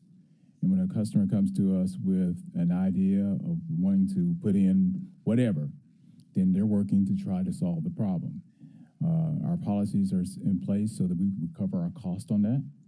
And the mandate from federal agencies that we do nothing to harm the bulk electric system, which is the most complicated machine in the world, and that's an interconnected grid. So they run several scenarios. It's a very, very, very heavy process. They run several scenarios looking at various outages on various lines and how this load affects those outages and where the overloads may occur. And then they present to the customer, okay, this is what your load will do to the system, and this is how much it will cost for us to mitigate those issues. Are you willing to pay for that? And if they're willing to pay for that, and we can schedule the time to get it done, and they're willing to deal with the time frame, then we will do it. Okay. Okay, that's what I needed to know. I mean, I don't care who it is. This just brought up this whole situation just brought up what is the process? Because when you didn't know, but now I understand what you're saying, how you're explaining it now. It's not that you didn't know. You all have a process in place that it doesn't matter. Right. So whatever the case is, it's going to first go through the filter of how it impacts the bulk as well as the local. And once if they want to come in and pay whatever and wait that time, then we are in the business of providing that. Finding solutions. Is that correct? That is correct. Okay. You can't just wheel a generator in here and plug it into the system without us studying it, nor can you just fire up your factory if it's larger than 5 megawatts without us studying it. So that applies to everyone. Okay, and we are ultimately responsible for the study or what the findings are in the study. Is that correct? To us locally at MLGW and TVA as well together, because that is the beginning to end of providing power for a new customer or receiving power from a new generation source. And to further amplify that, we're the impacted system. There's an impacted and there's an affected. Right. So MLGW is the impacted system on what's connected directly to us. And then TVA and MISO will be an affected system because they have to study it as well. Okay. Deal? And this is another question. If there's any liability from the affected, I mean, from that aspect of it, from our aspect of it, would that liability be on us? If we did the study and we say, yeah, this is what you need and this is how much it costs, and they do that, then later there's an adverse effect because maybe something wasn't calculated or whatever, or overseen, will we be responsible for that? So that gets into the regulatory process and the compliance process. Of course, the regulatory process is around reliability.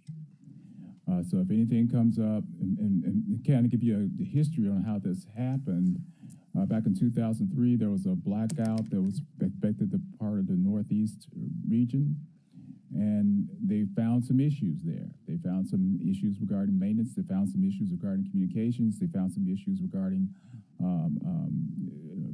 foliage in the system.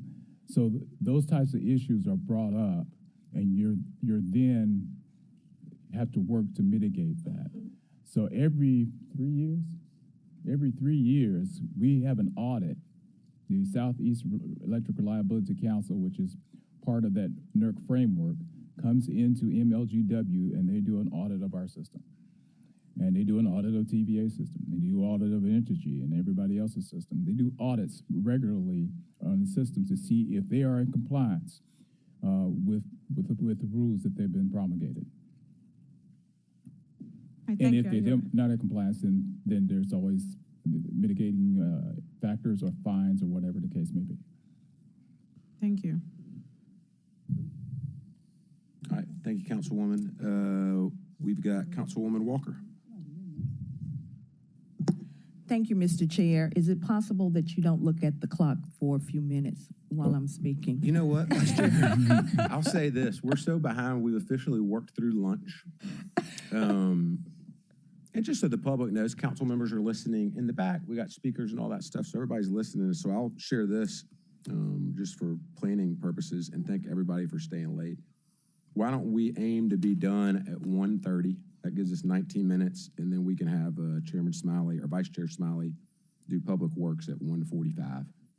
Any objections to that? Okay. We got to. Yeah, all right. Any objection to moving the LED discussion to the next council meeting? All right, no objection. So we'll finish this conversation suggestion. at 1:30, and then we'll start Public Works at 1:45. Okay. All right, Vice Chair Walker. Now, if you start talking too much, we're going to have to. I'm just kidding. Go ahead. You have two other. Well, it's 2025. We can go offline and define what is too much. Two other council members are in the queue. Go ahead, Vice Chair Walker. So, the floor is yours. Thank you, Mr. Chair. Thank you, Mr. McGowan, President McGowan, and Mr. Weaver for coming out today and responding to the request. I have to say a few things about the request, and then I'll move to my questions. In the community, we're getting a lot of questions about this supercomputer. And there's this rumor mill and social media, and I don't want us to rely on misinformation in terms of how we're regarding this project, how we feel about it. In the simplest form, what I want is for it to be a good deal for Memphis. We've had some good deals. We need more good deals. And I want this to be a good deal for Memphis. And that is my primary concern. As part of a legislative body, because of the technology and these data centers and AI and just so many things relevant to the technology, legislative bodies all over the country, we don't have things in place, certain things in place to regulate things that possibly need to be regulated, if you understand what I'm saying. So to this body, as we move forward, there are a lot of things because of the technology that's coming before us that we possibly need to take a look into in terms of regulating, whether it be on our level, the county level, state, or federal. But this is where we are. And so I think that puts us in a position whereby a lot of times we're commenting like we don't know what's going on, or, well, why didn't they get y'all's permission? Well, to my knowledge, there's nothing on the books where people need to get permission from the council to open a business. Now, with respect to certain types of businesses, industries, you have permits and things like that that are required. But I just wanted to put that out there and just let you all know why I thought the request was important. And for the record, the request was made simultaneously to the chamber, and I did receive a response from Bobby White, their governmental affairs person, and I do appreciate that. So at this time, it was not a good time for them to come and present, but he did not want to hold you all up on your part. So I appreciate that. Appreciate you all still coming. And they are coming. They're working on a presentation. They will not be speaking on behalf of XAI. And if we have any questions to put forth to them before they come, they are open to that as well. And finally, no date has been set for their appearance, but when we find out, me and Chair Spinoza, we will let everyone know and have that coordinated accordingly. And thank you again, Mr. White, for responding to the request. And so, as far as my questions go, back to the earlier part of this, people were really concerned about the air quality, and they were concerned about the water. And of course, they were concerned about the energy part, but once this expansion was announced, the questions just shifted. More the questions are dealing with the potential loss of power. And so my first question is, as a result of the expansion, where will the additional 150 megawatts from the second study, where will those come from? We will install a transmission line probably.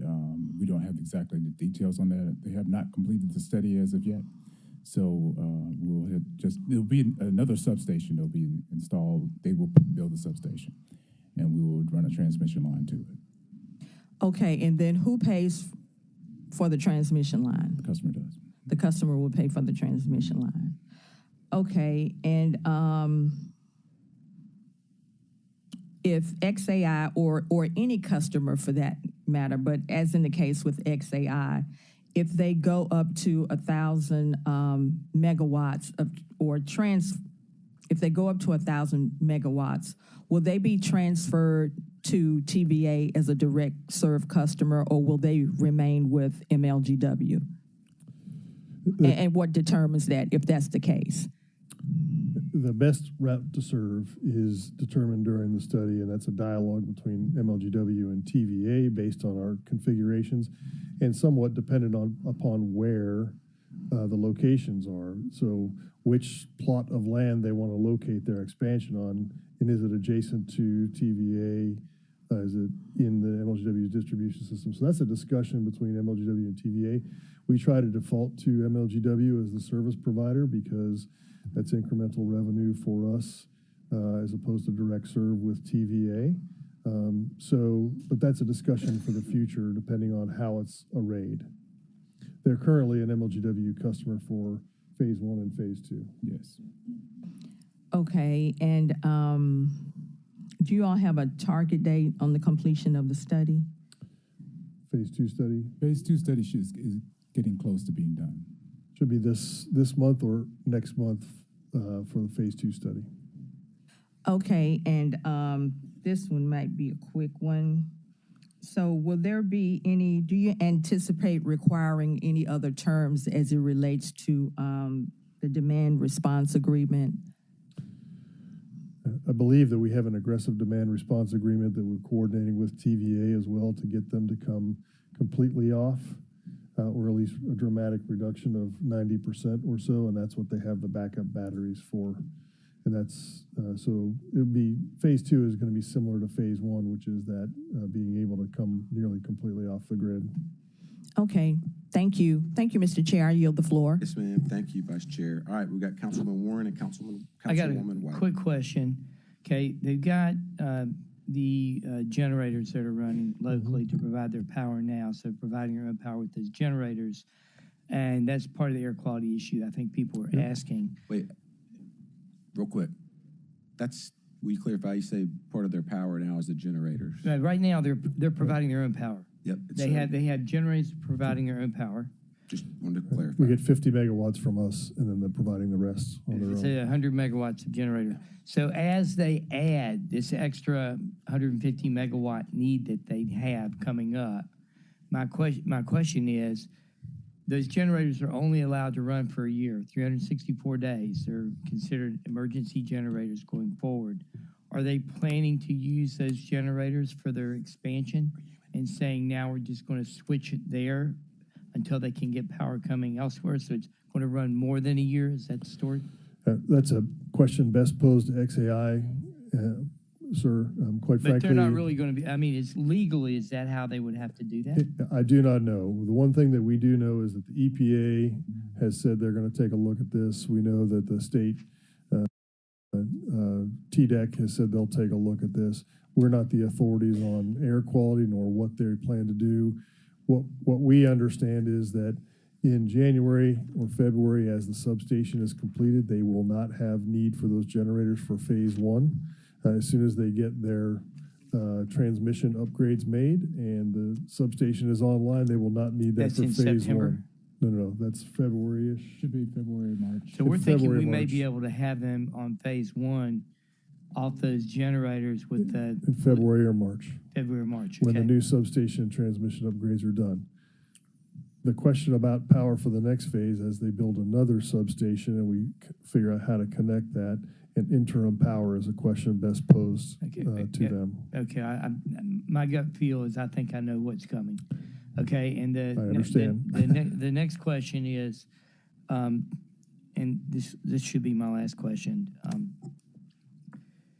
When do we think we're going to be using the gray water, or they're going to be having their gray water plant up and operational, so we can be getting our city's discharge from down there clean before it goes in the Mississippi River? I will find a date for you. Scott Morgan from the city public works director is kind of leading the coordination on that. I'm not sure what the exact date is. I didn't But bring that. it's coming prepared this today. year, though, right? Yes, sir. My understanding is that they've already acquired $27 or $25 million worth of the equipment to build that recycling facility, wastewater XAI recycling built facility. that. Yes. Correct. And then for it to come online this year is my understanding, but I'll get a refined date for you. Okay, I think that's a really good thing that citizens need to know, that we're getting ready, because we're currently, I think, don't we have some sort of federal edict that we've got to clean that gray water up before a certain date? It's not we have discharge into the Mississippi River today, and Scott's the expert on this, but today there's a permit that we have for discharge, and as you know, Public Works has a massive upgrade project underway so that they can get back within permit limits. So they're a little bit out of it today while they're doing some process improvements and some construction. Scott can give you the details, but getting it back into compliance is what the project is all about down at the And having that facility. gray water clean will definitely help us get into Well, compliance. you'll pull 13 million gallons out of the 70 million gallons a day that'll be even cleaner before it goes back in. So yeah, absolutely, it definitely helps. All right. Thank you, Mr. Chair. Yep, thank you, Councilman. All right, we've got Councilwoman White. With the phase one, I know it's 150 megawatts, and then you said phase two is another 150 megawatts. And that's the study. And so the study says what the impact will have, and it Yes, says ma'am. up to this amount. Is there like some kind of stop once they get there? Do we monitor it to see if they go over 150 and then 300? How does that work? So once you get the study approved, how do you know whether or not they go over the allotted usage? Okay, yeah, Alonzo, you want to talk about how we monitor that? It's going to be on metering billing. We're going to monitor it as well, make sure that they don't go over their contract amount, whatever their contract is set up to be. There are penalties for them going over their contract, and there are mitigation measures around that as well. So there's a way that you all do monitor it, though? Yes, absolutely. Okay. Yeah. Okay. And then earlier you did say, but I think you kind of answered the question, I think. You said there's some other studies that need to be done, but I think you were probably referring to now that in order for that to be done, they have to be ready. Is that what you're talking about? Or there's some other studies right now that need to be done and that are ready to be done? Well, there are a number in our queue from other companies that have inquired, But for XAI, right now, there have been discussions and inquiries, but neither XAI nor MLGW are ready to conduct those studies because there's not enough details around that yet to begin those studies. Right, and so it stays in the queue, and as it moves up the queue, then we check back with the customer and say, "Are you ready?" And they say, "Yes, I am," or "No, I'm not," and we need more details. And can you give it to us? And can you cut us a check? And that's how that works. Yes, ma'am. Thank you, Councilwoman. Hey, we got 5 minutes left, and 2 other council members would like to speak. Vice Chair Walker. Thank you, Mr. Chair. Is there a TVA transmission line close to the XAI site? Yes. Yes, ma'am. Do you roughly know the proximity? I can't not to give you the exact. It's close, but it's within a mile. Within a mile. Okay, okay, that's good. That's good. And also, I want to thank you all again for the public Q&A session, you and Ms. Madden and everyone involved. And with respect to updates and new information, because there still could be big announcements forthcoming in addition to the expansion. But I would like for this to take place periodically as we move ahead. You don't have to do it next month, but we can decide on that offline. But I think this was great, and I thank you all for coming today. Yep. Thank you, Vice Chair Walker. We've got Councilwoman Cooper Sutton. Thank you, Chairman. Thank you, President McGowan. Thank you, Mr. Weaver, for coming and giving all this information. But we know the challenges, are written and spoken, but the real facts are we are headed with our grid. We're really, I don't know how we're going to hold the capacity. Does AXI, are they on batteries right now? They have battery packs there. They are not connected to the grid until the study is complete. So they do have batteries sufficient to run essentially the entire facility, I think, Alonzo? They have battery packs, but their power needs right now are being supplied by the distribution lines from us and the generators that Councilman Warren spoke to just a little bit earlier. So a good portion of it's on those on-site generators. What I don't want to see happen, this entire, if you looking, reading and seeing what's happening, even with the Federal Energy Regulatory Commission, this country grid right now is totally on overload, and a lot of things are happening. I don't know. I just don't want us to be in Ohio.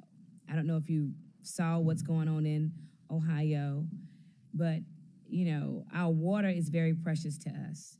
Very, very precious to us. The minerals in our water is very, very precious to us.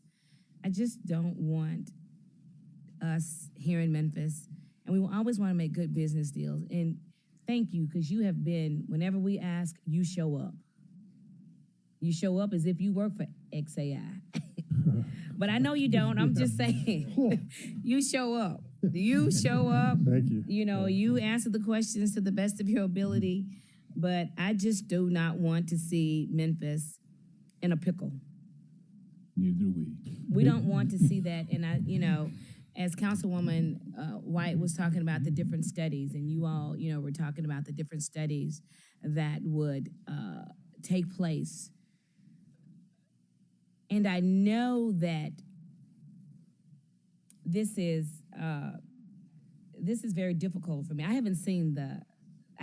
think I'm the only council person that has not gone to see it yet. I have not seen anything out there.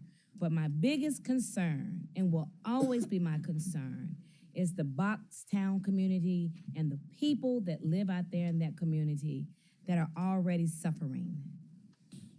And I just want to make sure that when we make all these big major moves, all the big boys and the big players, they don't live in these communities where we are. And so we have to be very mindful and be very structured on what we do and how we do when we invite people. Because everybody, I understand they want to come to Memphis. I understand that. Who wouldn't? This is the place to be, of course. But what we don't want you to do is come in and suck the blood out of us, and then you leave us high and dry, and our people are sicker than they were after you leave. And we need legislation, and we need policies, and we need regulations in place that does not allow the Chamber of Commerce and anybody else to make big decisions for our constituents who we represent, who vote us in. Thank you for all that you do. Thank you for your transparency. Thank you for coming forward. But this body, we have, 3 more years?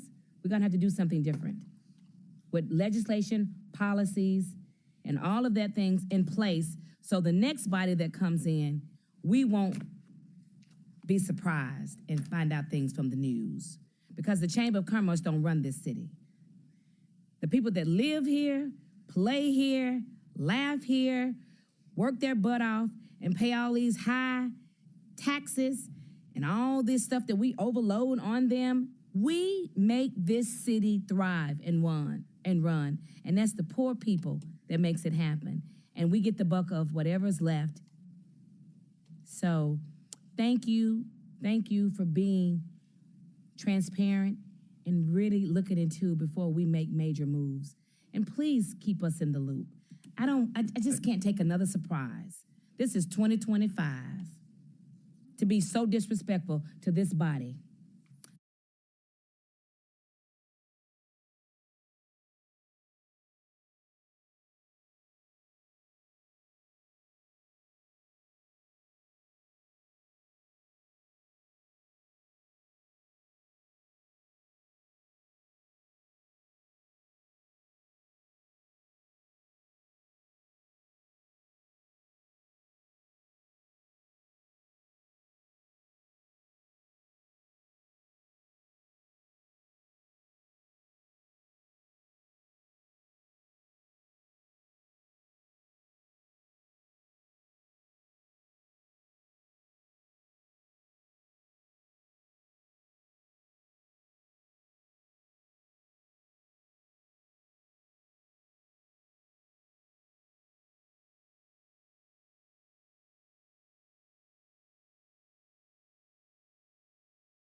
Councilwoman Dr. Easter Thomas.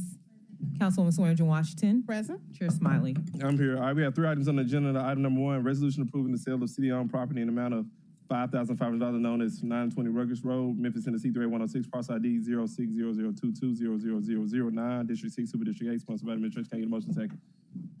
Moved by Green, seconded by Dr. Easter Thomas. Ms. Osborne, or I don't know who. This is your item? Okay, go ahead. Your mic. Oh, that's us. Is it me? Can you hear me? Okay.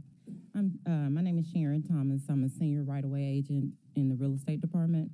The address is 125 North Main. I have a citizen that wants to purchase 920 Rutgers. The comps were done in the area, and the asking price is $5,500. We're asking for your approval. Is there any inquiries about this body?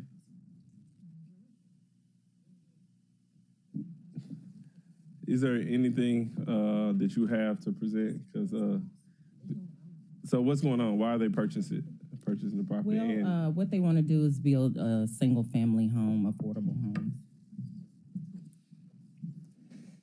Any other inquiries? All right, doesn't appear to be any other inquiries on this. All those in favor? Any opposed? It's an opinion of the chair that the ayes have it. Item number 2, a resolution approving the sale of city-owned property in the amount of $6,000 known as 982 Rutgers Road, Memphis, Tennessee 38106, parcel ID 0600210011, District 6, Super District 8, sponsored by the administration. Can I get a motion second? Move it. Moved by Swearingen Washington, seconded by Green. Floor is yours. All right, I have a citizen that wants to purchase 982 Rutgers Road. Is it the same? It's the same person. Are they building more than one home? Yes. How many homes are they building collectively? Do we know? We don't know, but he has several inquiries on a lot of areas. Who is he? Travis Hyman. Travis Hyman. Okay. Does anybody want to know who Mr. Hyman is since he's buying a property? I know y'all do. Could you have Mr. Hyman or send us an email? Okay. All right. I'm not going to hold this item. Any questions in this queue? No, I would just point out these are delinquent tax properties, so we're getting them off our tax roll. Correct. To somebody who will be paying taxes. So. Is Mr. Hyman here? He's not. He couldn't make it. Okay. No, I mean, hold up, Mike, and then direct your question. Okay. So Mr. Hyman identified these properties as properties that were for sale out on our GIS site, and he has inquired and he's interested in coming into the Memphis area. He lives here. He's interested in coming into this area and building affordable housing, and he has supplied us with some floor plans of potential properties that he wants to build in this area, and he's also told us about his financing and his partners in it. So we've checked it out. He's legitimate. Yeah, I like it. And we want to move forward with this. Okay. All right. What was the sale price? 6,000. Okay, and then is there like any kind of appraisal or anything on the property? Well, we ran comparable sales, and we told him what the price would be. Okay, and so based on the comparable sales, what did you all come up with the $6,000. $6,000. Okay. Okay. Thank you. All right. All those in favor? Any opposed? It's the opinion of the chair that the ayes have it. Item number 3, update on bilingual vacancies in 311. All council districts requested by Councilman Spinoza. Spinoza's not here. All right, Councilman Spinoza. I'm inclined to act like I don't see this item. Come on. Chief Adams wants to talk to us anyway. He hasn't seen us in so long. Or me. It's just me? Okay, just me. All right, okay, cool. Well, good to see you. Good to see you. Happy New Year. Happy New Year, Chief Adams. Chief Antonio Adams, Chief Operating Officer for the City of Memphis. All right. So I understand that it's been the desire of our community, but then a lot of you with regard to hiring bilingual 311 call takers.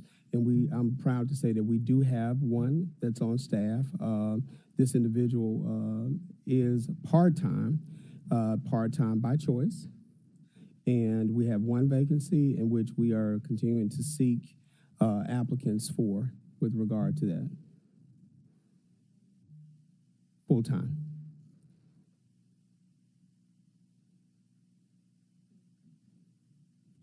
Go ahead, Dr. Green.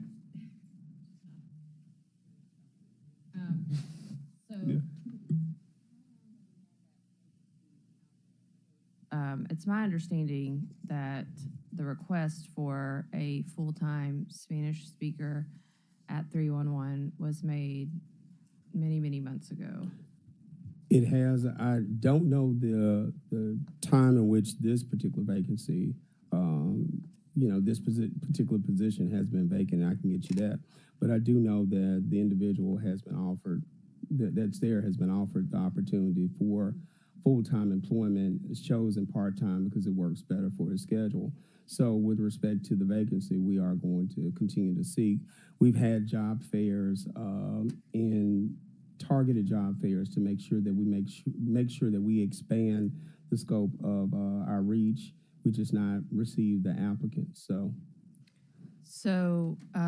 this vacancy, we don't know when it was posted, and we don't know how many applicants we've had, or we've had zero. We don't. I don't know if it's been posted or how long it's been open. So Okay. that's the information I'll get back to you. Okay, yeah, I think that would be important. I know Councilman Spinoza represents a population that has a lot of Spanish speakers, and he's very interested in it. I have several in my district too, especially in the Cordova area, and then in some of Southeast Memphis and the Hickory Hill area.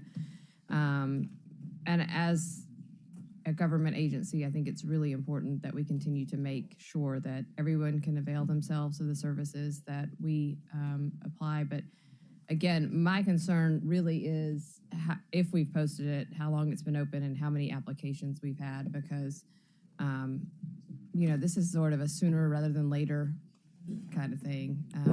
The population is continuing to grow, and they're not able to access our services fully. Okay. So maybe I don't know, especially since Spinoza, who requested this, isn't here, and we don't have answers. Could we just hold it till the next committee? He's coming. Okay. Hold it.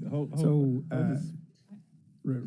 I wanted to know if it's been posted, how long, and how many applications, and we don't have that information.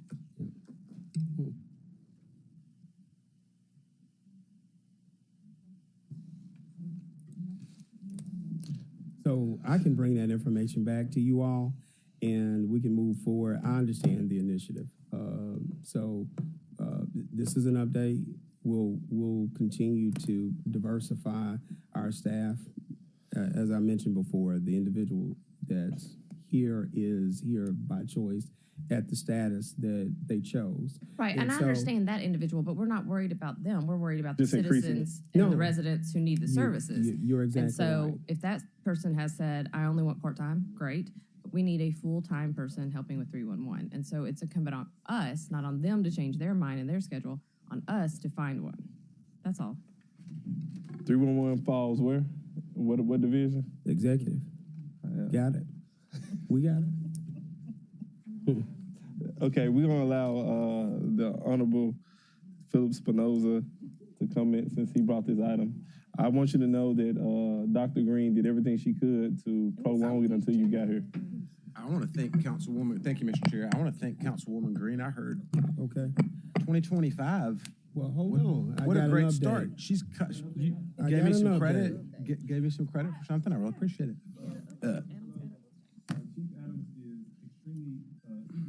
Yeah, I have an update. I received an update from our Chief Human Resources Officer that they are at complement in 311, and that position was filled by someone that's bilingual. Yeah, and so I'm excited to hear that.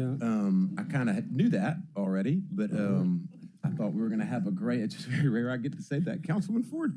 But I want to thank you, and I want to thank. No, I knew it was going to be a celebration. I want to thank you, and I also want to thank the mayor. I spoke with the mayor about this the week I guess it was the week before Christmas, and he acted within 48 hours, and this position was filled rather quickly. And then we also have some things set up in District 5.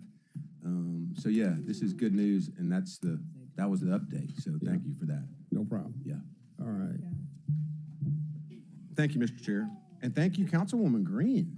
That's the first time all of 2024 there was never any credit for my ideas. All right, well, y'all did a extremely mid job, but with that,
The January 7th meeting of the Planning and Zoning Committee of the Memphis City Council is hereby called to order. Ms. Johnson, please call the roll. Thank you. Dr. Easter Thomas. Councilman Espinosa. Councilman Ford. Councilwoman Green. Councilman Smiley. Councilwoman White. Councilwoman Cooper Sutton. Dr. Warren. Chair Canale. Vice Chair Swearingen Washington. Present, thank you. Items 1, 2, and 5 on today's agendas are being held and will not be heard at this meeting. We will now move to item number 3, SUP 2445. Can I please get a motion for this item? Second. Okay, it has been properly moved by Councilman Ford, seconded by Chairman Smiley, who from DBT will be presenting in this case. DPD. Good afternoon, Nicholas Wardrop, Division of Planning and Development. This is a request at 2401 Harbor Avenue, that's on President's Island, to establish a new grease recycling facility. So this is a former lumber processing facility that the applicant intends to use as is with no construction or site improvements. Again, it's located on President's Island. It's surrounded by other industrial uses including metal recycling, asphalt manufacturing, and several warehouse and distribution uses. Here are some photos of the site. Again, it's a former lumber processing facility. Here's an aerial. And here are the existing conditions of the site. Again, the applicant is proposing to use it as is with no site construction or improvements. The surrounding zoning, of course, is all IH, heavy industrial. And the surrounding land uses are, again, all industrial uses. So in conclusion, this proposed use was deemed consistent with Memphis 3.0 comprehensive plan. The applicant's letter of intent states that the recycling processes would be, quote, contained within the existing structures. And we find that the proposed use is appropriate due to the lack of residential uses and the presence of similarly intense industrial uses in the vicinity. Again, I want to say that should this body decide to approve this application, any future changes to the site would still be subject to administrative review and approval under the relevant provisions of the UDC. And that is the intent of this condition, which I'm happy to explain further. And with that, I can take any questions. And I believe Mr. Lamica is here on behalf of the applicant as well. Okay. And it's a recycling facility in a heavy industrial area. That's correct. Okay. All right. Councilman Smiley, you're recognized. I was coming this way. So I guess my question is, I don't understand why it has to come before this body if they're not making any changes. I'm assuming the use is different. Is it just because of the use? That's correct. Any recycling use requires a special use permit. Okay, and then my next question is, it's close to French Fort neighborhood. It's not too far. Has anyone reached out to the folks in French Fort? Was there notices sent out, or do they even care because of the distance between this particular area and the neighborhood itself? So we sent notices to all property owners in 750 feet. That's next door. So the French Fort community is particularly active, and I think if the body would take a position at this point without hearing from the neighborhood, French Fort would be knocking at our doors, because I know most of the folks know where we live. I think it'd be prudent to at least reach out to French Fort. They may not care because it's I know where it is. It's not necessarily close in terms of you can throw a rock, but they drive by it all the time. They at least should be made aware of what's happening. And it's not really, I don't anticipate any strong opposition, but we at least should let those folks know what's happening, in their area, in their neighborhood. So this is my position, but I'm only one person. Thank you. Yes, is the applicant here? I was Brett Ragsdale, DPD. I was going to suggest that the applicant may be able to speak to any concerns that you may have, and the applicant's representative is here. All right, can you come forward?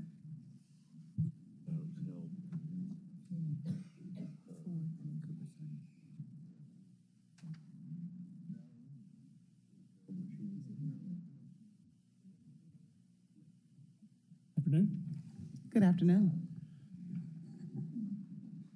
Can you share your intentions for this property before we, your name and address for the record, please? Sure. Roy Lamica, 11213 Goat Drive, 38002. This is the owner of the property here. So, right, CEO of the Mid-South Renewal, JT Poncho Chumley, and we currently have a facility in Arlington, and we're doing a 2401 Harbor Street now. Okay, and what are your intentions? What all are you going to be doing on the property? I apologize, my hearing is impaired, so. Sure, what do you want to do with the property? What's your intent? So our intent, so what we want to do is it's a grease recycling for cooking grease. And we do the cooking grease or whatever from a lot of the restaurants. We already do a lot of the grease traps and here in Memphis.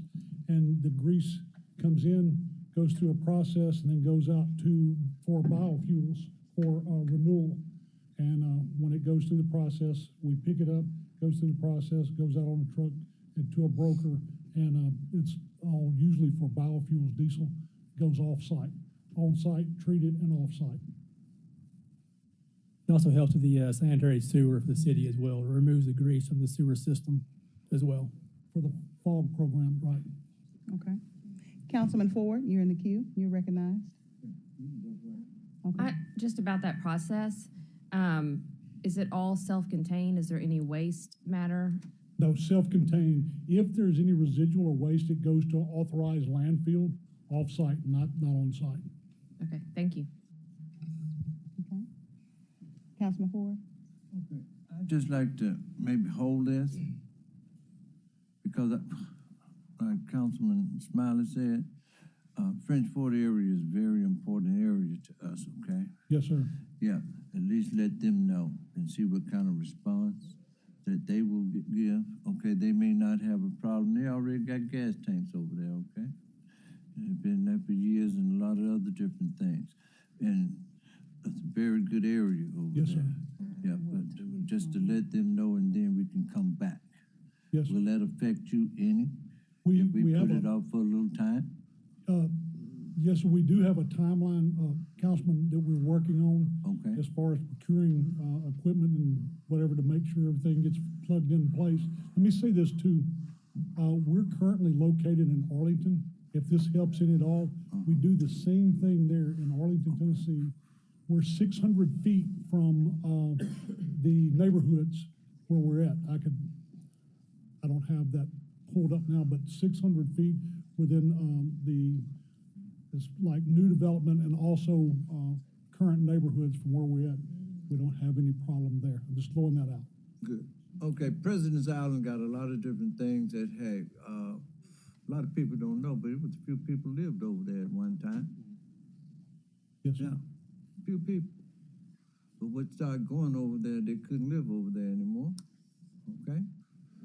Yeah, I'm kind of old, so I remember all those people. I knew everybody that lived over there. It was about 8 houses over there. Yes. Yeah, but they had to go. Okay. Okay, that's why I would like French Fort to at least know, because in order to get there, you got to come almost into French Fort. Yeah. Yes, sir. Okay, we just want to give them that respect. Could you send anything out for French Fort to know where we can try to get anything ASAP where they can maybe kind of start, see what they say? Councilman Ford, could we, the timeline, he mentioned timeline. Is the timeline immediate or is it a month timeline? Yeah. It's less than a month on what we're doing. So yes, so we can get 2 weeks. 2 weeks won't hurt you. Okay. Okay. So we can, so I guess we can. We can hold this to 121. He looked at me like, ho, ho, ho. Well, I was just going to suggest that. Okay, go ahead. Wait, we'll get to you. Go ahead.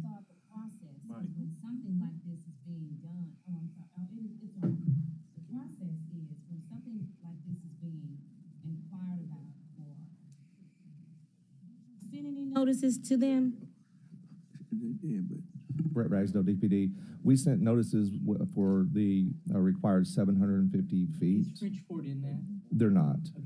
If you see on the aerial here, the red dot is where it is, and then so 750 feet is the notice requirement. So How many feet away is French Fort? It's French Fort. How many? it's quarter mile. It's, Mile away? yeah, probably a mile.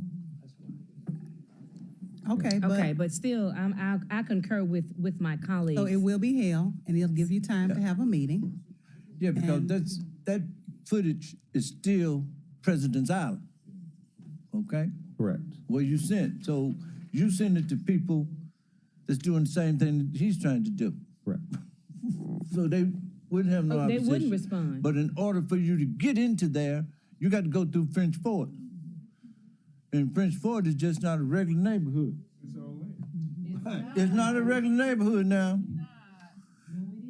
In Super District, that's my district, they will vote you out for something like what you want to do, okay? You will have purity hell with French Fort, because that's a very, very nice neighborhood, okay? That's why, just give them that respect, okay? Because that's where homes are. You can't get into what you want to do unless you go into their area, okay?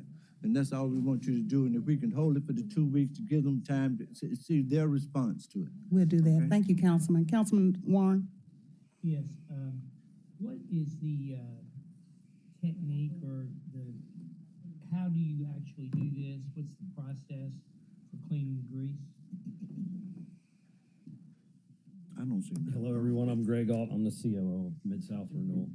Our process is basically filtering the trash out, filtering the trash out, and then Getting all the particulate matter from the french fries and stuff out of the grease? That's right. That's right. Then we slowly warm it up, and then it separates. Oil comes to the top. So you're warming the grease, you're not burning it, you're not Correct. boiling it. Correct. You're just cleaning it with filters. What do you do with the filters? So this all will go through a DAF system that will help remove any of the water and particulates, the solids that come, dissolved oxygen, air flotation. It's basically air bubbles that lift the solids to the top, and the paddles bring it off, and that's how it separates. Okay, so I think it's gonna be really important when you meet with French Ford that you show them what you're doing.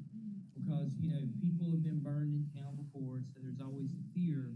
So you showing them this process, I mean, everybody skims stuff off the top of grease when you want to put the eggs in after you cook the bacon. So, I mean, that's pretty much what you're doing, and then you're making the grease to where it's gonna be better. But they need to know that. I agree with Councilman Ford. So you do that, I think we'll be seeing you in 2 weeks, and we'll be voting for you, so that would be my suggestion. Okay. Thank you. Councilwoman Walker, is there anything you want to add? Yes, good afternoon. Thank you, Madam Chair. For the process, thank you. For the process, during the process, are you all adding anything? Excuse me, Dr. Warren, excuse me. Go ahead. Are you all adding anything? The only thing we add is lime to adjust the pH, and then polymers to help things flock together that go through the DAF. Those are only two chemicals or things that we would even put in it. Natural lime comes from the earth. Okay, thank you. I yield the floor. Okay, this item will be held for 2 weeks. We will hear it again on the 21st of this month. All right. The next item, item number 6, SUP 2444-1344, East Shelby Drive.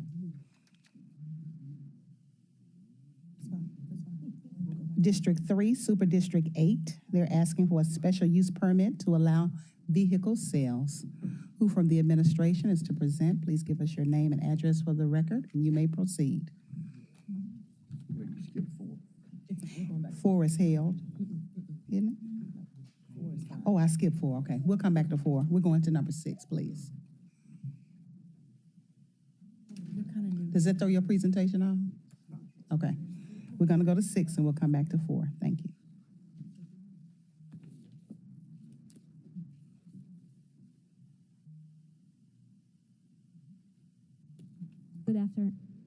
Good afternoon. This is Masana Stadnia with DPD. This is SUP 2024-044D.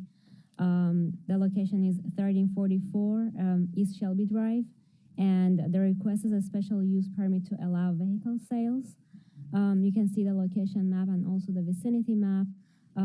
This area is located in the CMU1 zoning district, and the land use is mostly commercial, and it's mixed with residential as well. You can see a few pictures of the subject property here. And this is the concept plan that the applicant submitted to us. And also you can see the landscape plan here as well. Memphis 3.0 believes that this use is not compatible with the future land use development. And per the DPD revision and also the vote on the Land Use Control Board, we both offered them a rejection. In case the City Council approves that, we have a few list of conditions which is related to their landscaping, their curb cuts that concern us, and also they need to have a more adequate site plan submitted to us, and finally they need to submit a final plat for further review. That concludes my presentation. Would be happy to answer any questions. Are there any council members in the queue for this?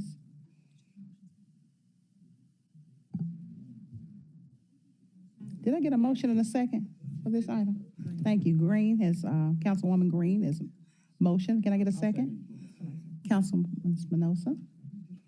Are there any council members in the queue about this item? Councilwoman Walker? Yes, thank you. I had a couple of questions. So with respect to what we're currently wanting for the area in terms of development and progress and aesthetics and public safety, what is it about this car lot will be unique and different and something that the community can take pride in when they pass by it? Good afternoon. Is this on? Yes. I'm David Baker. I'm with Fisher & Arnold. The address for the record is 9180 Crestwind Hills Drive, Memphis 38125.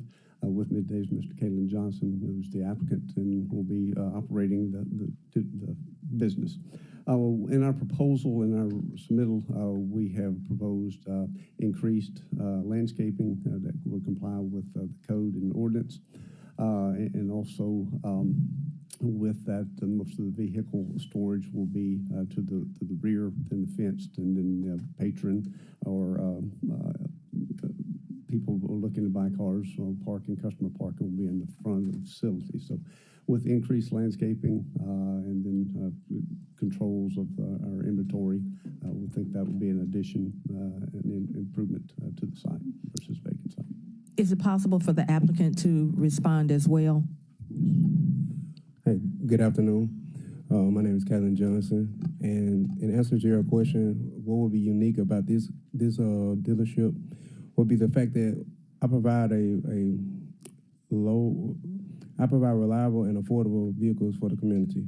What I do is, for the most part, 90% of my vehicle sales are cash purchases under $4,000. So what I take the time to find good and reliable vehicles at affordable prices to serve my community that I continue to live in, I've grew up in, born and raised in. Okay, thank you. I yield the floor. Is this the U-Haul place? Is it U-Haul? No, sir. Where is it? I see that's at Corona. So which one of them is it? This is literally on the corner, correct? This is like 2 or 3 doors west of the U-Haul. So that gas station on the corner that's near Southbrook, they're sideways across the street, east of that gas station. Okay, all right. Okay. Councilwoman Cooper Sutton? You said something that was kind of interesting to me, that you sell below $4,000. So did I hear that correctly? Yes, ma'am, you did. Okay. So most of your sales will come during income tax time. Is that, I mean? Not necessarily, no, ma'am. Okay. Over this past year, I did 230 vehicles throughout the year. Mm-hmm. That's not just during tax time. My biggest month this past year of 2024 was the month of July. Okay, and where's your other place? Well, I don't have a place. I currently work under my father at Super Wheels and Deals on 3rd Street. On 3rd Street. Yes, Can we get that address on 3rd? Yeah. 4549 South 3rd. And so when the gentleman sitting inside, you said you're going to increase, there are some stipulations that you had, am I correct? Have they provided that already? Okay. So you all have not provided the stipulations because you all rejected it, am I correct? It has been rejected. So it didn't fall under the 3.0 plan. Correct. And the conditions that we applied, if it were approved by this body, then they would need to comply with those conditions. Did you say what the conditions were? I may have missed it because multitasking. But if that's okay, I can go look at it. What I'd like to do is just put it on hold and see what 3rd Street looks like. What'd you say? They're on the screen now. Okay, all right. Streetscape plate. That's over there by Verona? Yeah, sideways across from that That gas station. That we dealing with, yeah, with the makeshift. Okay, that's what I wanted to, okay. This may be a wonderful business, but we are so tired of raggedy lots. Yeah, and on Third Street, Just there's ridiculous. yeah, you're right, because we asked for fencing at one car lot place that's on Third Street that's in Councilman's Ford and District and Super District. And the fence out torn up and has not been put back. We just want presentation. Yes. It's very important. And we're trying to do something totally different here in the city of Memphis right now. So what I would like to do is just put it on hold for 2 weeks. I want to go see Third Street. I see the recommendations and the conditions. I want your business to grow. But what happens is, just from the past, we sit here and we put these conditions, and then then everything goes downhill. Not saying that you would do that, but we're doing things very differently this year. And presentation is very important, especially coming in that part and where we are right there. So I just want to ask to put it on hold. I want to go to Third Street, look at the business and see what it looks like now, and just kind of wait. And if you all can, any dumpster location screening, it's just a lot. Can we just put it on hold and bring it back? Yes, Councilwoman Walker, I'm sorry, are you okay with that? Yes, I am, and I would like to, take the time and meet with you all, Yes. and we discuss these conditions and see if you all can come up with something that we would be willing to support. Yes, and especially when our department, that's what they do. You all look at that, and they work hard looking at that. And if their recommendation is to reject, I think we need to respect that a little bit more and take that under consideration, and then make sure that, where we are, that, people, homeowners are not around. We're trying to beautify our city. That's our goal moving forward, to make sure that our city is beautified and these businesses that are coming along stay in compliance. I yield the floor. Thank you. Thank you. And that area is so close to Southbrook Mall, and they're doing a lot of modification in that area. So that item will be held for 2 weeks until the 21st. Number of cars that you would have there if we did approve it at one time. Okay? Reason why I'm saying that, we approved one on 3rd Street, okay, right there in Mallory. He built it, made it nice, did a little scrubbery, but God dog, hell, he's across the street and now they're hanging out on the street, okay, all these vehicles, and so we want to at least deal with that one this time, okay? Because once we approve something, people begin to do what they want to do, okay, because it's been approved. But like I said, we don't want that to happen anymore, okay? That's why we need numbers to what you have. Well, the lot currently looks like it will fit about 30 to 35 vehicles in the lot. And I have already been told about, so outside of the fencing, there will be no vehicles for sale because there are other businesses there and I cannot take up their parking. So that wouldn't be a concern for me. Okay, but you're gonna make sure you put that number in there as well? Yes, ma'am. I think we will get with Councilwoman Walker if she has any other conditions, and we can come up with a list. Okay. To your point, thank you for your point about Southbrook and whatever, because that corner, there's a lot of new development on that corner at that intersection. And we're talking about independently owned and corporate brands, plus the $13 million plus renovation of the YWCA. And so that corner, we wanted to continue to stay where it is. And if it's going to change, we want it to even be better and better and better. So I look forward to meeting with you all, and we're going to get together. But please keep that in mind. And I know it's a car lot up the street, but we're moving forward. So we're dealing with the expectations and the ordinances and the plans with respect to 3.0 that are now in place. Thank you, Councilwoman Walker. This item will be held until the 21st. We're going to thrive in 2025. Now we're at item 4, SUP 2446, 4055, and 4025 Poplar Avenue, and 4007 and 3950 Central Avenue. The request is to allow a seminary as an additional principal use, District 5, Super District 9. Can I get a motion and a second? It's been moved by Chairman Canale and seconded by Councilwoman Cooper Sutton, who from the administration is here to speak on this item. Please give us your name and address for the record, and you may proceed. Good afternoon, Chloe Christian with Division of Planning and Development, 125 North Main. I'll be presenting this case today, case number SUP 2024-046.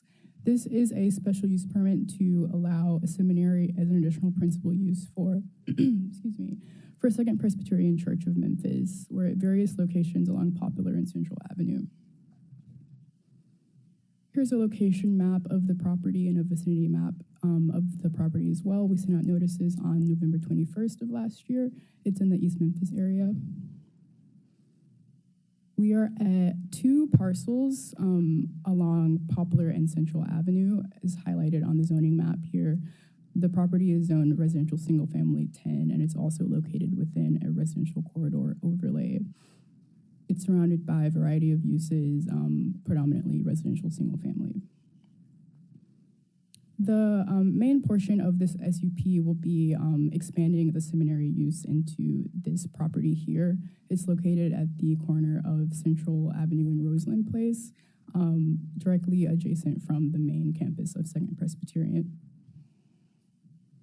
And here are some site photos of the Second Presbyterian main campus from Central Avenue and Poplar and Goodlet.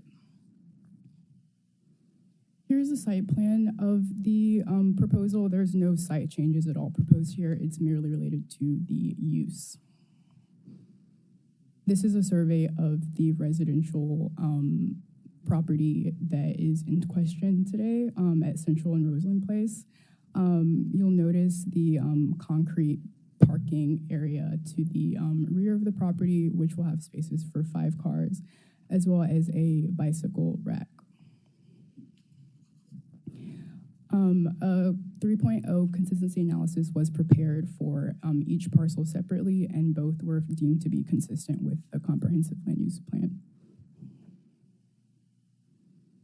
So in conclusion, civic uses such as a seminary can be permitted through the SUP process when they're located in a residential corridor overlay. And this SUP just relates to allowing the seminary use that's ongoing at Second Presbyterian campus to expand onto an additional property. There are some concerns about the expansion of the use here. However, the property at 4007 Central will maintain its residential style and appearance.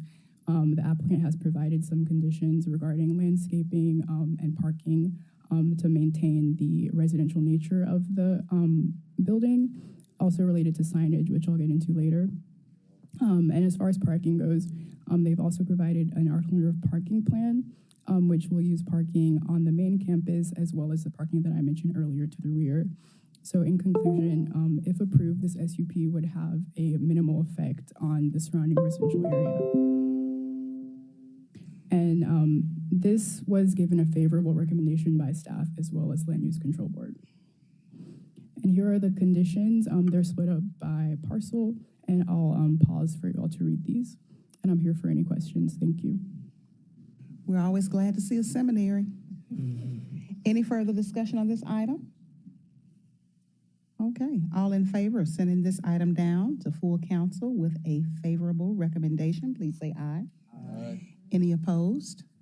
It is the opinion of the chair that the ayes have it. All right, is there any more business before this committee? We stand adjourned. Thank you.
Good afternoon. Happy New Year. Welcome to the January 7th meeting of the executive session. Ms. Simon, would you please call the roll? Councilman Connell, Councilwoman Cooper Sutton. Present. Councilwoman Easter Thomas. Present. Councilman Ford. Councilwoman Green. Present. Councilwoman Logan. Councilman Spinoza. Here. Councilwoman Swearinger Washington. Present. Councilman Walker. Present. Councilman Warren. Present. Councilwoman White. Present. Councilman Smiley. Present. And Chairman Canali. Here. Chair observes a quorum. Colleagues, I know this was discussed in the Parks Committee earlier, but I did want to take a moment to recognize, congratulate, and thank Parks Director Nick Walker. He has officially announced his resignation from Memphis Parks. Mr. Walker has served in various departments from performance management to parks. He has shown himself to be a true partner of this body and poured himself into his job each and every day. He's been attentive to the needs of our citizens and keeping our parks and community centers thriving. I would think we would all agree that our parks system is better than it has been, or at least has been in a very long time. So please join me in thanking him for his service, wishing him and his family very best wishes in their future endeavors and their move. She has a hold. Councilwoman Easter Thomas has a hold. Dr. Easter Thomas, you recognize? Okay. And now, colleagues, some sad news for us, selfishly, but happy news for them. When Chief Hyman delivered me this letter, I opened it, read it, placed it back in the envelope, came back to it later, hoping that it would say something different, but it didn't. So I would like to take this time to announce the departure of one of our beloved staff members, our Deputy Chief Administrative Officer, Melvin Isom's last name will be January 17, 2025. Today is his last council meeting with us. Deputy Isom came to this office in 2023 after a lengthy and accomplished military career. The addition of his experienced leadership has been invaluable to this council office. While we are very saddened to lose Deputy Isom, we are encouraged by his enthusiasm in his new endeavor. Please join me in thanking Deputy Isom for his service.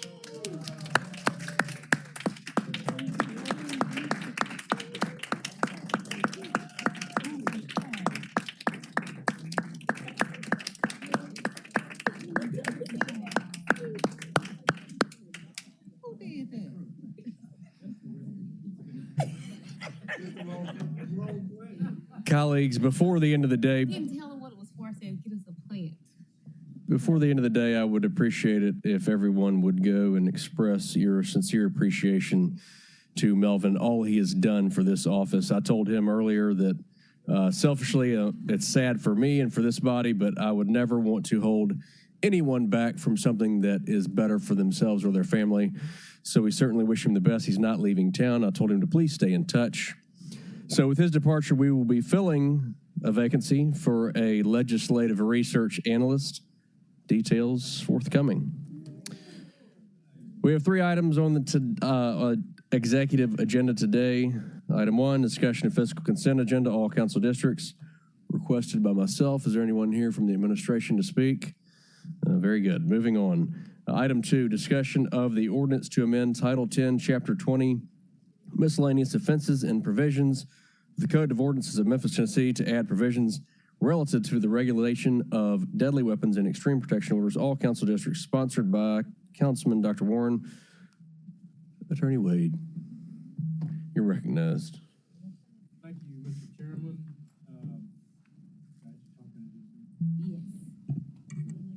And I want to acknowledge the esteemed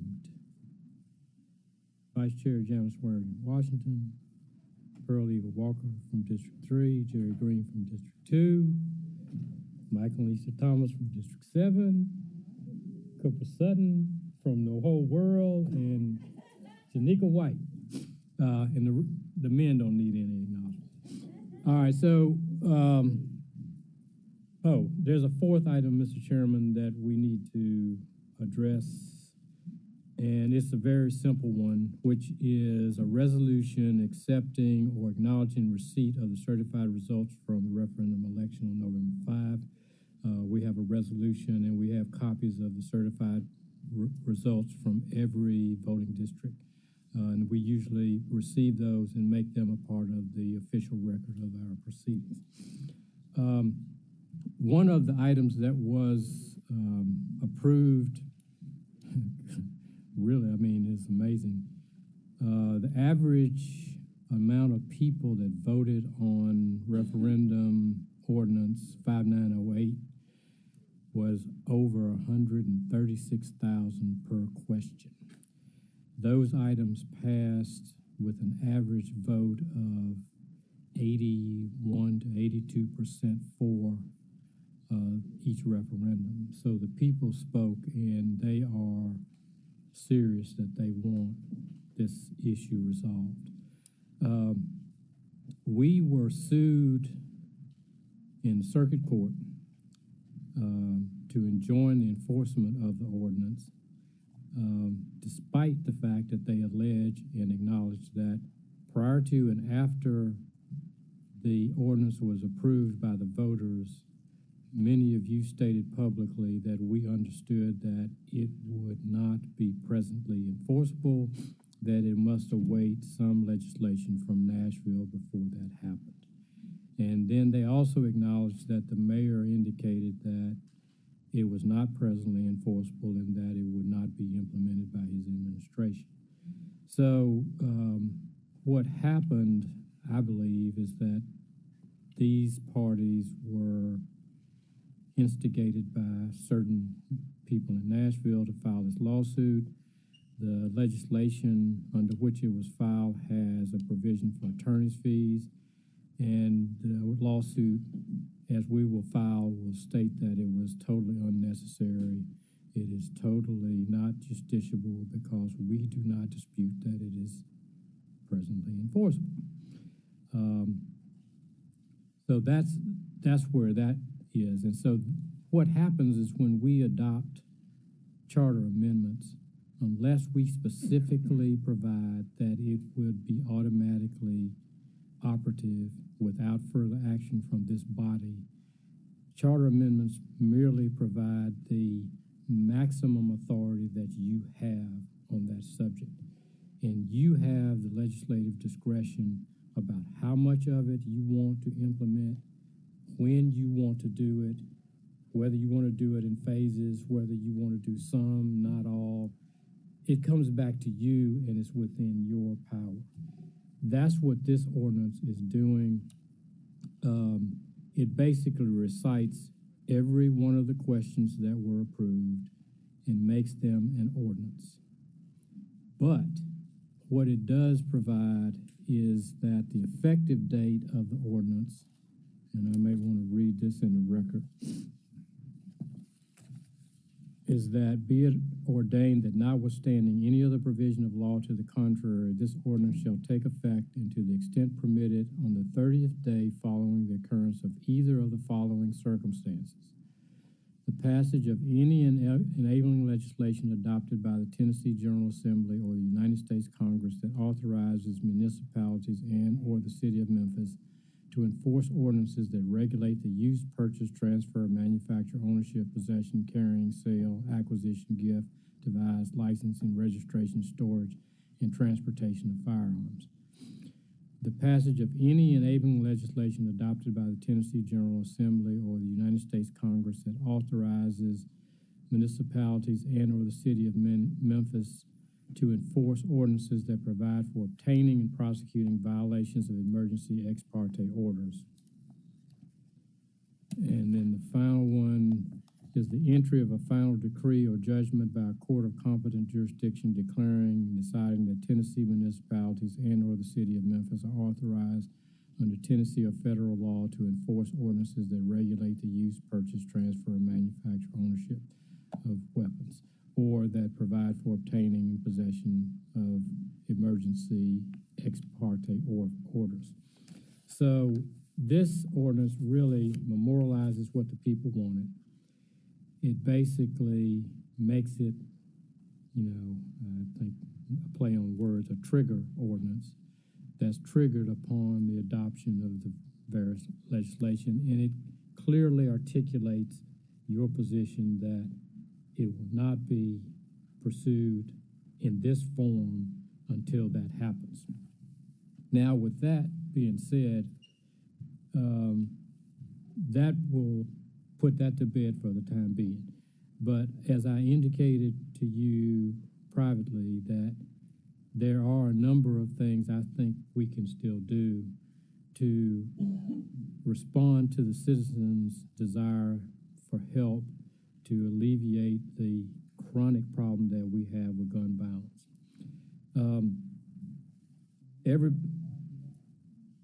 I want this to be in the open, straight out in the open, so everybody will know that we are mindful of what the people wanted, and we're going to try to do whatever we can lawfully within the confines of the law to do that. So there's a misconception that all local regulations of firearms, ammunition, or components are preempted. The General Assembly passed a statute which basically says that. But then in that same statute, they say in the next paragraph, a city, county, town, municipality, or metropolitan government is expressly authorized to regulate by ordinance, resolution, policy, or rule, or other enactment the following. And the carrying of firearms by employees or independent contractors of the city, discharge of firearms within the boundaries of the city, location of sporting shooting ranges, and the enforcement of any state or federal law pertaining to firearms, ammunition, or components. So despite the fact that they've said that this is a preemptive ordinance, it does provide for the city to do things. Also, the carry statute exempts lawful owners of guns and people that are over the 18 that may have gotten a military discharge, honorable discharge. Those people can lawfully carry weapons. Our problem is not taking guns from lawful owners of weapons. Our problem is taking guns from people that don't own them, that are felons, that have no right to have them, and that are using them in criminal enterprises.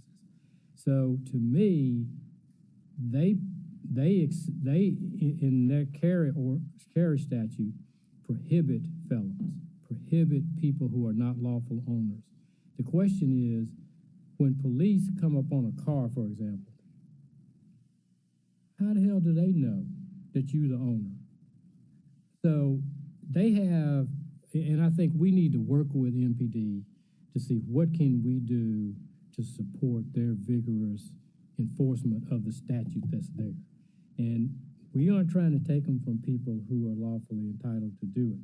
But if we can facilitate by funding more police or having dedicated whatever to pursue illegal ownership and use of guns, I think that's the kind of thing that we should be doing. We should be supporting their efforts to get illegal use of weapons off our streets. Our people want it. They want us to be creative and thoughtful and try to do whatever we can within the bounds of the law. And that's what we'll be looking at, okay? So with that, that gives you a summary of what this law does. I wholeheartedly urge you to adopt it and move forward. I'll take any questions if you have. Thank you, Attorney Wade. Councilman Warren, you're recognized. Thank you, Mr. Chair. Within the law in the state, does that allow us to make an ordinance that says if you're carrying your gun in our city, you need to have your license with you? So our police can come up and ask you for your license, and that way we can see if it's an illegal gun.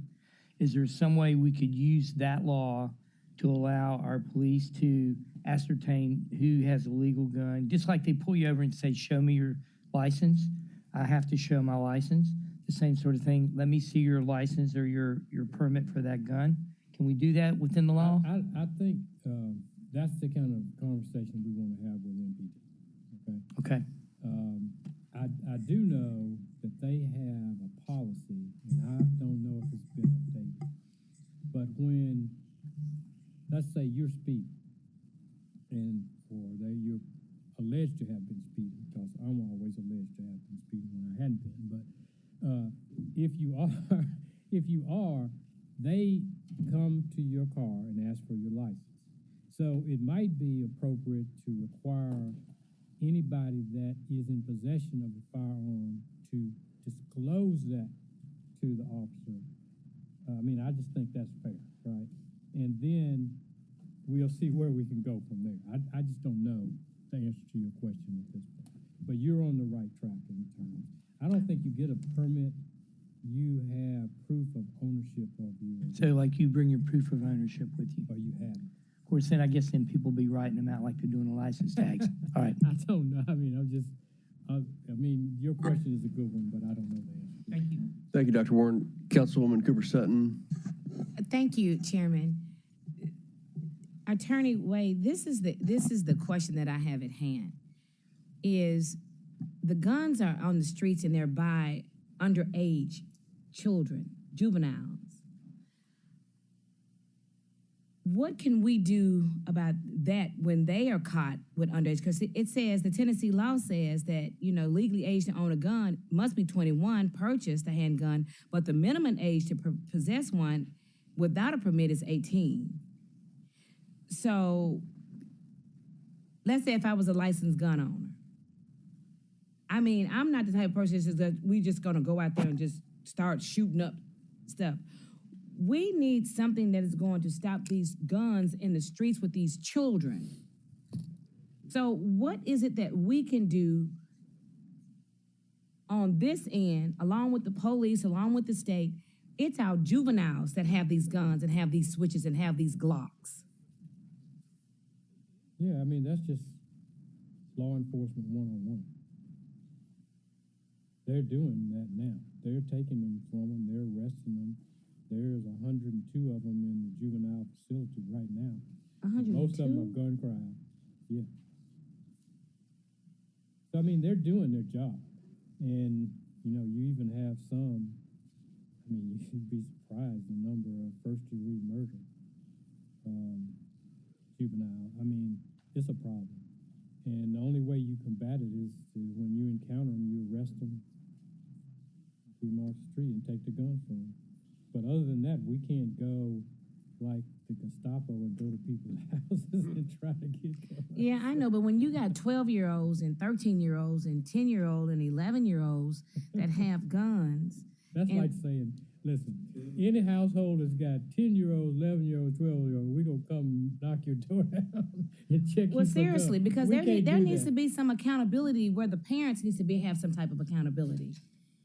All we can do on that front. So what can we do?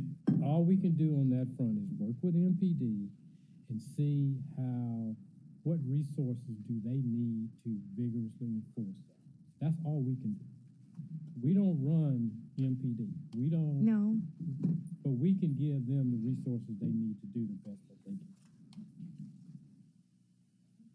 Sound like we're still in a pickle. Thank you, Councilwoman. Councilwoman Green. First, thank you, Dr. Warren, for bringing this, and Attorney Wade for crafting it. I would like to be added as a sponsor,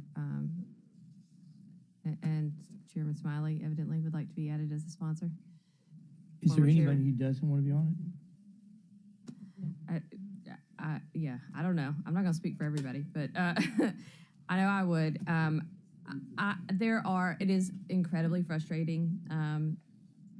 Councilwoman Cooper Sutton, especially you and I over the holidays went to a Mom's Demand survivor ceremony. You shared your story beautifully. And for those of you who don't know it, seek her out and hear it. It is very touching. But the truth is, there's probably not a lot of us sitting up here who have not experienced gun violence. And that's why it's so overwhelmingly been approved by the citizens, because it's true for our citizens too. What we saw in our crime report from the police chief earlier, I think, is one thing that we can do, which is we used to see a lot of thefts out of cars, and those thefts were guns, and those guns were then traced back to violent crime in our community, and we have seen that drop precipitously in the last 2 years. On the county side, we have a free gun lock by mail program. The MPD has free gun locks they pass out, or they have at the precinct, the sheriffs do. There's other places and locations you can get them. We can bring them out to our community meetings, to neighborhood meetings, and just encourage responsible gun ownership. You know, there was a 7-year-old that tragically lost their life in December because they had a gun. Again, and it's my understanding the parents will be held responsible in that case. But we have to do our part, and we can't change state law right now, encourage everybody to get out and vote. But since we can't, we'll just have to continue to, and I know you're an avid hunter, and so, you know, you're a great spokesperson for this issue to make sure people, if you have a gun, to store it safely, especially away from children. Well, in that vein, that's one thing. Fund more gun locks. Yeah, and gun locks are cheap, just FYI. Since I run the program on the county side, they cost $2 a piece. To mail it to anybody in the county is $5. That's $7 to save a life. So it's a cheap thing that we could do, but we can use our megaphone and our microphones here. But in the meantime, I'd like to be added as a sponsor. Thank you, Chair. Colleagues, anybody else have anything on this item? Maybe. I'm going to consider it over the next 2 weeks.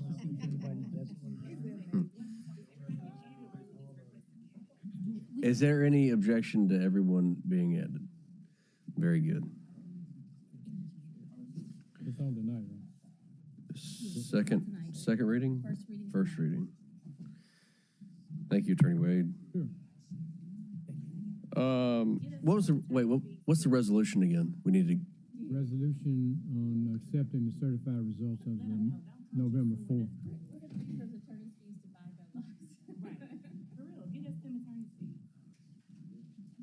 We've got certified results from the Election Commission on each referendum question. I'll read it, and then I'll let you discuss it. You wanted to go downstairs? We need to go downstairs tonight? I mean, it's not any pressing need for it, but I don't know why we wouldn't. Okay. All we want to do is just add it to our record so that a lot of times when you see our charter provisions in the Unicode, nobody knows that they passed. All right, colleagues, this is an add-on item. Resolution to acknowledge receipt of the certified election results of the November 5th, 2024 election. Whereas the Shelby County Election Commission conducted an election for City of Memphis referendum ordinances numbers 5884, 5893, 5913, 5908, questions 1, 2, and 3 on November 5, 2024. Whereas the Election Commission has provided the council with the certified results of the November 5th, 2024 election. Now therefore be it resolved, the receipt of the certified results of the November 5th, 2024 election are acknowledged. The comptroller is directed to file such results with this resolution in the permanent record of the council's proceedings. This is sponsored by all of us. Can I get a motion a second? Moved by Warren, seconded by JSW. Attorney Wade, you can speak on this, and then we can send, without objection, we'll send this downstairs with the same night minutes. I have nothing further. I mean, the one thing I did want to tell you that I didn't mention, we talked about the gun questions. Surprisingly, not so unsurprisingly, the one that got the most votes and had the most people voting was the orders of protection. That should tell you that is a real problem. I mean, you got guys driving down Bourbon Street, you got guys shooting CEOs. I mean, you got some real nice people out there. That's all I have to say. All right, thank you, Attorney Wade. Colleagues, all those in favor of sending, this will be item 35 on the main agenda, downstairs with a positive recommendation, signify by saying aye. Aye. I'm also an aye. Any opposed? The item passes. Moving on, we're going backwards to item 3, resolution to amend the Memphis City Council Rules of Procedure, all council districts, sponsored by myself. Colleagues, I'm sponsoring this rule change to allow for the election of the chair and vice chair of this body to take place during the first meeting in November as opposed to the second, to allow for a more in-depth transition between chair and vice chair. Second. Can I get a motion in a second? Moved by JSW, seconded by Warren. Any questions, thoughts on this item, colleagues? Very good. I'm not going to discuss that with you. All those in favor signify by saying aye. I'm also an aye. Any opposed?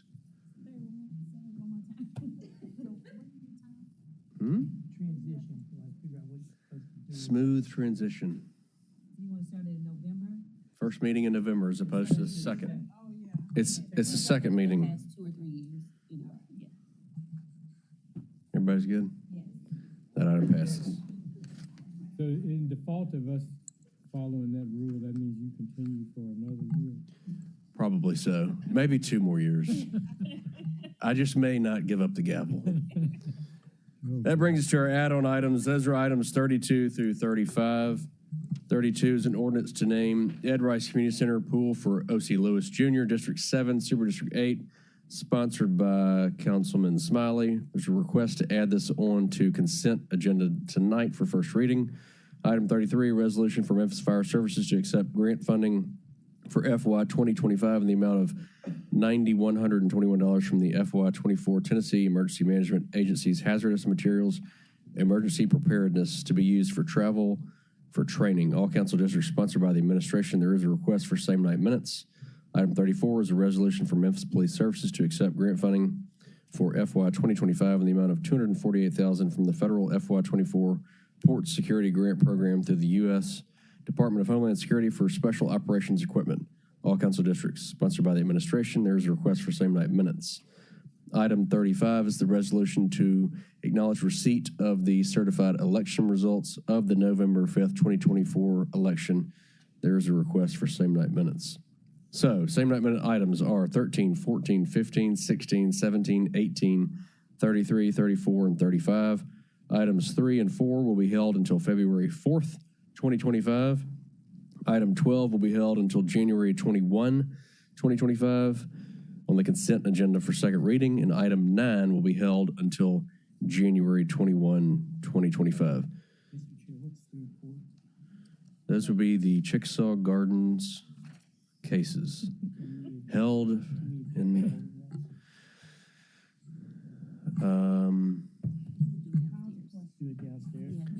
you can object downstairs. Any other business before executive? Thank you, colleagues. We're adjourned. We'll see you at